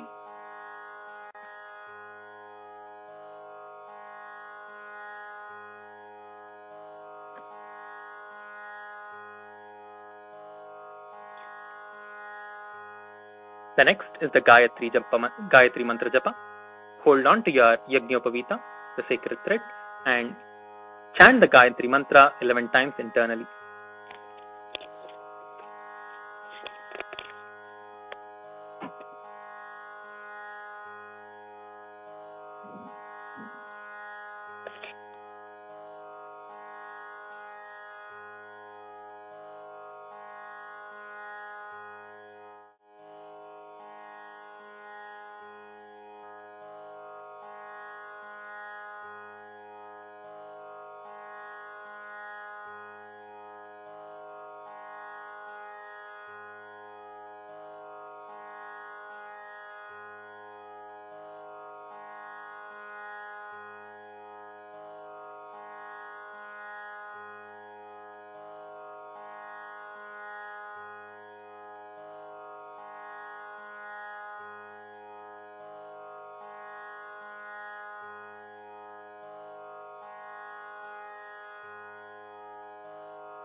The next is the Shivamoola Mantra Japa.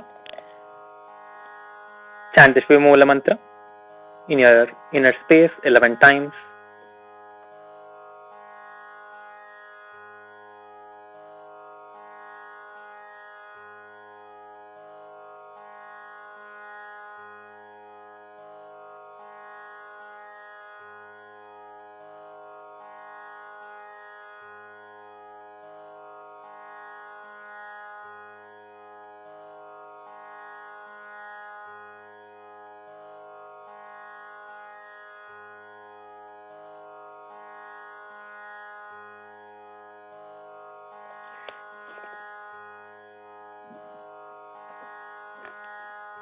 The next is the offering of the Kshama Prarthana. Please take some flowers, some akshata and durva grass in your hands. Take one uddharani of water. Om Astraya Pate, Om Ham Hridayaya Namaha, Om Hem Kavachayaham. Om Yatkinchit Karma Devesha Sada Sukrita Dushkritam Tanme Shiva Padastasya Bhunksha Shankara Shivo Data Shivo Bhokta Shiva Sarvamidam Jagate Shivo Yaditi Sarvatra Yashiva Sohamevatu. Now please let the water flow out of your hand towards the left side, Paramashiva.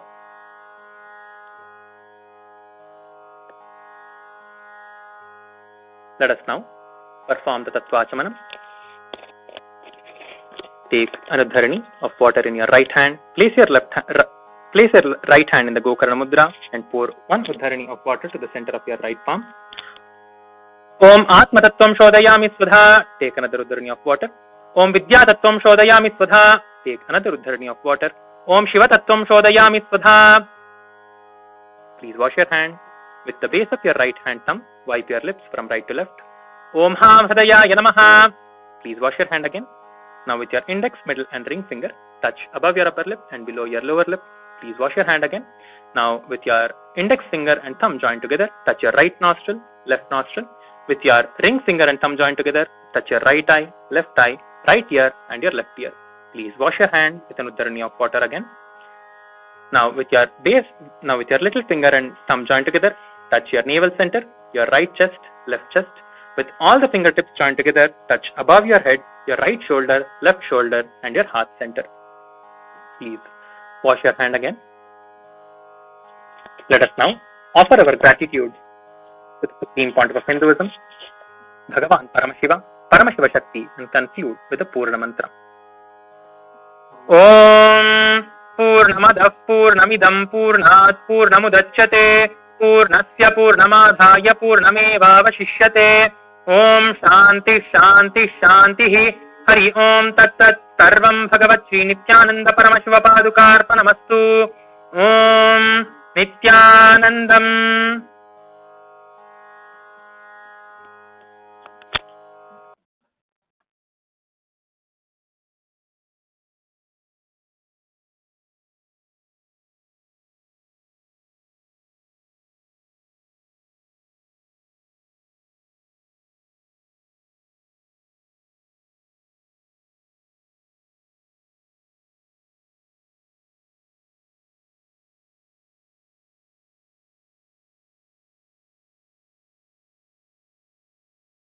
Established since 2002 in the United States of America, the United Ancient Nations is an intergovernmental organization, currently made up of 160+ members and indigenous nations. The UAN and its work are guided by the purposes and principles contained in its founding charter. The UAN is a manifestation of the profound connection amongst indigenous peoples across the world, including African, Andean, American, European, Caribbean, Oceanic, and Asian regions, rooted in shared wisdom, sustainable practices, and deep reverence for the earth. The United Ancient Nations serves as an international cultural and diplomatic organization focused on uniting indigenous cultures globally. Our governance structure is council-based without territorial claims, led by a collective leadership through our General Secretariat. As a non-state entity with UN-style advocacy, we focus on several key areas: cultural and digital heritage preservation, indigenous diplomacy, revival of indigenous knowledge systems to solve humanity's problems, global peace, environmental preservation, health and wellness, sustained economic development, indigenous and cultural tourism. While the UAN represents numerous indigenous cultures, the United States of KAILASA serves as the first indigenous nation specifically for Hindus. KAILASA's mission is focused on the revival of the ancient enlightened Sanatana Hindu civilization with a formal governance structure including a head of state, ministers, and ambassadors. Under the leadership of SPH, Supreme Pontiff of Hinduism, Bhagavan Nithyananda Paramashivoham, KAILASA has achieved recognition as a sovereign subject of international law, possessing distinctive attributes of juridical statehood. The United States of KAILASA is the main sponsor of the proposed UAN headquarters. This initiative would bring forth an estimated $100 million in revenue for the host country through summits, conferences, tourism, and development projects. The proposed UN headquarters would represent the world's indigenous nations and peoples through its architectural design. It would blend the best of all worlds, featuring top modern architecture, the highest green buildings, and ancient Vastu architectural principles. This headquarters would serve as a central hub for indigenous diplomacy, cultural preservation, and collaborative efforts towards sustainable development and global peace. Through this initiative, we aim to create a dignified platform for indigenous leadership rooted in ancestral wisdom, cultural legitimacy, and collaborative innovation, enhancing global dialogue and regional stability. The establishment of the UAN headquarters would position a host country at the forefront of a global movement promoting indigenous wisdom while creating significant economic opportunities for the nation and its people.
Established since 2002 in the United States of America, the United Ancient Nations is an intergovernmental organization currently made up of 160+ members and indigenous nations. The UAN and its work are guided by the purposes and principles contained in its founding charter.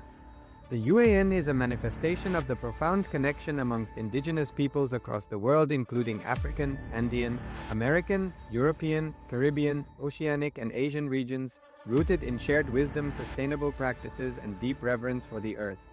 The United Ancient Nations serves as an international cultural and diplomatic organization focused on uniting indigenous cultures globally. Our governance structure is council-based without territorial claims, led by a collective leadership through our General Secretariat. As a non-state entity with UN-style advocacy, we focus on several key areas: cultural and digital heritage preservation, indigenous diplomacy, revival of indigenous knowledge systems to solve humanity's problems, global peace, environmental preservation, health and wellness, sustained economic development, indigenous and cultural tourism. While the UAN represents numerous indigenous cultures, the United States of KAILASA serves as the first indigenous nation specifically for Hindus. KAILASA's mission is focused on the revival of the ancient enlightened Sanatana Hindu civilization with a formal governance structure including a head of state, ministers, and ambassadors. Under the leadership of SPH, Supreme Pontiff of Hinduism, Bhagavan Nithyananda Paramashivoham, KAILASA has achieved recognition as a sovereign subject of international law, possessing distinctive attributes of juridical statehood. The United States of KAILASA is the main sponsor of the proposed UAN headquarters. This initiative would bring forth an estimated $100 million in revenue for the host country through summits, conferences, tourism, and development projects. The proposed UAN headquarters would represent the world's indigenous nations and peoples through its architectural design. It would blend the best of all worlds, featuring top modern architecture, the highest green building standards, and ancient Vastu architectural principles. This headquarters would serve as a central hub for indigenous diplomacy, cultural preservation, and collaborative efforts towards sustainable development and global peace. Through this initiative, we aim to create a dignified platform for indigenous leadership rooted in ancestral wisdom, cultural legitimacy, and collaborative innovation, enhancing global dialogue and regional stability. The establishment of the UAN headquarters would position a host country at the forefront of a global movement promoting indigenous wisdom while creating significant economic opportunities for the nation and its people.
Established since 2002 in the United States of America, the United Ancient Nations is an intergovernmental organization, currently made up of 160+ members and indigenous nations. The UAN and its work are guided by the purposes and principles contained in its founding charter.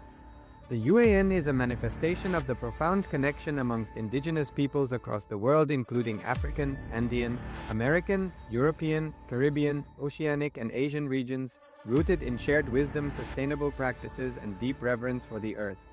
The United Ancient Nations serves as an international cultural and diplomatic organization focused on uniting indigenous cultures globally. Our governance structure is council-based without territorial claims, led by a collective leadership through our General Secretariat. As a non-state entity with UN-style advocacy, we focus on several key areas: cultural and digital heritage preservation, indigenous diplomacy, revival of indigenous knowledge systems to solve humanity's problems, global peace, environmental preservation, health and wellness, sustained economic development, indigenous and cultural tourism. While the UAN represents numerous indigenous cultures, the United States of KAILASA serves as the first indigenous nation specifically for Hindus. KAILASA's mission is focused on the revival of the ancient enlightened Sanatana Hindu civilization with a formal governance structure including a head of state, ministers, and ambassadors. Under the leadership of SPH, Supreme Pontiff of Hinduism, Bhagavan Nithyananda Paramashivoham, KAILASA has achieved recognition as a sovereign subject of international law, possessing distinctive attributes of juridical statehood. The United States of KAILASA is the main sponsor of the proposed UAN headquarters. This initiative would bring forth an estimated $100 million in revenue for the host country through summits, conferences, tourism, and development projects. The proposed UAN headquarters would represent the world's indigenous nations and peoples through its architectural design. It would blend the best of all worlds, featuring top modern architecture, the highest green building standards, and ancient Vastu architectural principles. This headquarters would serve as a central hub for indigenous diplomacy, cultural preservation, and collaborative efforts towards sustainable development and global peace. Through this initiative, we aim to create a dignified platform for indigenous leadership rooted in ancestral wisdom, cultural legitimacy, and collaborative innovation, enhancing global dialogue and regional stability. The establishment of the UAN headquarters would position a host country at the forefront of a global movement promoting indigenous wisdom while creating significant economic opportunities for the nation and its people.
Established since 2002 in the United States of America, the United Ancient Nations is an intergovernmental organization, currently made up of 160 plus members and indigenous nations. The UAN and its work are guided by the purposes and principles contained in its founding charter. The UAN is a manifestation of the profound connection amongst indigenous peoples across the world, including African, Andean, American, European, Caribbean, Oceanic, and Asian regions, rooted in shared wisdom, sustainable practices, and deep reverence for the earth. The United Ancient Nations serves as an international cultural and diplomatic organization focused on uniting indigenous cultures globally. Our governance structure is council-based without territorial claims, led by a collective leadership through our General Secretariat. As a non-state entity with UN-style advocacy, we focus on several key areas: cultural and digital heritage preservation, indigenous diplomacy, revival of indigenous knowledge systems to solve humanity's problems, global peace, environmental preservation, health and wellness, sustained economic development, indigenous and cultural tourism. While the UAN represents numerous indigenous cultures, the United States of KAILASA serves as the first indigenous nation specifically for Hindus. KAILASA's mission is focused on the revival of the ancient enlightened Sanatana Hindu civilization with a formal governance structure including a head of state, ministers, and ambassadors. Under the leadership of SPH, Supreme Pontiff of Hinduism, Bhagavan Nithyananda Paramashivoham, KAILASA has achieved recognition as a sovereign subject of international law, possessing distinctive attributes of juridical statehood. The United States of KAILASA is the main sponsor of the proposed UAN headquarters. This initiative would bring forth an estimated $100 million in revenue for the host country through summits, conferences, tourism, and development projects. The proposed UAN headquarters would represent the world's indigenous nations and peoples through its architectural design. It would blend the best of all worlds, featuring top modern architecture, the highest green building standards, and ancient Vastu architectural principles. This headquarters would serve as a central hub for indigenous diplomacy, cultural preservation, and collaborative efforts towards sustainable development and global peace.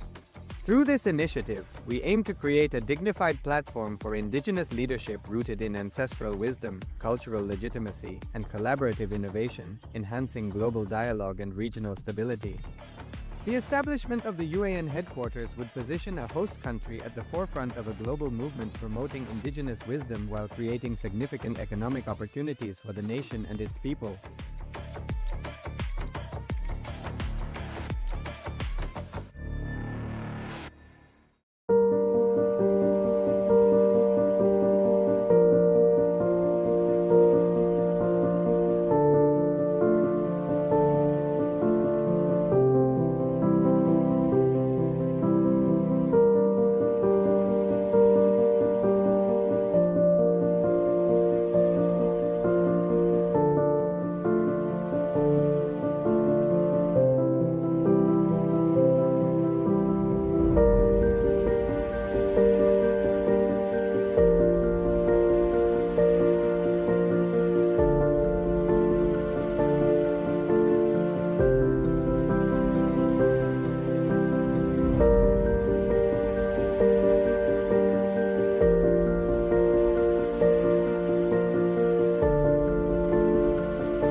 ज्ञानानन्दं परमसुखदं केवलं ज्ञानमूर्तिं द्वन्द्वातीतं गगनसदृशं तत्त्वमस्यादिलक्ष्यम् एकं नित्यं विमलमचलं सर्वधी साक्षिभूतं भावातीतं त्रिगुणरहितं सद्गुरुं तं Namami. Nithyananda, all of you.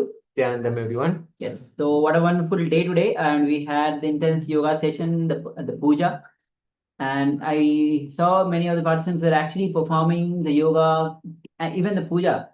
So beautiful, a beautiful day, a beautiful way to start the whole yoga, a whole day itself. As Swami says, when you start doing the yoga and the brahmota and then puja, whole day you'll be carrying that space. Simply you'll be flowing. Even you'll be doing so much. You'll be doing so much, but simply you'll not even be realizing that you have done so much. Simply you'll be flowing as if there's nothing which you can't do. Your space will be totally different. Yes, and with the blessings of the Supreme Pontiff of Hinduism, Bhagavan Nithyananda Paramashivoham, this lifestyle, the lifestyle of starting the day with Nithyananda Yoga and continuing on with Nithyananda Puja, the Pratyaksha Pada Puja to Bhagavan Nithyananda Paramashivoham, and then the Paramashiva Puja, completely prepares us for the rest of the day. The whole day, we are in that beautiful space of oneness with Paramashiva, so we can continue to manifest what we want as reality every moment of our life. So with that, let us continue to be in that space of oneness and manifest the powers of Paramashiva. The first session of the day is going to be a power manifestation, manifesting the power of third eye. So let us sit comfortably, the head, neck, and spine in a straight line. Sit comfortably, head, neck, and spine in a straight line as much as possible.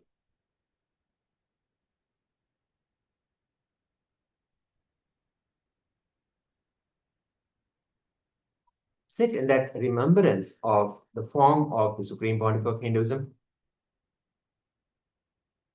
Visualize the form that you connect with.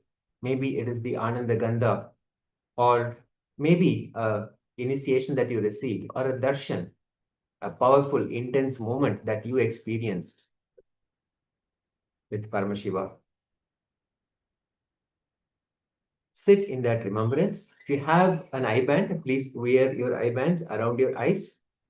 If you do not have one, you can take any piece of cloth and tie it around your eyes and make sure there is no light falling on your eyes. And sit with the intention to manifest the power of third eye that Paramashiva will reveal to you through the third eye, the image and the object. Will now listen to the Shastra Pramana, the sacred scripture given by Paramashiva for manifesting the power of third eye.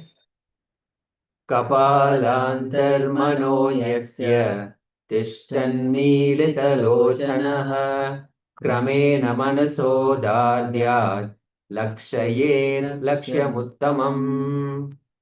Translation of this verse given directly by Paramashiva is, by fixing the mind on the inner space within the ground center and sitting stably without any movement, having the eyes closed in succession, by that stability of the mind and inner space, one directly sees the ultimate goal by having the vision beyond the sight that reveals any object or place, attaining the space of oneness with the source, Paramashiva. So from that space of oneness with the source, Paramashiva, sitting with the intention to manifest the power of vision beyond the sight, the power of third eye, let us chant the Mahavakya given by Swamiji, intensely bringing us back to the space of oneness again and again. Let us chant. Om Nithyananda Paramashivoham. Om Nithyananda Paramashivoham. Om Nithyananda Paramashivoham. chant intensely. May Paramashiva manifest the power of third eye in all of us. The image is being projected now. Let us start. Paramashivoham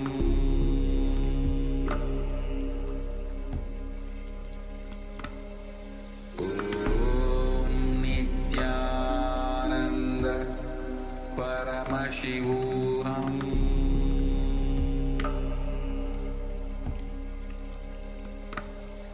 Om Nithyananda Paramashivoham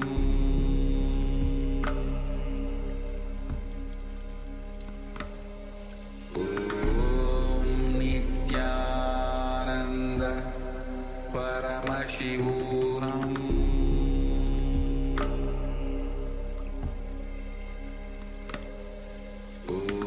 Om Nithyananda Paramashivoham Om Nithyananda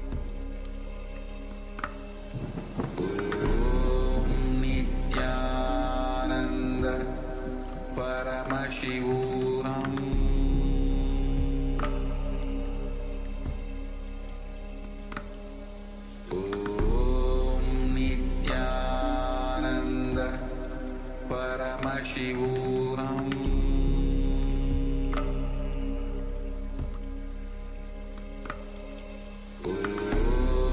Nithyananda Paramashivoham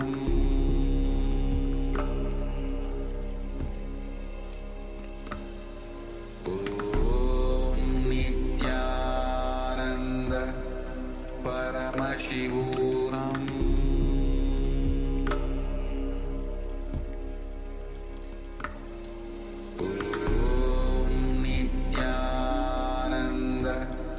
Paramashivoham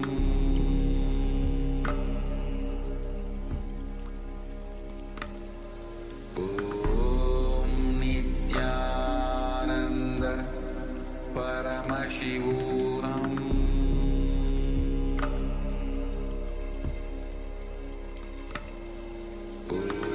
Om Nithyananda Paramashivoham Paramashivoham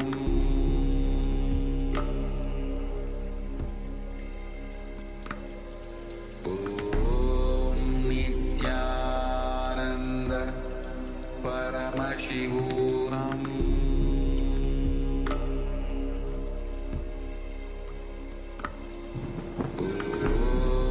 Nithyananda Paramashivoham Om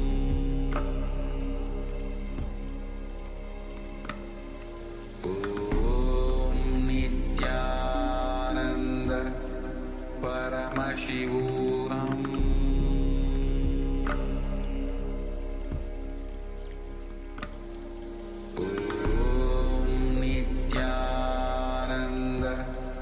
Paramashivoham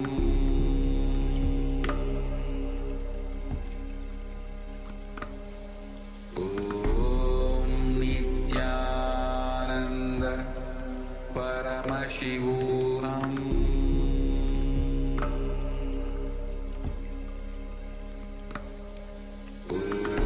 Om Nithyananda Paramashivoham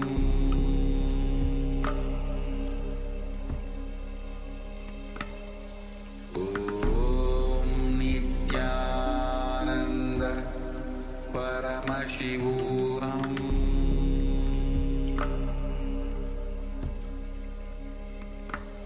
Om Nithyananda Paramashivoham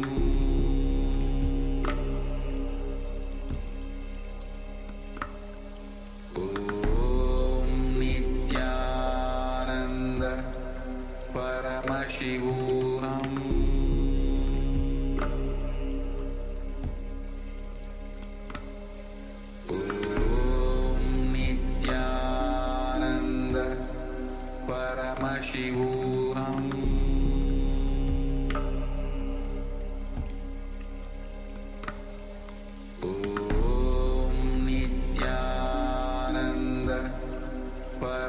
Paramashivoham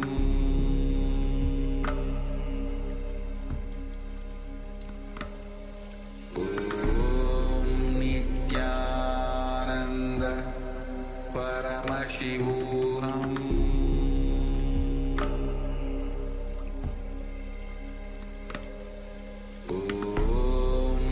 Nithyananda Paramashivoham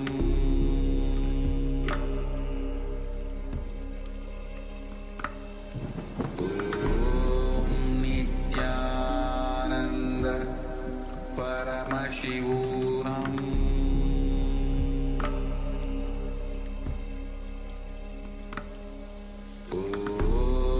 Nithyananda Paramashivoham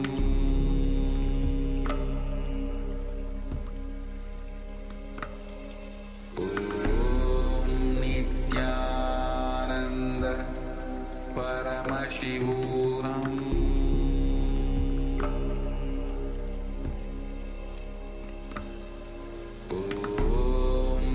Nithyananda Paramashivoham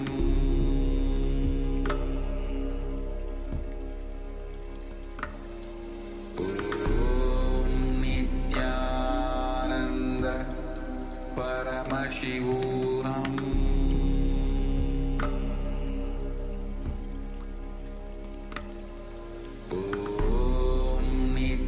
Nithyananda Paramashivoham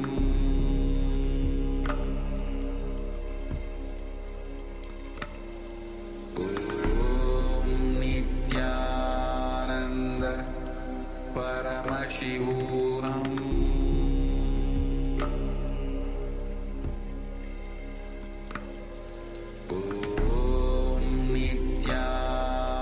Nithyananda Paramashivoham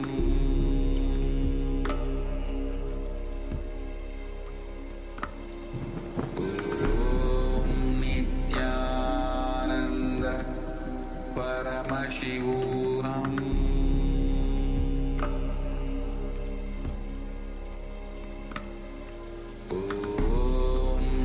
Nithyananda Paramashivoham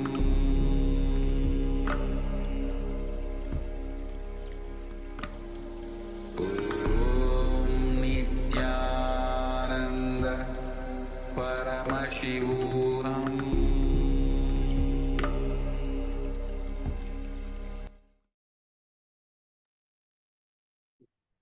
Yes, now slowly, very slowly, remove your eye bands, open your eyes now.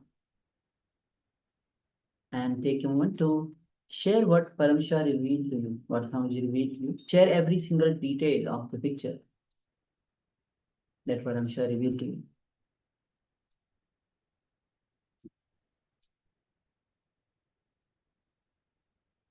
We'll be giving few moments and then we'll be revealing the picture once again on your screen. So requesting everyone to start sharing.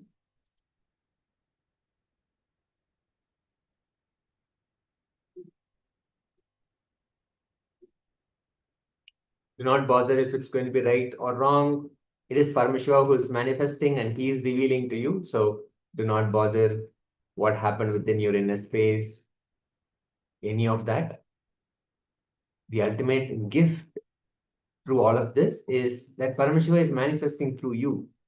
And you can have anything that you want in your life happen by simply having Paramashiva in your inner space. So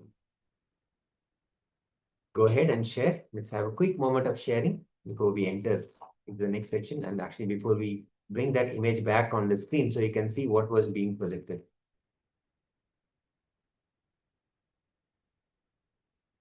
All right, so let's reveal the image now. So yes, this is the image that we have projected. So as you can see, it's a beautiful scene. Sun is either about set or rising. So, and lots and lots of trees, there's mountains, there's the electrical pole through which the electricity wires are flowing, and there's a track, the train track, and there seems to be a fence or a bridge on something. So yes, this is the image that we had projected. And of course, there are small stones. So if you have seen anything related to this, please congratulate yourself. You have successfully manifested this round of our manifestation.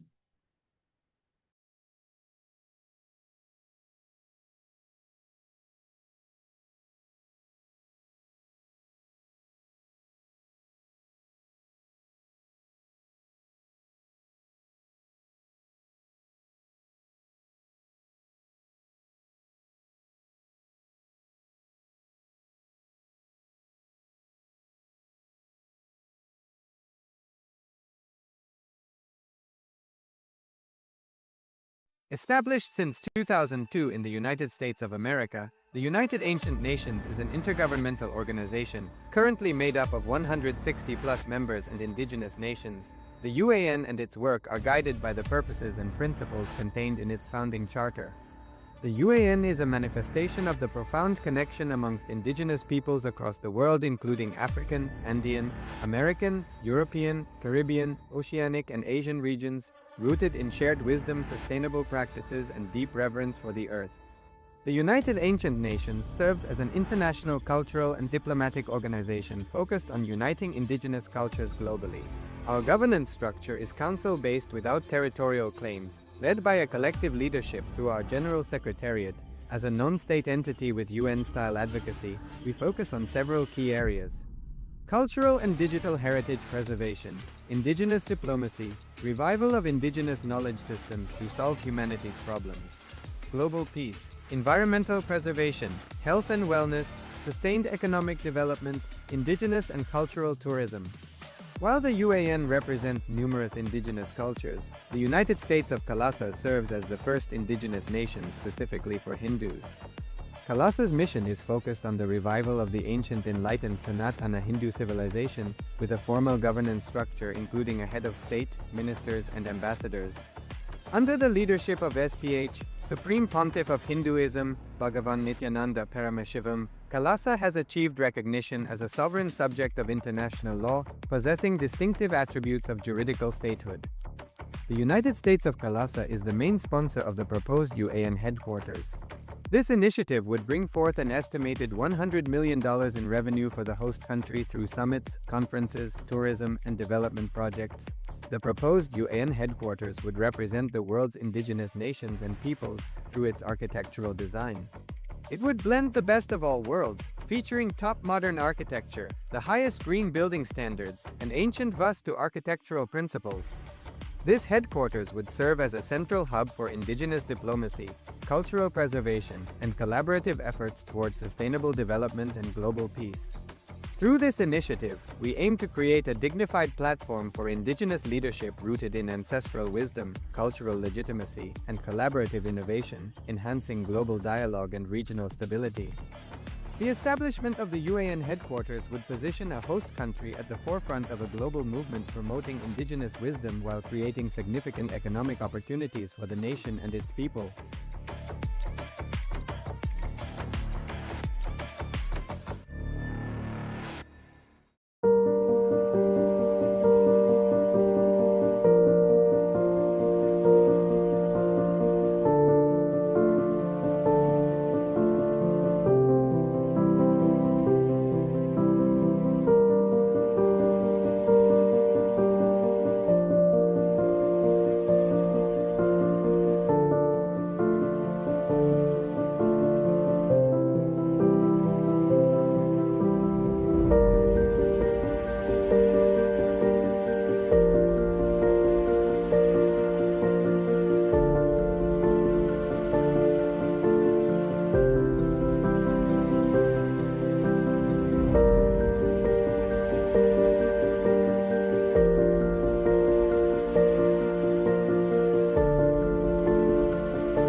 Yes, so that was the image that we were projecting. Sorry about the technical glitch. Now let us enter into the second round of our manifestation.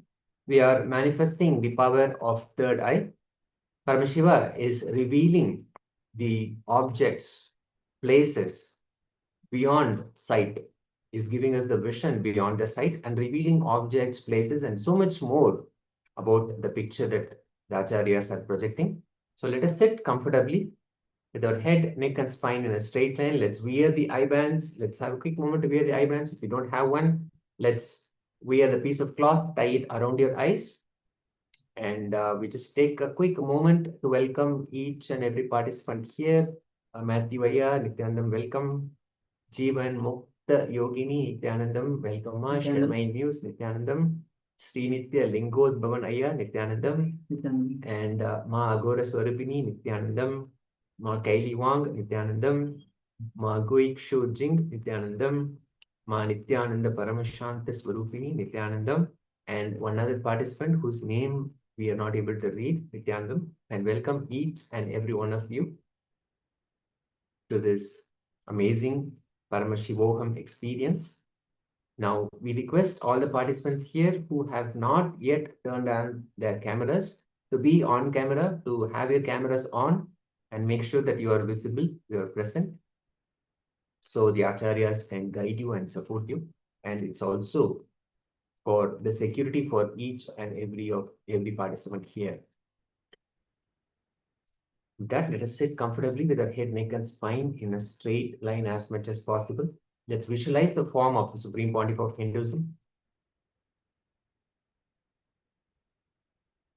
Completely.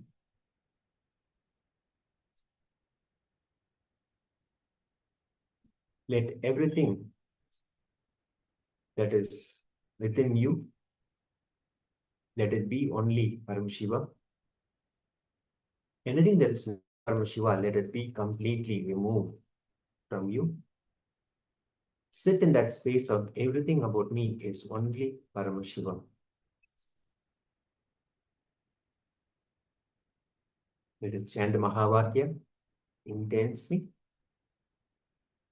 Om Nithyananda Paramashivoham. Om Nithyananda Paramashivoham. Om Nithyananda Paramashivoham. Chant intensely, holding the intention to manifest the power of third eye. May Paramashiva manifest through all of us. The image is being projected now. Let us start. Nithyananda Paramashivoham.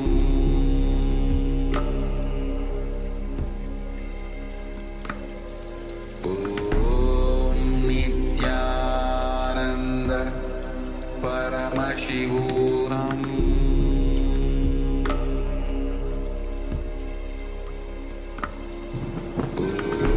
Om Nithyananda Paramashivoham.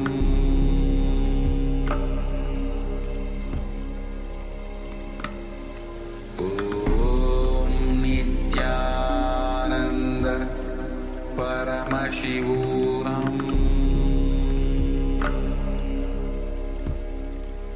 Paramashivoham.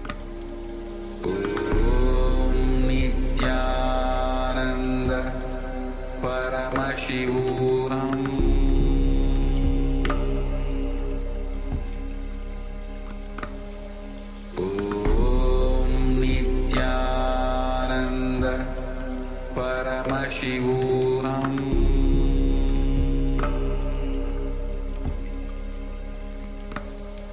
Om Nithyananda Paramashivoham.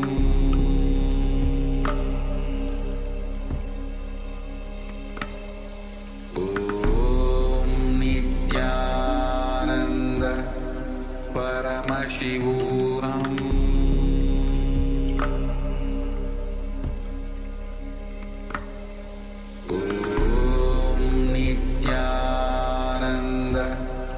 Paramashivoham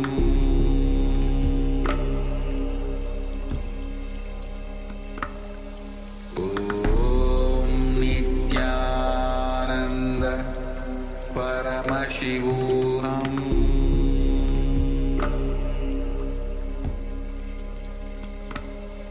Om Nithyananda Paramashivoham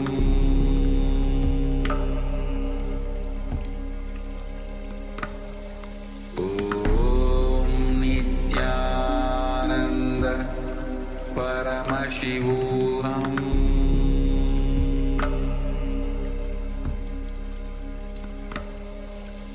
Om Nithyananda Paramashivoham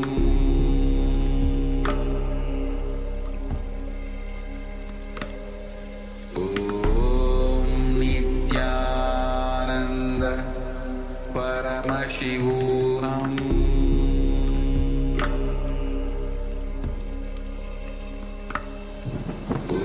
Om Nithyananda Paramashivoham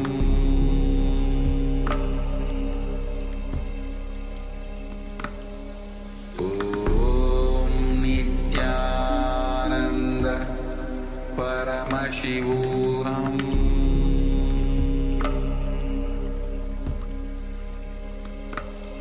Om Nithyananda Paramashivoham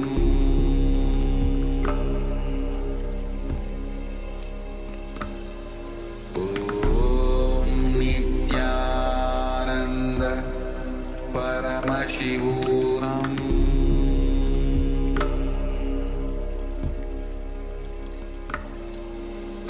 Om Nithyananda Paramashivoham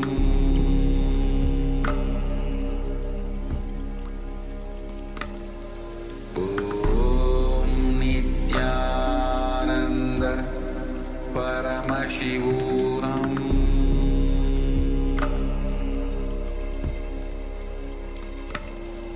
Om Nithyananda Paramashivoham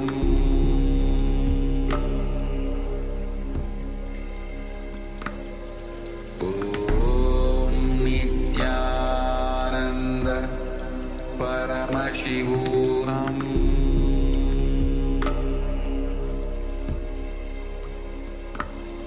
Om Nithyananda Paramashivoham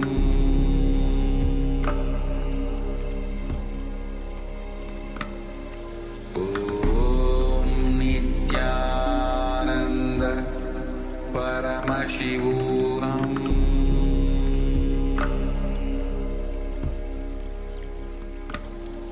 Om Nithyananda Paramashivoham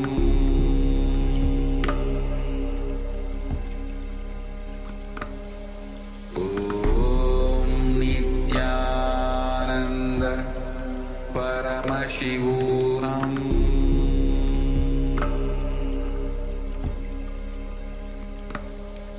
Om Nithyananda Paramashivoham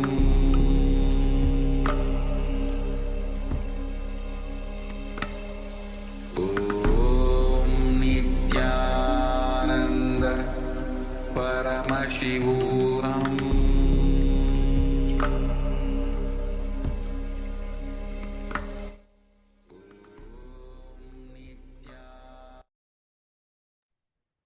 Yes, you can slowly open your eyes. You can remove your eye bands, allowing your eyes to get used to light. Great. So now let us quickly have a moment where you share what Paramashiva revealed to you. Let's have a moment of sharing and show us how, share with us how the image was revealed to you by Paramashiva.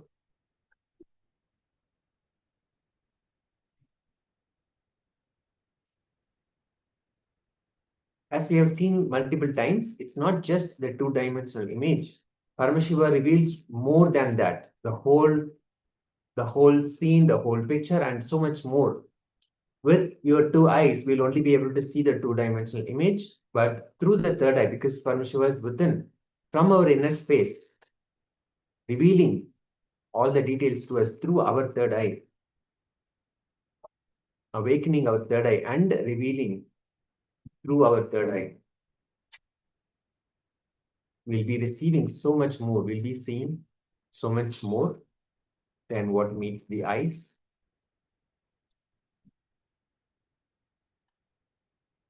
So let's have a quick moment of sharing. Do not bother, do not worry about, is it going to be right or wrong? Is it really Paramashiva manifesting or is it my imagination? Do not bother. When you are sitting in that space and if you receive something, know that it is Paramashiva manifesting through you. So let's have a moment of sharing.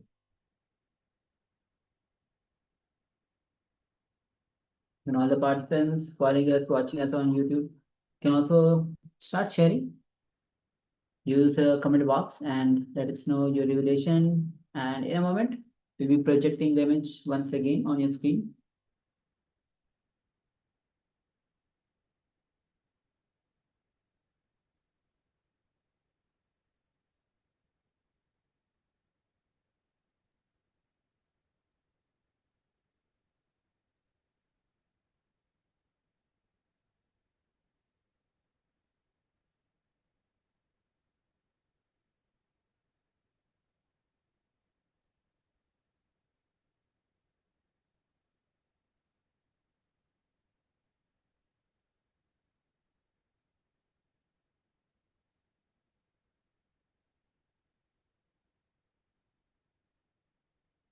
All right.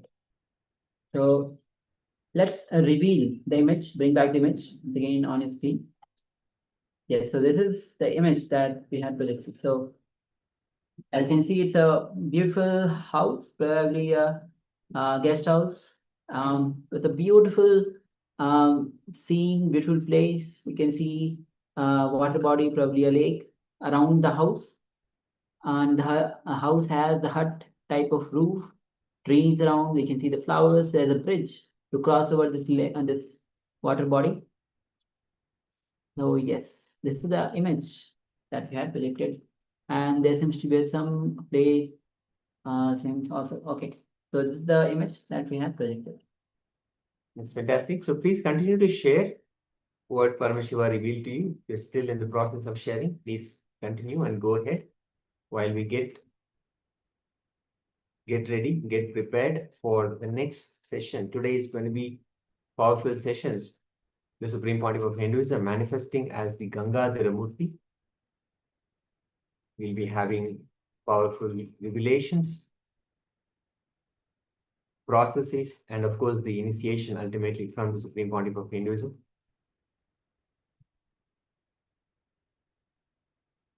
So let us now come back to that space of listening. Now today we're going to be listening to the Supreme Pontiff of Hinduism. We'll be looking at how the whole experience of the state beyond the pure and impure can happen to us. The ultimate superconsciousness can happen. So it's going to be a powerful space. Today we'll be initiated into going beyond purity and impurity and experiencing the untouched space. The state beyond pure and impure, experiencing that space, the superconsciousness.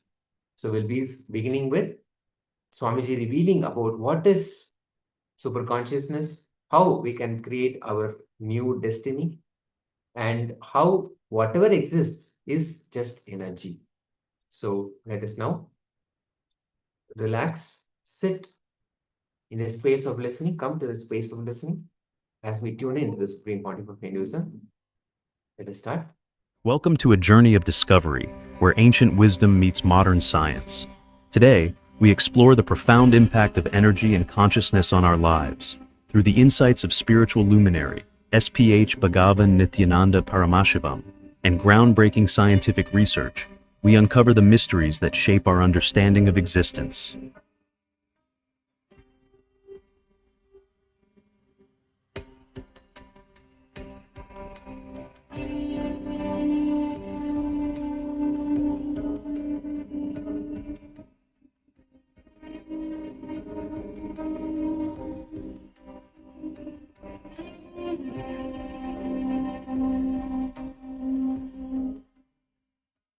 A simple thing you can try by yourself. Hold a pendulum and put your left hand under the pendulum. If your hands are free, the pendulum will run clockwise. If you just tense your hand, you will see the pendulum will go anti-clockwise. You may think it's a psychological effect. You hold the pendulum and close your eyes, let somebody else put their hand. If their hands are relaxed, you will see the pendulum will show clockwise. If their hands are tensed, you can do it by yourself and see. The pendulum will show anti-clockwise. Thoughts play a major role on the matter. Before the Einstein, matter and energy, they two are considered separate things. But once Einstein has declared that whatever exists is energy, the gap between the thought and the energy has disappeared. So the gap between the mind and the body has disappeared. Here are some of the brain scans I'm going to share with you. This is alert, non-meditative state. If you look at, let me see that. Okay, if you look at the top, it's not very active, not very red and yellow. Yellow and red being the most active. Not alert in the back where you are seeing visual cortex is alert. So as I was talking, where you see that is active in the back. That's the front, that's left, and that's right. Next.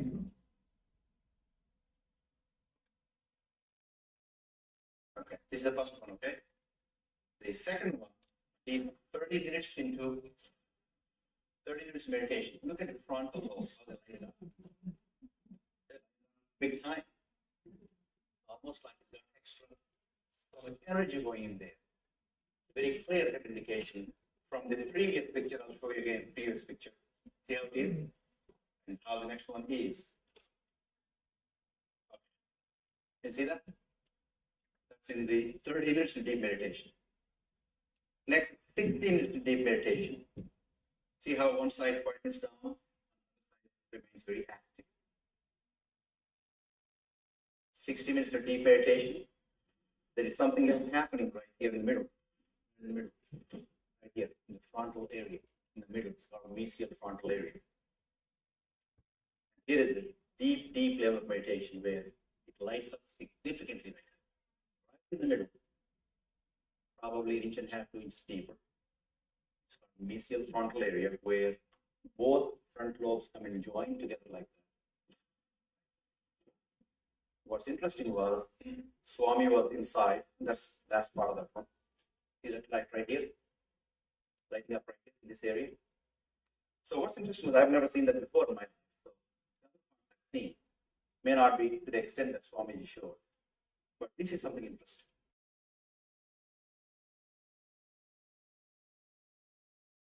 SPH Bhagavan Nithyananda Paramashivoham, a beacon of spiritual enlightenment, offers teachings that transcend time and culture. Join us as we dive into his enlightening discourse, recorded in Oklahoma, USA, on May 2nd, 2007.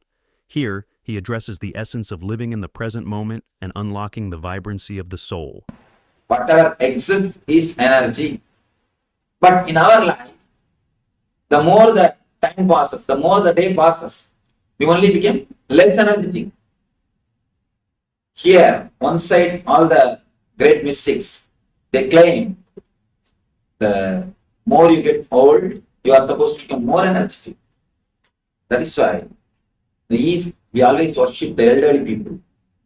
We turn towards them for guidance, advice, and for everything. Youth is not worship. Only the elderly people are worshipped there.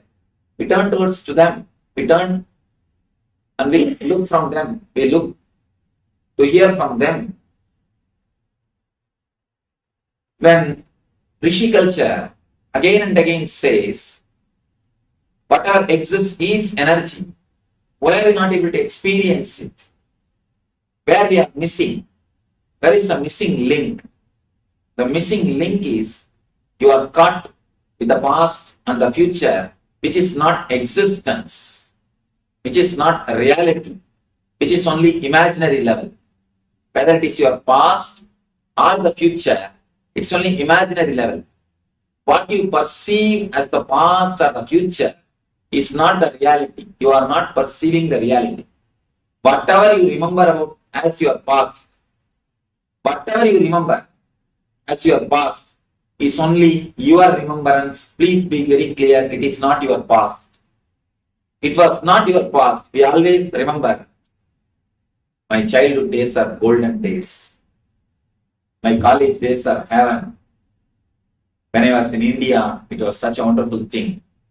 But be honest, when you really lived that time, when you lived, was it great? No. When you lived, it was not. Now, your mind again and again projects and reminds you, it was great.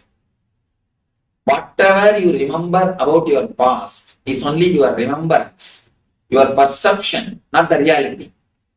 And the same way, whatever you remember about the future, all your worries, all your insecurity problem, all your fears, everything is only going to be your perception. It's not going to be a real future. I've seen people continuously worrying. See, in the beginning, if you have some reason to worry, you worry. After some time, you worry the master. You master the art of worrying. You don't need some reason. You don't need some special reason. You can just create some reason. And after that some time, even if you don't find any reason, you simply start worrying. You are just habituated for that. You are just living with worries. Nothing else. It is just a mental habit. Actually, I did a small research with a group of people. I collected some 50 people, told them to write whatever worries they have about their next 6 months. About the next 6 months, whatever fears, insecurity problem, worries you have, please pen it down. Actually, even according to psychologists, you can't visualize more than 6 months of your life. You may try. You may try to make a calendar for 1 year. You may try to visualize about after 4 or 5 years and all. They say the data which you have, with that you can process only next 6 months of your life. And now they say it is coming down because the changes are happening so much of changes in all the level, socially, politically, economically, in all the levels, so much of changes are happening. They say that is even coming down. 6 months is the time maximum you can visualize about the future. So I told them, whatever fears and insecurities you have, please pen it down. They penned it. And then, after 6 months, again we all met. And I collected those papers when they penned it down. After 6 months, all of us again met. I distributed the paper and asked them to think, how many of your worries have become reality?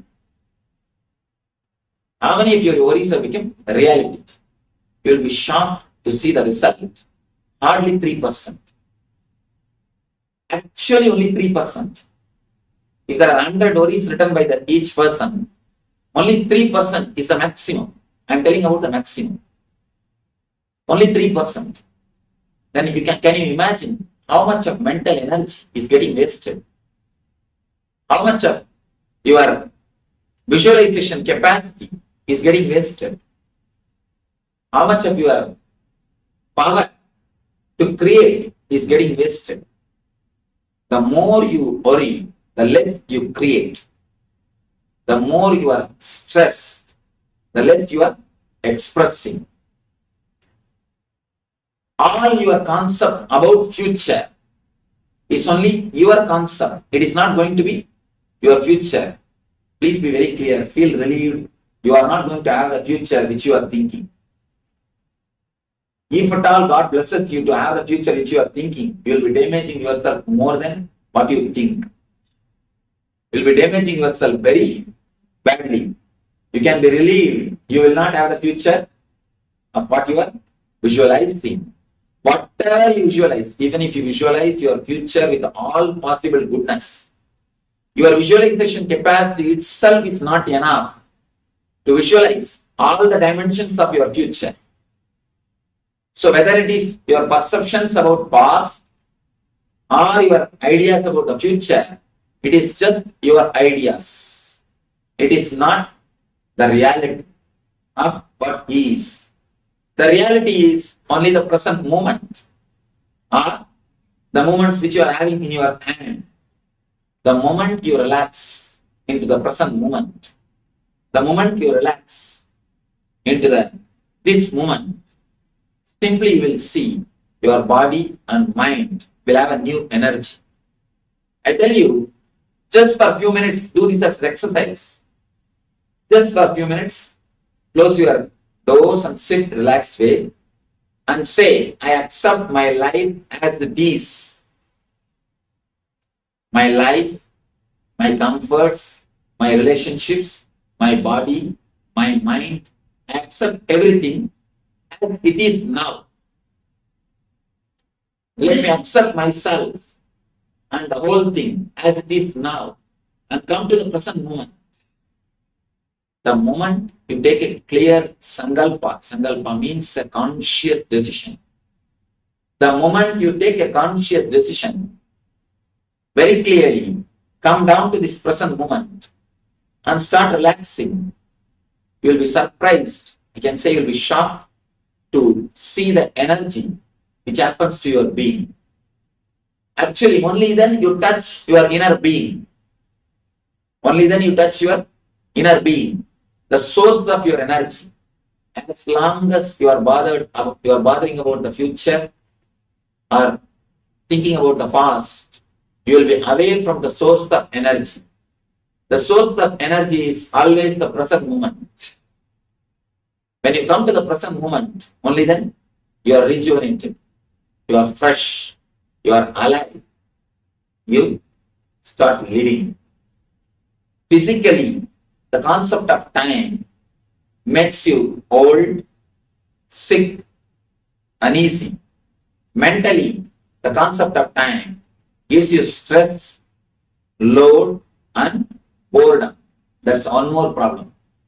Boredom is one of the important problems because of the concept of time. If you are caught in the past, you are just a stone, rock which can't be moved, dead, no energy. If you are caught in the future, yeah. If you are caught in the past, dead rock. If you are caught in the present, if you are centered in the present, it will be a flowing river, water. It will be just a flowing river. It will be just a flowing energy. Whoever is in the present moment,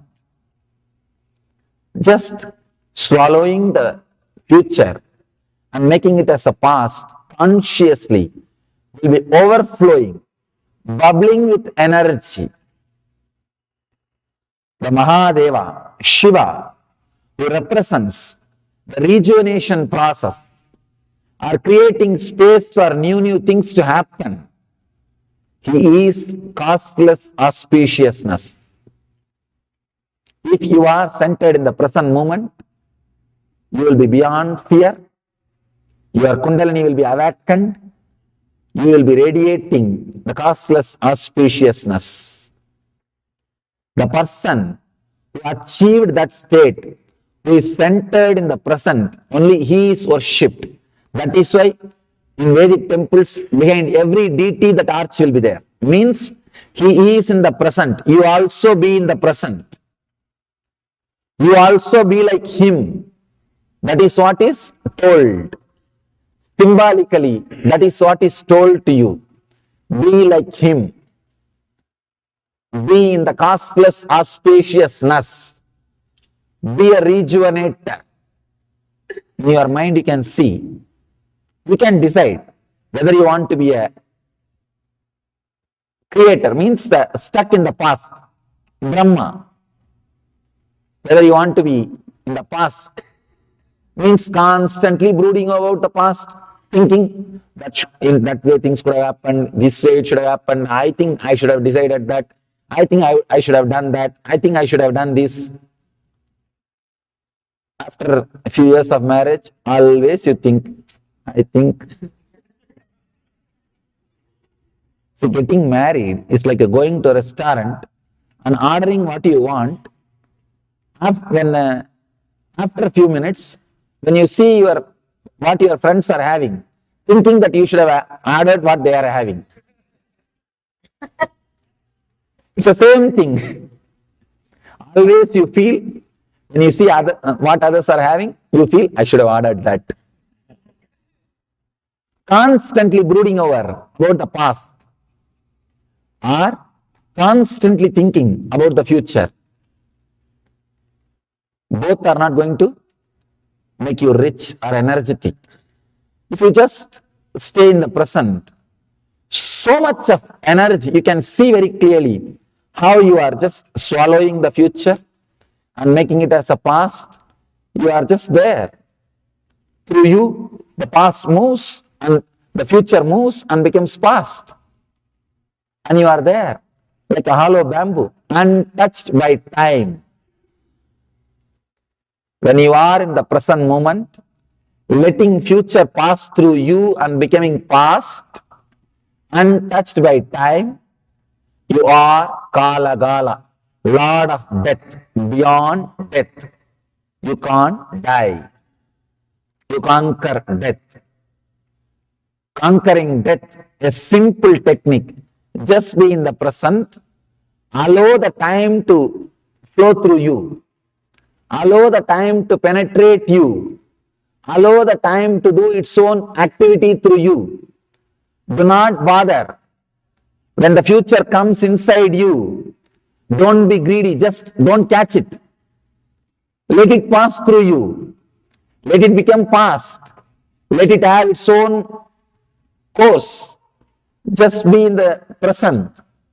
You will see you are living in eternity.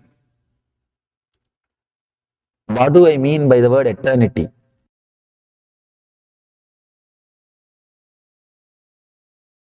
As we conclude our exploration, we invite you to reflect on the integration of energy and consciousness in your life.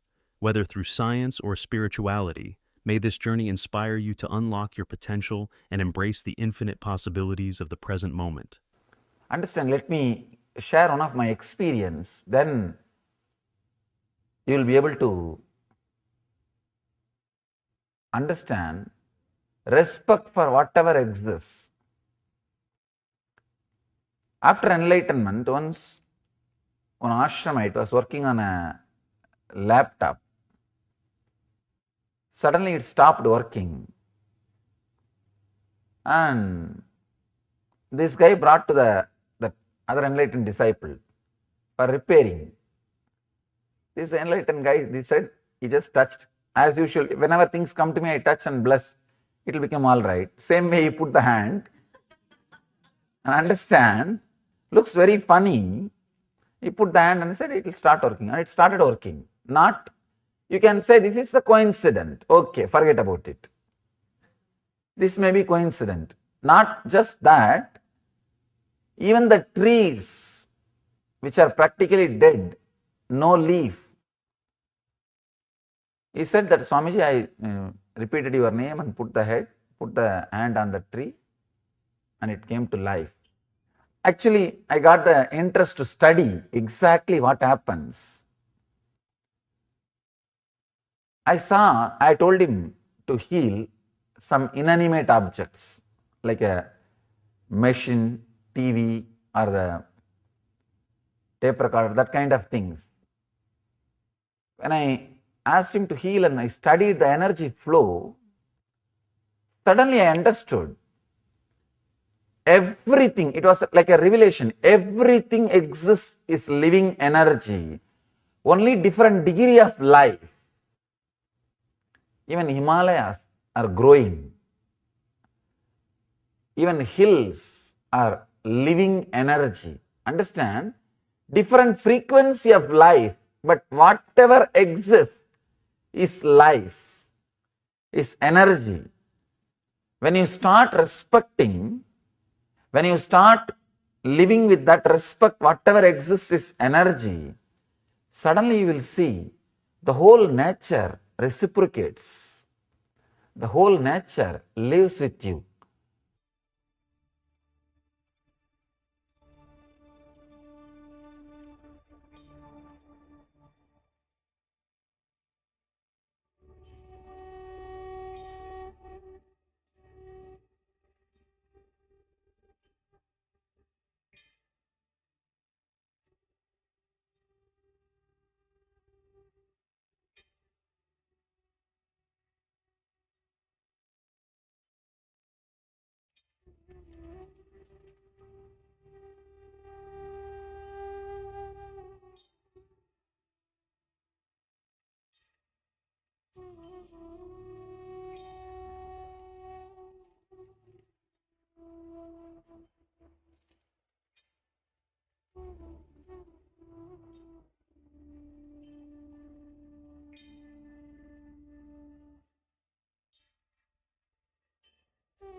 Yes. Can slowly relax. Can slowly relax from this meditation. If you're still in the meditation, sitting comfortably, can slowly relax. Great. They just relax. How was the meditation? Okay, Nadia is showing double thumbs up. Great, Aya. Thank you. Thank you for sharing that. And all of the participants also just looking through YouTube as well. We have quite a few participants joining us on YouTube.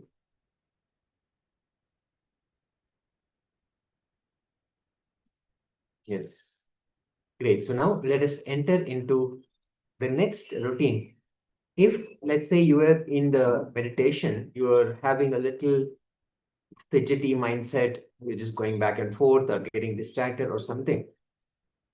This detox and so many other detox routines that Swamiji has given helps us to bring us to that space of simple, relaxed, and no external thoughts, no need for any fidgeting, no unwanted movements, either in the body nor in the mind, just being simply relaxed.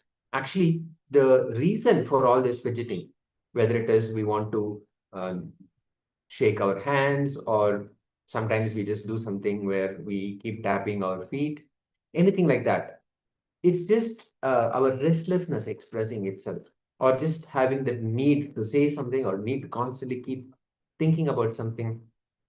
Our restlessness continues, and that's because of all the engraved memories. Even they get stored in a physical level as toxins within the body.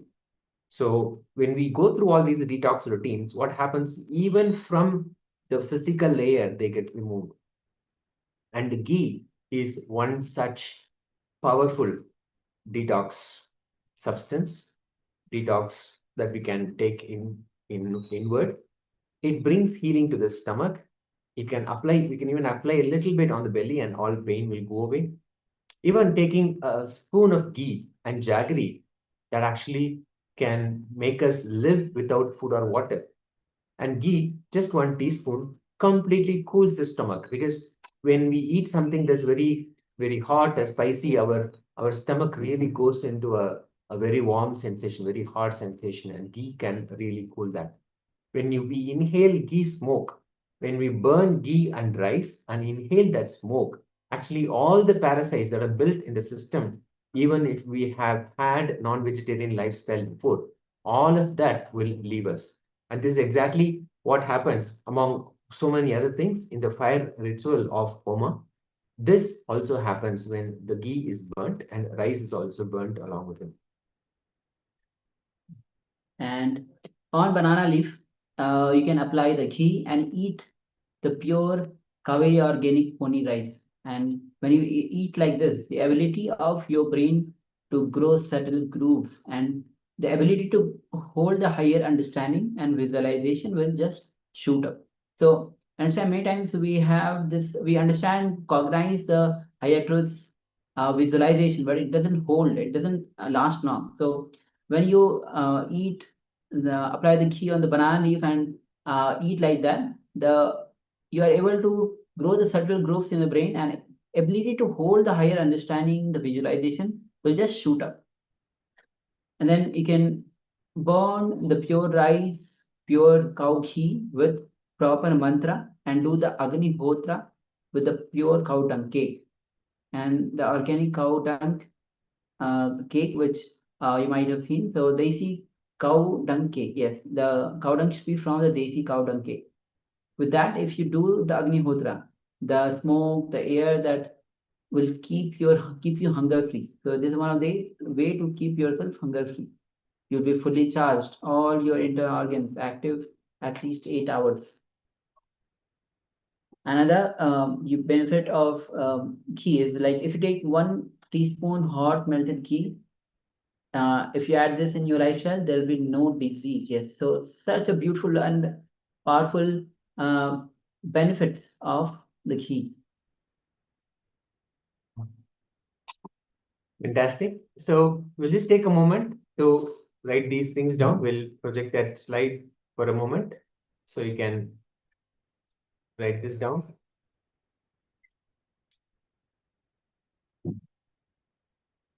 So these are just different properties of ghee that really help us. How each of these can become a detox routine. Just 1 teaspoon of ghee is all is needed. Just having it in a hot melted form that completely detoxifies and purifies. So just take a moment to note this down.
Yes, now slowly relax. Now we'll be entering into today's power manifestation, and today we'll be manifesting the power of quantum memory.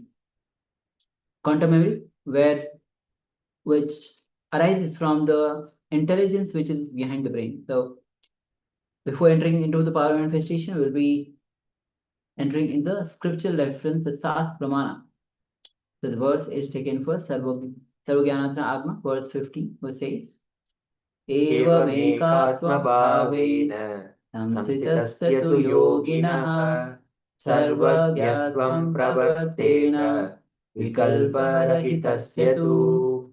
Paramashivoham says, within such a yogi who establishes himself in absolute non-dual oneness with Lord Shiva, and who keeps himself free from all sorts of differentiating notions, the exalted powers of all-knowing, Sarvagyatama, gets unfolded in all its fullness.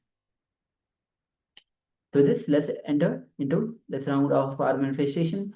So we'll be projecting one of the page which has the content for few seconds, and then we'll be manifesting the power of. So when we are projecting this page, do not try to read it, just have a glance, and let's enter into the power manifestation, where you'll be harnessing the power of recollecting large information from the intelligence behind the brain. So that comes from the oneness. So let's get ready. We'll be projecting inside, don't try to read it. Just have a glance of a few seconds, and that's all. So with this, let's enter into the sound of power manifestation. Just connect with Swamiji and invoke his presence. Enter into that oneness from where all the powers do recollect large information without thinking. Happens. Understand? Despite your thinking, you run your life, and there is intelligence which runs your life. So from that intelligence, we are manifesting this power. So let's get ready. Can start chanting the Mahavakya. Om Nithyananda Paramashivoham. Om Nithyananda Paramashivoham. Om Nithyananda Paramashivoham. This, let's enter into the sound of power manifestation. Let's begin. Om Nithyananda Paramashivoham.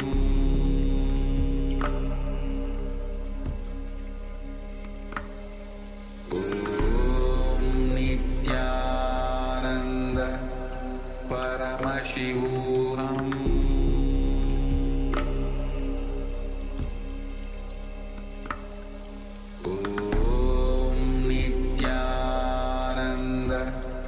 Paramashivoham.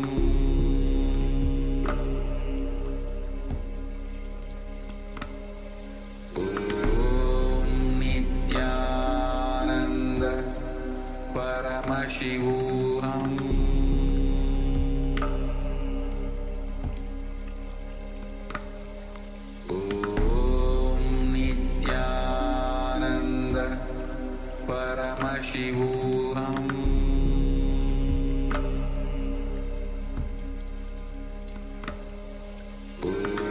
Om Nithyananda Paramashivoham.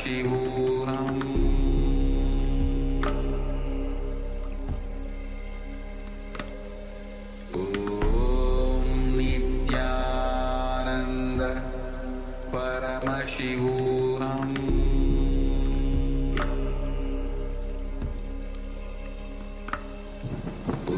Om Nithyananda Paramashivoham.